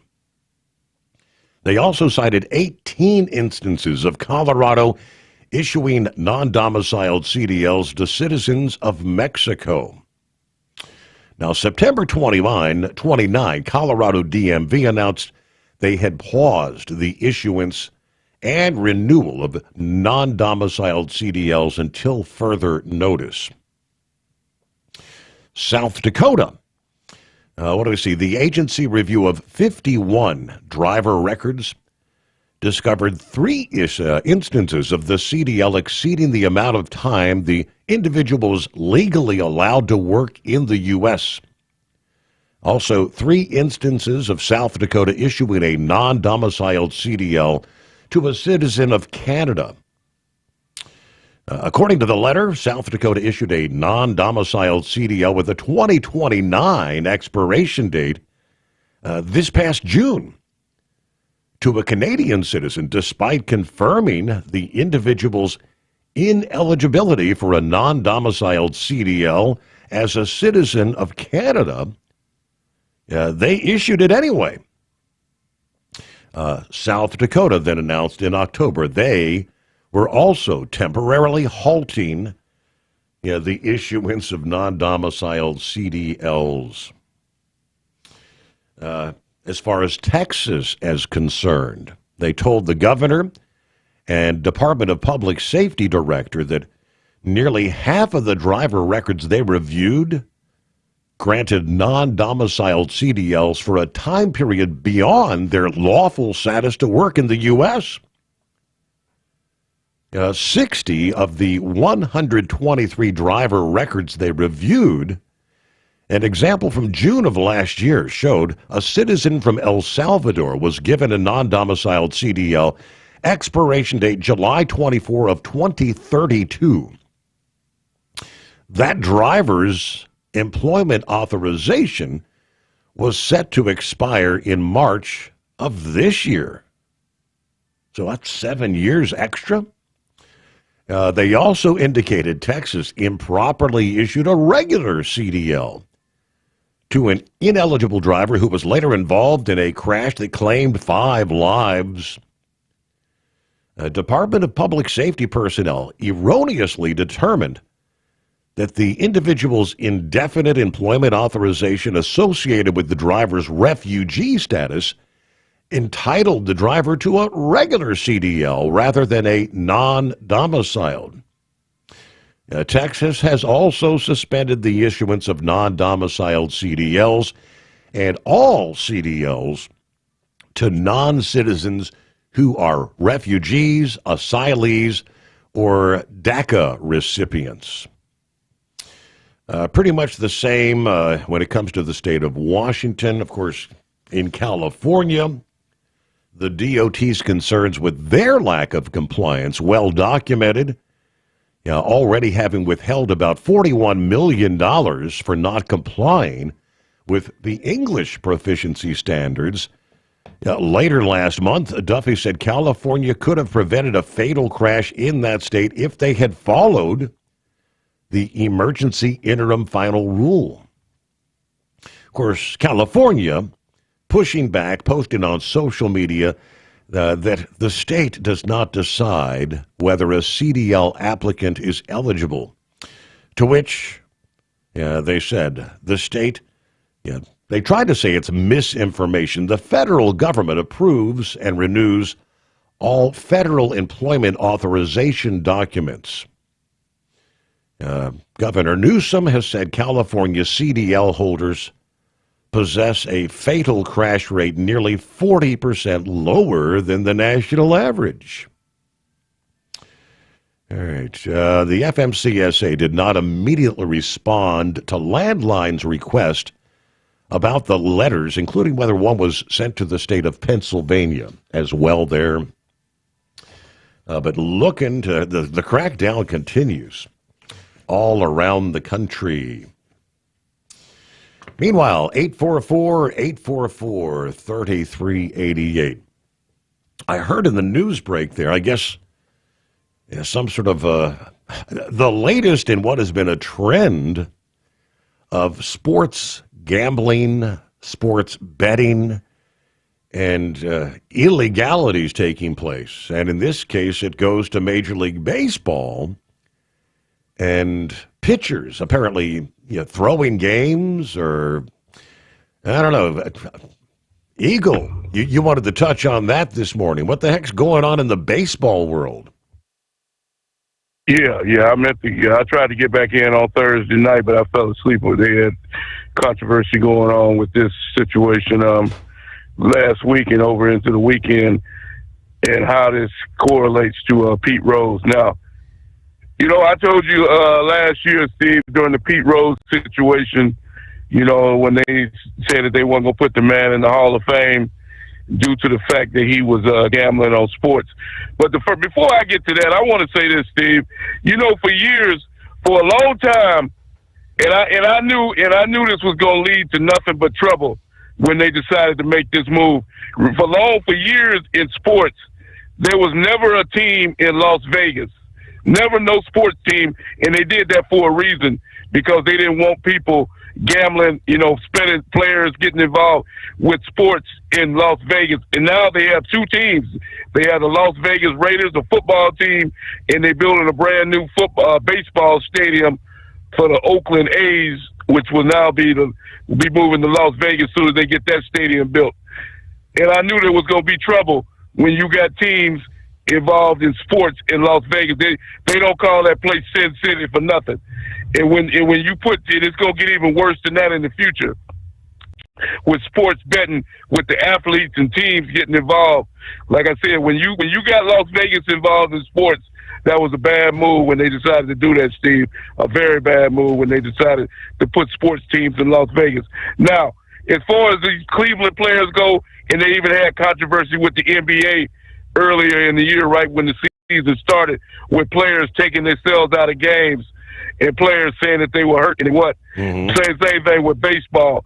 Now they got the controversy with these Cleveland players.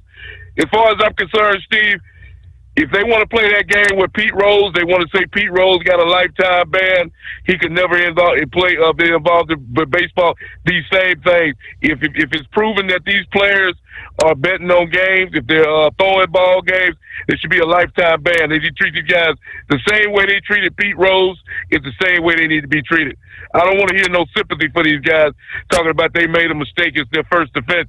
They didn't say that about Pete Rose when they kicked him out of baseball for a lifetime for supposedly betting on the Cincinnati Reds and when he was the manager of the Reds. That's one of the worst things you can do, Steve, and when you're involved in sports is bet on your own team and take yourself out of games and purposely try to rig the score. Like today, I was watching a game today, and I was watching the San Francisco 49er Rams game.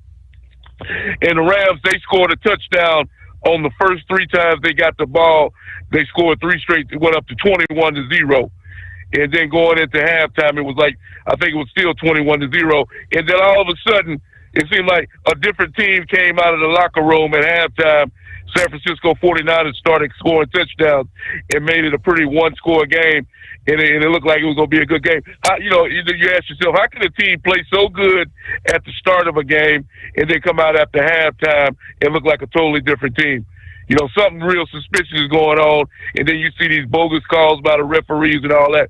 So, like I said, these Cleveland players, these pitchers, baseball is one of the easiest sports to set up, because you can easily swing at a ball that's clearly not a strike, or you can, the umpire can rig some things. Baseball is a very easy sport to set up. And, it brings into judgment what these people are doing now, Steve. But, like I say, it just disappoints me, because like I say, Pete Rose was a childhood hero of mine, and he's definitely the best man to ever play baseball. I told you that in the history of the game, and for him not to be in the Hall of Fame is an insult. So all these players that are involved in the same thing that Pete Rose is doing, I want to see them get the same treatment that Pete Rose got, and that's a lifetime ban. And I thank you for taking my call. All right. And it sounds like, based on Pete, his assertion that he never bet against the Reds. He always bet on the Reds winning. Obviously, we don't know for certain, but, to me, that did not sound like much of a sin. As a As a manager, you're always going to do everything in your power to make your team win, right? But again, we don't, I guess, question marks. But in this case, and here's what the Cleveland Guardians pitchers, Emmanuel Clase, Luis Ortiz, indicted on charges that they took bribes from sports bettors to throw certain types of pitches, including tossing balls in the dirt rather than strikes, to ensure successful bets. According to the indictment unsealed this past day in Brooklyn, the highly paid pitchers, these guys make millions of dollars to begin with, right? Took several $1,000s in payoffs to help unnamed gamblers from their native Dominican Republic win at least $460,000 on what they call prop bets in games on the speed and outcome of certain pitches. Clase, the Guardians' former closer, and Ortiz, a starter, have been on non-disciplinary paid leave since July when Major League Baseball started investigating what they said was highly unusual betting activity when these guys pitched. Some of the games in question were April, May, June. Ortiz was arrested this past day by the FBI at Boston's Logan International Airport, expected to appear in a federal court today. Clase, meanwhile, was not in custody, according to officials at this time. U.S. Attorney Joseph Nokella says Ortiz and Clase betrayed America's pastime. Integrity, honesty, and fair play are part of the DNA of professional sports. When corruption infiltrates the sport, it brings disgrace not only to the participants, but damages the public trust in an institution that's vital and dear to all of us. Ortiz's lawyer says that his client is innocent, would never improperly influence a game, not for anyone or anything. All right. He says there is no credible evidence that Luis knowingly did anything other than try to win games with every pitch and in every inning. He looks forward to fighting these charges in court. But Major League Baseball said they contacted federal law enforcement when they began investigating unusual betting activity and have fully cooperated with authorities. Let's see. We're aware of the indictment and today's arrest. Our investigation is ongoing, according to the league statement. The Guardian said, we're aware of these law enforcement actions. We will continue to cooperate with law enforcement and the MLB. But being charged with wire fraud conspiracy, honest services wire fraud conspiracy, money laundering conspiracy, and conspiracy to influence sporting contests by bribery. The top charges carry a potential 20 years in prison, they say. In one example cited in the indictment, Clase allegedly invited a bettor to a game against the Boston Red Sox back in April. Spoke with him by phone just before taking them out. 4 minutes later, the indictment said the bettor and his associates won $11,000 on a wager that Clase would toss a certain pitch slower than 97.95 miles per hour. In May, Clase agreed to throw a ball at a certain point in a game against the Dodgers, but the batter swung, resulting in a strike, costing the bettors $4,000 in wagers. After the game, which the Guardians won, Clase sent text messages to one of the bettors with images of a man hanging himself with toilet paper and a sad puppy face. Clase, a three-time All-Star and two-time American League Reliever of the Year, had a $4.5 million salary this year, the fourth season of a $20 million 5-year contract. The three-time AL save leader began providing the bettors with information about his pitches, they say, back in 2023, but never asked for payoffs until this year. They cited specific pitches that Clace allegedly had rigged, all of them first pitches when he entered a game to start an inning. A 98.5 mile an hour cutter, low, inside to the New York Mets. Starling Marte, May of 23, an 89.4 mile per hour slider to Minnesota's Ryan Jeffries that bounced well short of the plate, June of 23. An 89.4 mile per hour slider to Kansas City's Bobby Witt Jr. that bounced on April the 12th. Then they go on and on. That's just so. First pitch when he enters the game. How many different side bets can you make? So when a relief pitcher, my understanding, you can place a wager on whether his first pitch will be in excess of 90 or under 90. That's just bizarre, the kind of things. Is there anything you can wager on in sports these days? All right. Back in a moment. Don't get stuck buying, or worse, leasing a used truck that's just going to break down. At TEL, we help owner-operators succeed with a new truck for as low as $500 down and affordable weekly payments with 24/7 support, plus access a network of top carriers. Choose an industry leader that has your back. Call TEL at 866-404-6289 or visit tel360.com. Use promo code overnight100. It's no secret, today's diesel isn't as good as it should be. Diesel lacks lubricity. That can lead to fuel system failure, costing thousands in repairs. But you can prevent those issues with Hot Shot Secret products. Clean injectors, boost cetane, increase fuel economy while adding 4 times more lubricity than the leading competitor. Claims proven by real-world use and confirmed by third-party ASTM testing. Available nationwide at truck stops, farm and automotive stores, and online at hotshotsecret.com. Hot Shot Secret. Powered by science.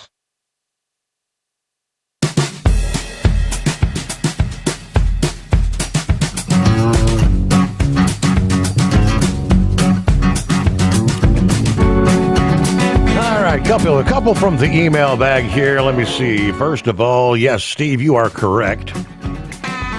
There was never any proof that Pete Rose bet against the Reds or threw a game to have them lose. But yeah, here, we're talking about intentionally either throwing a game or a bad pitch.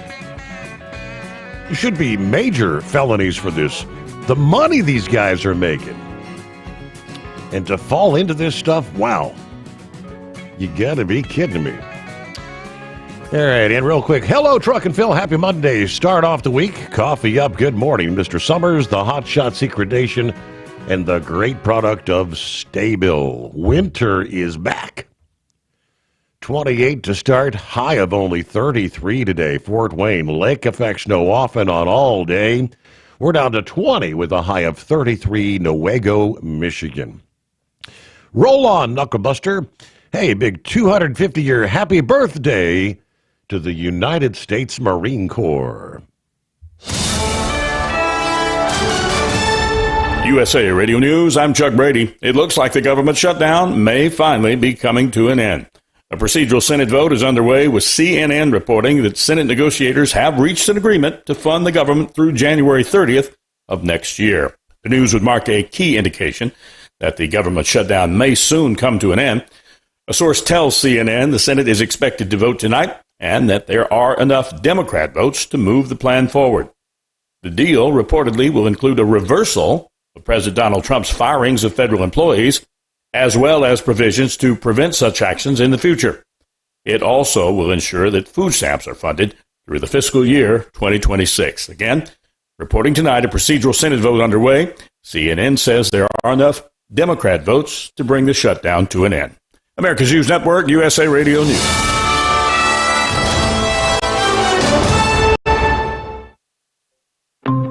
Hi, it's Mark Falter, host of the Financial Fitness Show. I strongly believe that no one should ever pay 1 penny more in taxes than they are legally obligated. Unfortunately, for most hardworking Americans, this just isn't the case. Why?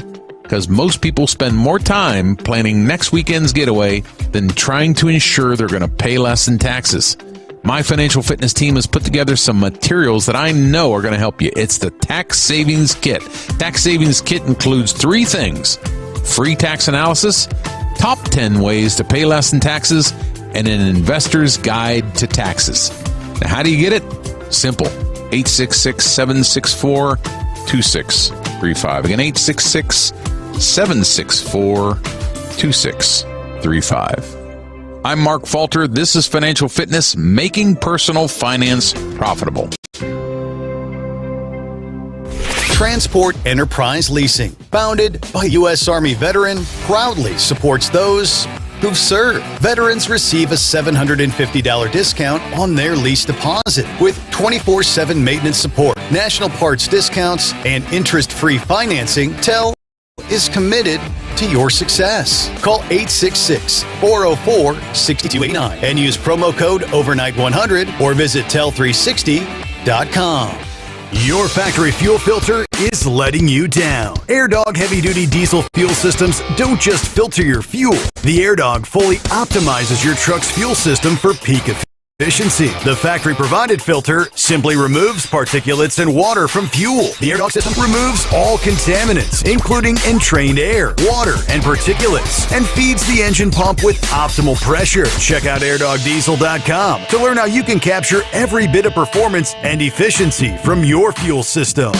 We know being over the road isn't easy, but getting parts for your truck can be. Rainey's offers over 100,000 parts and accessories, from chrome to cab comforts, watermelon lights to necessary replacement parts. It's all available on our website. Got questions? Our team of experts has your back from start to finish with unmatched customer service you won't get anywhere else. Head to Rainey's.com to get $25 off any order over $250 with code DRIVE25 at checkout. Tired of the guesswork when it comes to your load weight? With RightWay, stay in control on the road and on the DOT's good side.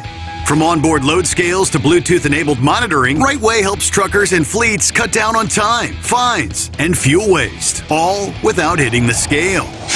Smarter hauling starts here. Want more details? Head over to rwls.com. RightWay. Drive more, scale less. Truck downtime costs you money. One hidden killer on Cummins ISX 15 engines is weak injector cups. When they leak, coolant gets into the cylinders and suddenly you're facing a big repair bill. Industrial Injection has the fix. Our Torque Lock Injector Cup Kit with a threaded Torque Lock design. These cups stay sealed for good. No more coolant leaks. No more surprise downtime. Keep your truck on the road. Ask your shop for Industrial Injection Torque Lock Injector Cups today. Winter is here. When the temperature drops, so does your truck's performance. Avoid fuel gelling by using Hot Shot Secret's EDT Plus Winter Defense, a 7-in-1 fuel booster and anti-gel that improves cold weather performance. The 7-point cetane boost decreases DPF regens and increases fuel economy. Be confident that your engine is running smoothly and trouble-free, even in the coldest temperatures. Hot Shot Secret EDT Plus Winter Defense, available at Pilot Flying J, Amazon, O'Reilly Auto Parts, and HotShotSecret.com. Hot Shot Secret, powered by science. The Overnight Drive with Steve Sommers. Live from the Hot Shot Secret Studios. Call Steve now. 844-844-3388. That's 844-844-3388.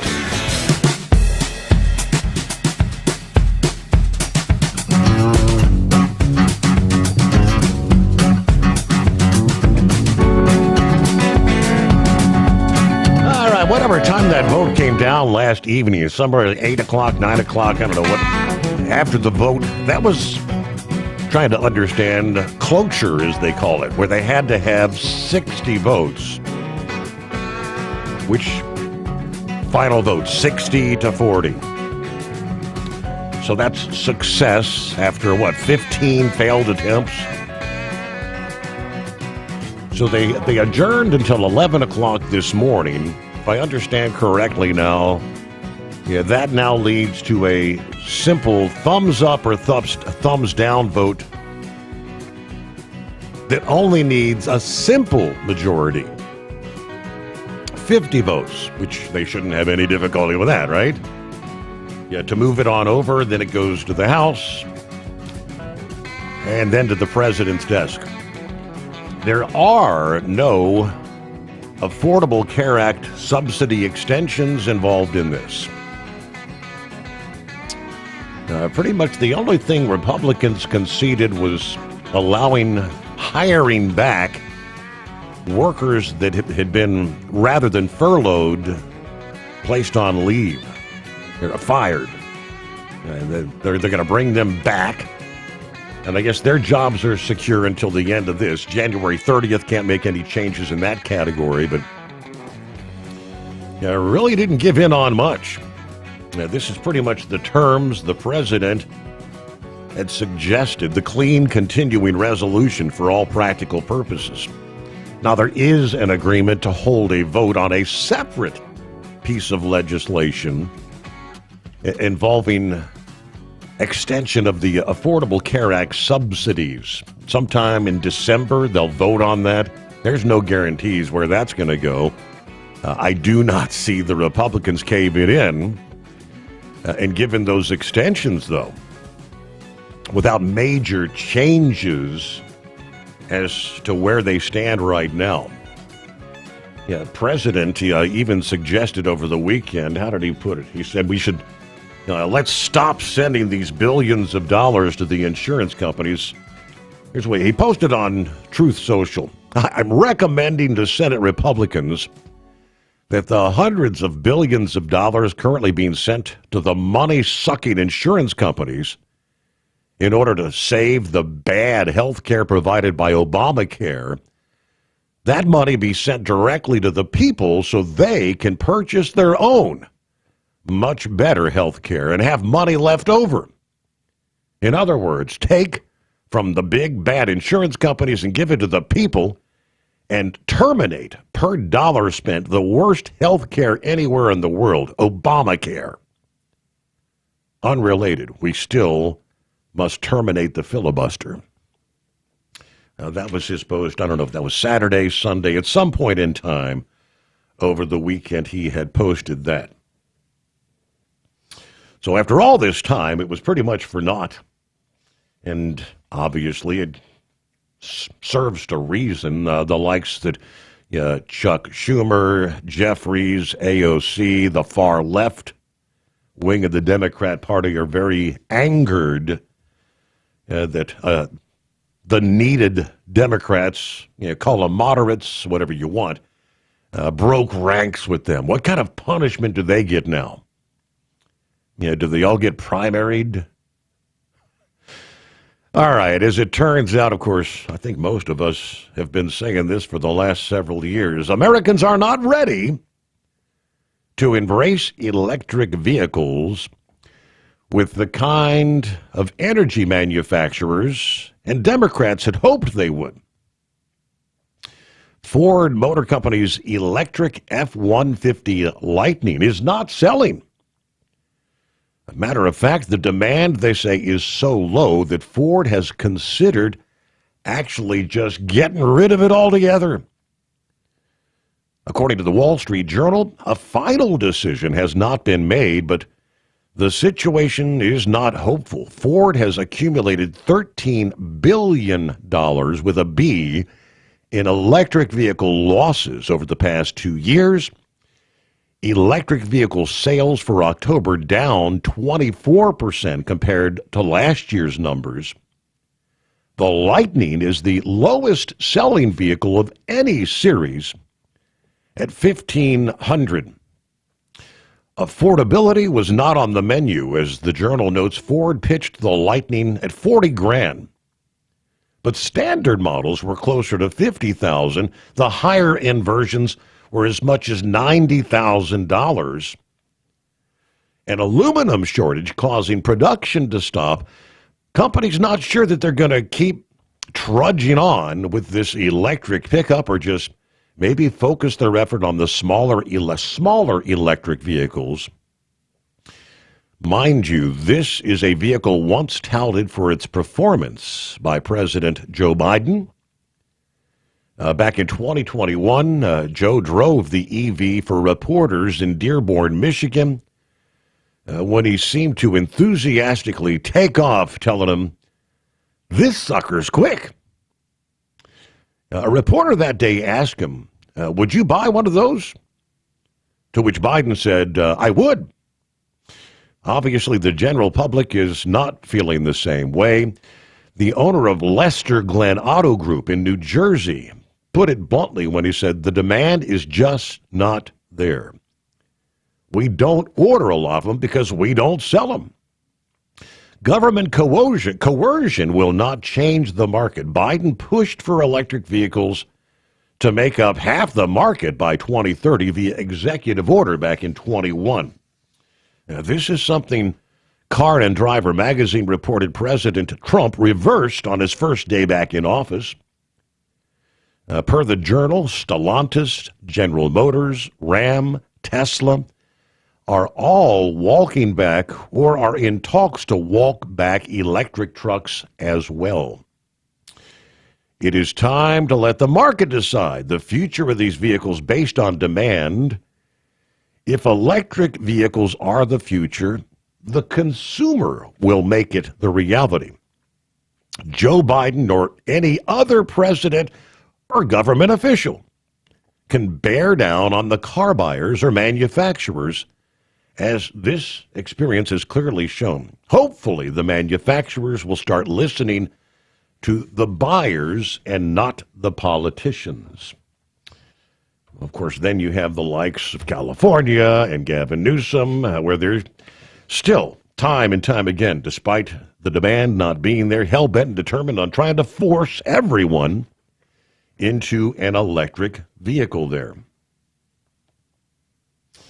Meanwhile, talking earlier about the English language proficiency and non-domiciled CDLs, late last week we got word that the Nevada Department of Motor Vehicles is going to be canceling more than 60 licenses for truck drivers from Canada and Mexico as part of a larger plan to end the issuance of certain commercial learner permits and CDLs to comply with the new federal requirements. On November 5, Nevada DMV detailed plans to phase out the issuance and the renewal of non-domiciled, or what they call limited term, CDLs and commercial learners permits. Officials say Nevada will comply or continue the temporary pause on issuing or renewing limited-term CDLs and learners permits while the state begins a gradual phase out of the program. Going forward, the Department of Motor Vehicles will enact the following policies. Nevada will allow existing limited-term CDLs to expire naturally based on the driver's lawful stay as determined by Citizenship and Immigration Services. No new or duplicate limited-term CDLs will be issued by the state. Officials say the Nevada DMV's action will have the following results. Approximately 980 active limited-term CDL holders will be affected statewide. 62 drivers from Mexico and Canada will have their limited-term CDLs canceled, and they are required under federal law to be licensed by their home countries. They said that the affected drivers may instead apply for a non-commercial driver's license or driver authorization card if they meet eligibility requirements. We are taking a proactive, responsible approach to comply with the new federal requirements. All right. Nevada's plan to phase out limited-term CDLs aligns with the FMCSA's emergency interim final rule. That went into effect, as we know, in September. All right, updates from state to state around the country here on the greatest day of the week. 844-844-3388. This Jack Criswell? Yeah. Jack, listen, this here R.D. Mercer, you in charge of keeping up that cemetery down there? Yeah, you bet. Well, listen, I got you the fella that I'm getting ready to get sideways of. I was down here visiting my cousins. I'm from Ardmore. I was down here visiting my cousins, and they was telling me that the last time I was out there at the graveyard, that the boys that was taking care of the maintenance over there was well, what they was doing was taking a leak on my Uncle Jesse's grave out there. That's being disrespectful. And I don't appreciate it, none. Well, I find that very hard to believe. They said they seen you out there doing it. You and some of you fellows that's working on that thing out there, taking a leak. Whoever that was, they lied to you. No, they didn't lie to me a bit. I guarantee you they ain't. They's church-going women, and they seen you out there. They was putting panties on their relatives' graves, and they seen it happening. And who was it? They said it was you and some fellas out there you had working for you was drinking beer and telling loud, nasty jokes and dancing around, and then they was taking a whiz out there. What's your name, sir? R.D. by God Mercer. Now, Uncle Jesse Mercer, he's a World War I hero. It's the northeast corner of that cemetery. The headstone's got a collie dog on the top of it. And that's here at Lawn Cemetery. Damn right in the northeast corner over there. Who was that said they saw that? That's the Inez Roundtree. Now, Uncle Jesse was a World War I hero down there. Criswell, he was in charge of the collie dog Inez troops. Roundtree lives here in Cordell? Huh? This Inez Roundtree lives here in Cordell? Lives outside of town on the highway. Okay. And he's liberated a French village of Village-de-Loup down there in the World War I. Phone book, is she? What? She's listed in the phone book? I don't know. It don't make a damn bit of difference. There's somebody down there.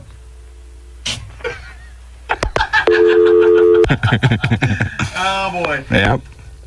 On the run. He's a little whizzed off.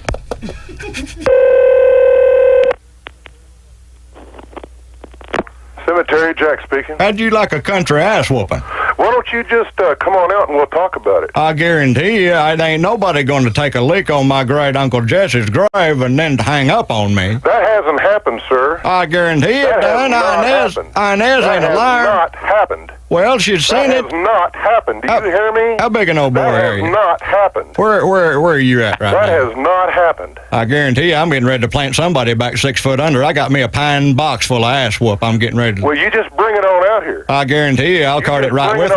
How long are you going to be there? I live here. You live there? That's right. I live here. Well, you're going to be about 6 feet below where you're at right now. There's no beer drinking going on, and there's never been any graves pissed on for the 2 years I've been here. Well, and anybody that says any difference, nothing but a damn liar. Well, I guarantee. How big an old boy are you?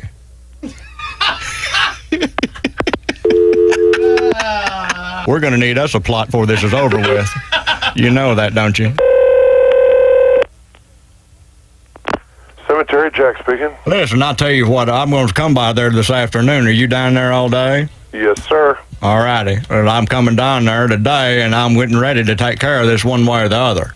Whatever you say. Well, I got that uncle down there is buried with his collie dog, Roosevelt, down there, and you've been whizzing on his grave. What's his name? My uncle's name, great uncle Jesse Mercer. Jesse Mercer. Jesse Mercer. M-E-R-C-E-R? That's right. And I was getting ready. How big an old boy are you? Big enough to take care of this, I'm plenty sure. Well, I don't know about that.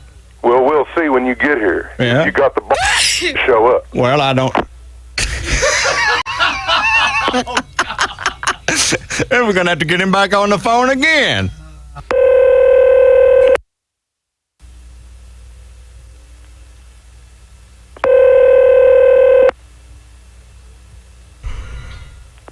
Cemetery, Jack speaking. Listen, I decided I called a buddy of mine. I think I'm going to stop by and pick him up on my way out there. He owns a music store down there in Waterford, and I'm going to pick him up and come down there with him. I'm going to I'm picking Harold up, and I'm coming down there, and there's going to be a tag team event. Jack, this is Brent, man. And you're probably calling me on my 800 number 2, ain't you? Yeah, it's your dime. What are you doing down there whizzing on war veterans' graves? I just want you to know there, Jack, it weren't no mausoleum. Just a plain grave down there. At TEL, we know what it takes to succeed as an owner-operator because we were founded by one. The big secret? Affordable new trucks. New equipment keeps you moving, improves cash flow, and delivers reliability. For over 20 years, we've helped drivers take the next step in their careers. Call TEL at 866-404-6289 and use promo code OVERNIGHT100. We look forward to meeting you. Hello, Big T here with Diesel Power Group. Listen, if your truck's in a repair center and you think it's being misdiagnosed or worse, being overcharged for an overhaul or an engine replacement, you need to stop and call Diesel Power Group now. Allow us to build the DPG solution that is right for you, not the repair center. We have over 4 decades in engine remanufacturing experience and specialize in Caterpillar, Cummins, Detroit, Mack, International, and John Deere. DPG offers an industry-leading warranty and turnaround times. We want to earn your trust every day. Don't believe us? Challenge us today by calling 574-594-5888 or visit us at dieselpowergroup.com and follow us on Instagram and Facebook. We are available 24/7. Mention code 374 and receive a $200 rebate towards your major failure repair. We know being over the road isn't easy, but getting parts for your truck can be. Rainey's offers over 100,000 parts and accessories, from chrome to cab comforts, watermelon lights to necessary replacement parts. It's all available on our website. Got questions? Our team of experts has your back from start to finish with unmatched customer service you won't get anywhere else. Head to Rainey's.com to get $25 off any order over $250 with code DRIVE25 at checkout. Your factory fuel filter is letting you down. AirDog heavy-duty diesel fuel systems don't just filter your fuel. The AirDog fully optimizes your truck's fuel system for peak efficiency. The factory-provided filter simply removes particulates and water from fuel. The AirDog system removes all contaminants, including entrained air, water, and particulates, and feeds the engine pump with optimal pressure. Check out airdogdiesel.com to learn how you can capture every bit of performance and efficiency from your fuel system. Like the men and women who power America, the people at Hot Shot Secret work hard and play harder. We're the fastest growing diesel and oil additive brand in the country. We solve problems. We protect engines. We save you money. And more importantly, time. Hot Shot Secret. Powered by science.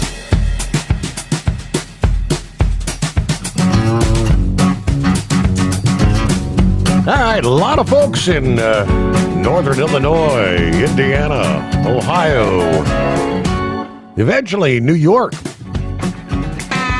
kind of waking up to a winter wonderland to start the new week off this early Monday.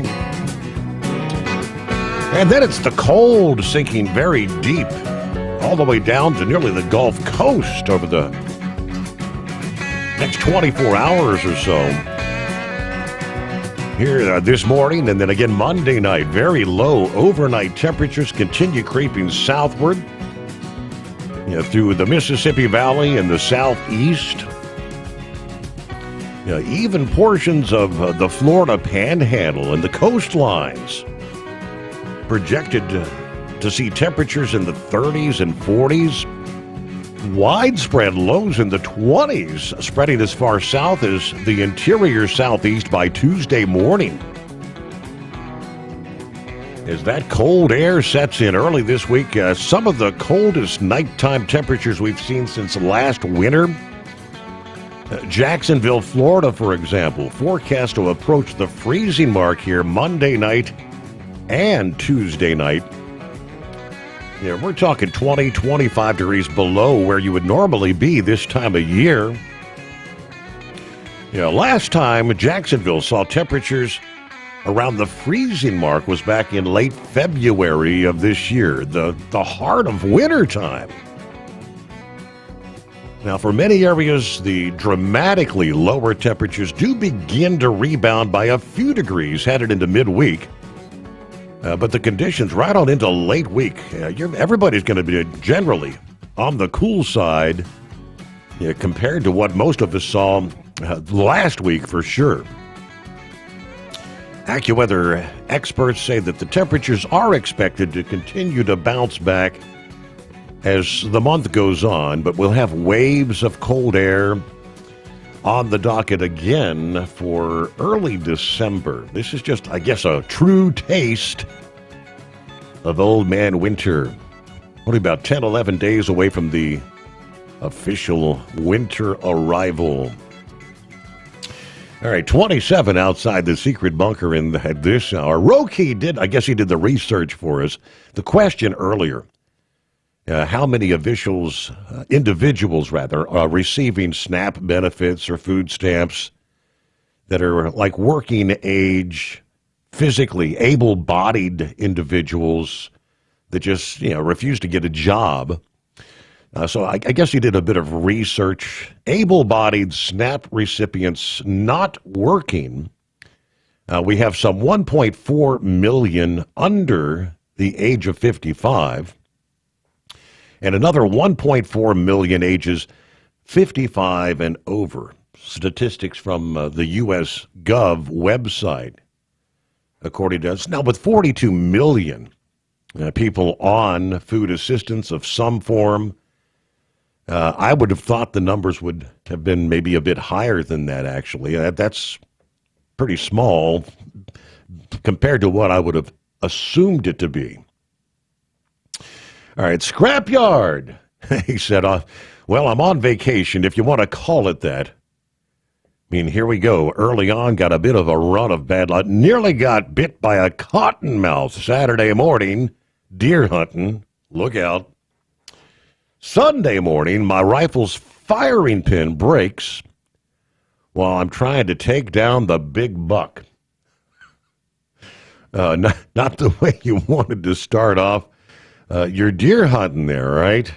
I know it varies from state to state, but deer hunt, I think gun season got underway for some here over the last few days. All right. Gary checks in. Steve, thank you so much. Always a great show. Thank you to Hotshot Secret. God bless all the hardworking Americans, all the overnight crew. Everybody have a blessed day. Safe travels to all. Thank you very much. And yes, indeed, with that, we'll close it out on a Monday. Greatest day of the week. Of course, we're just getting it started. We'll be back at the midnight hour Eastern time tonight for our next edition of the Steve Sommers Overnight Drive. Hope you can join us then.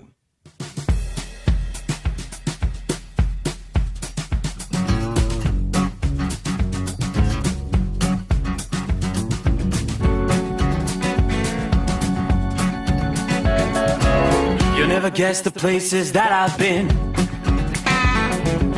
You never guess the places that I've been. 'Cause everything is like a dream, yeah, but only in that dream that I live in.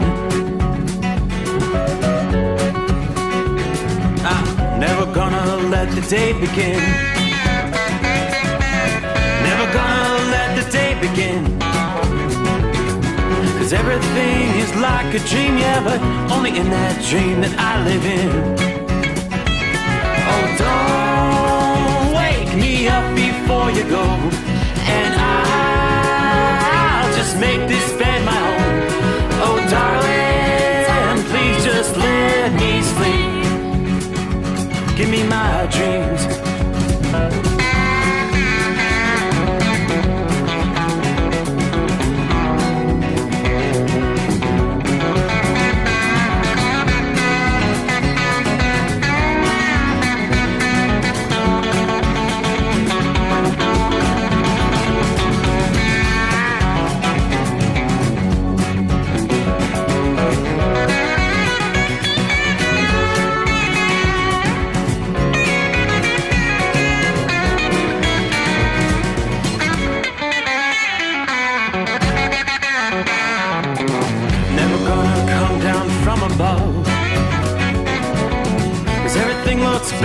from above. Nothing's ever as it seems, yeah, except in that world that I dream of. Never gonna lose the ones I love. Never gonna lose the ones I love.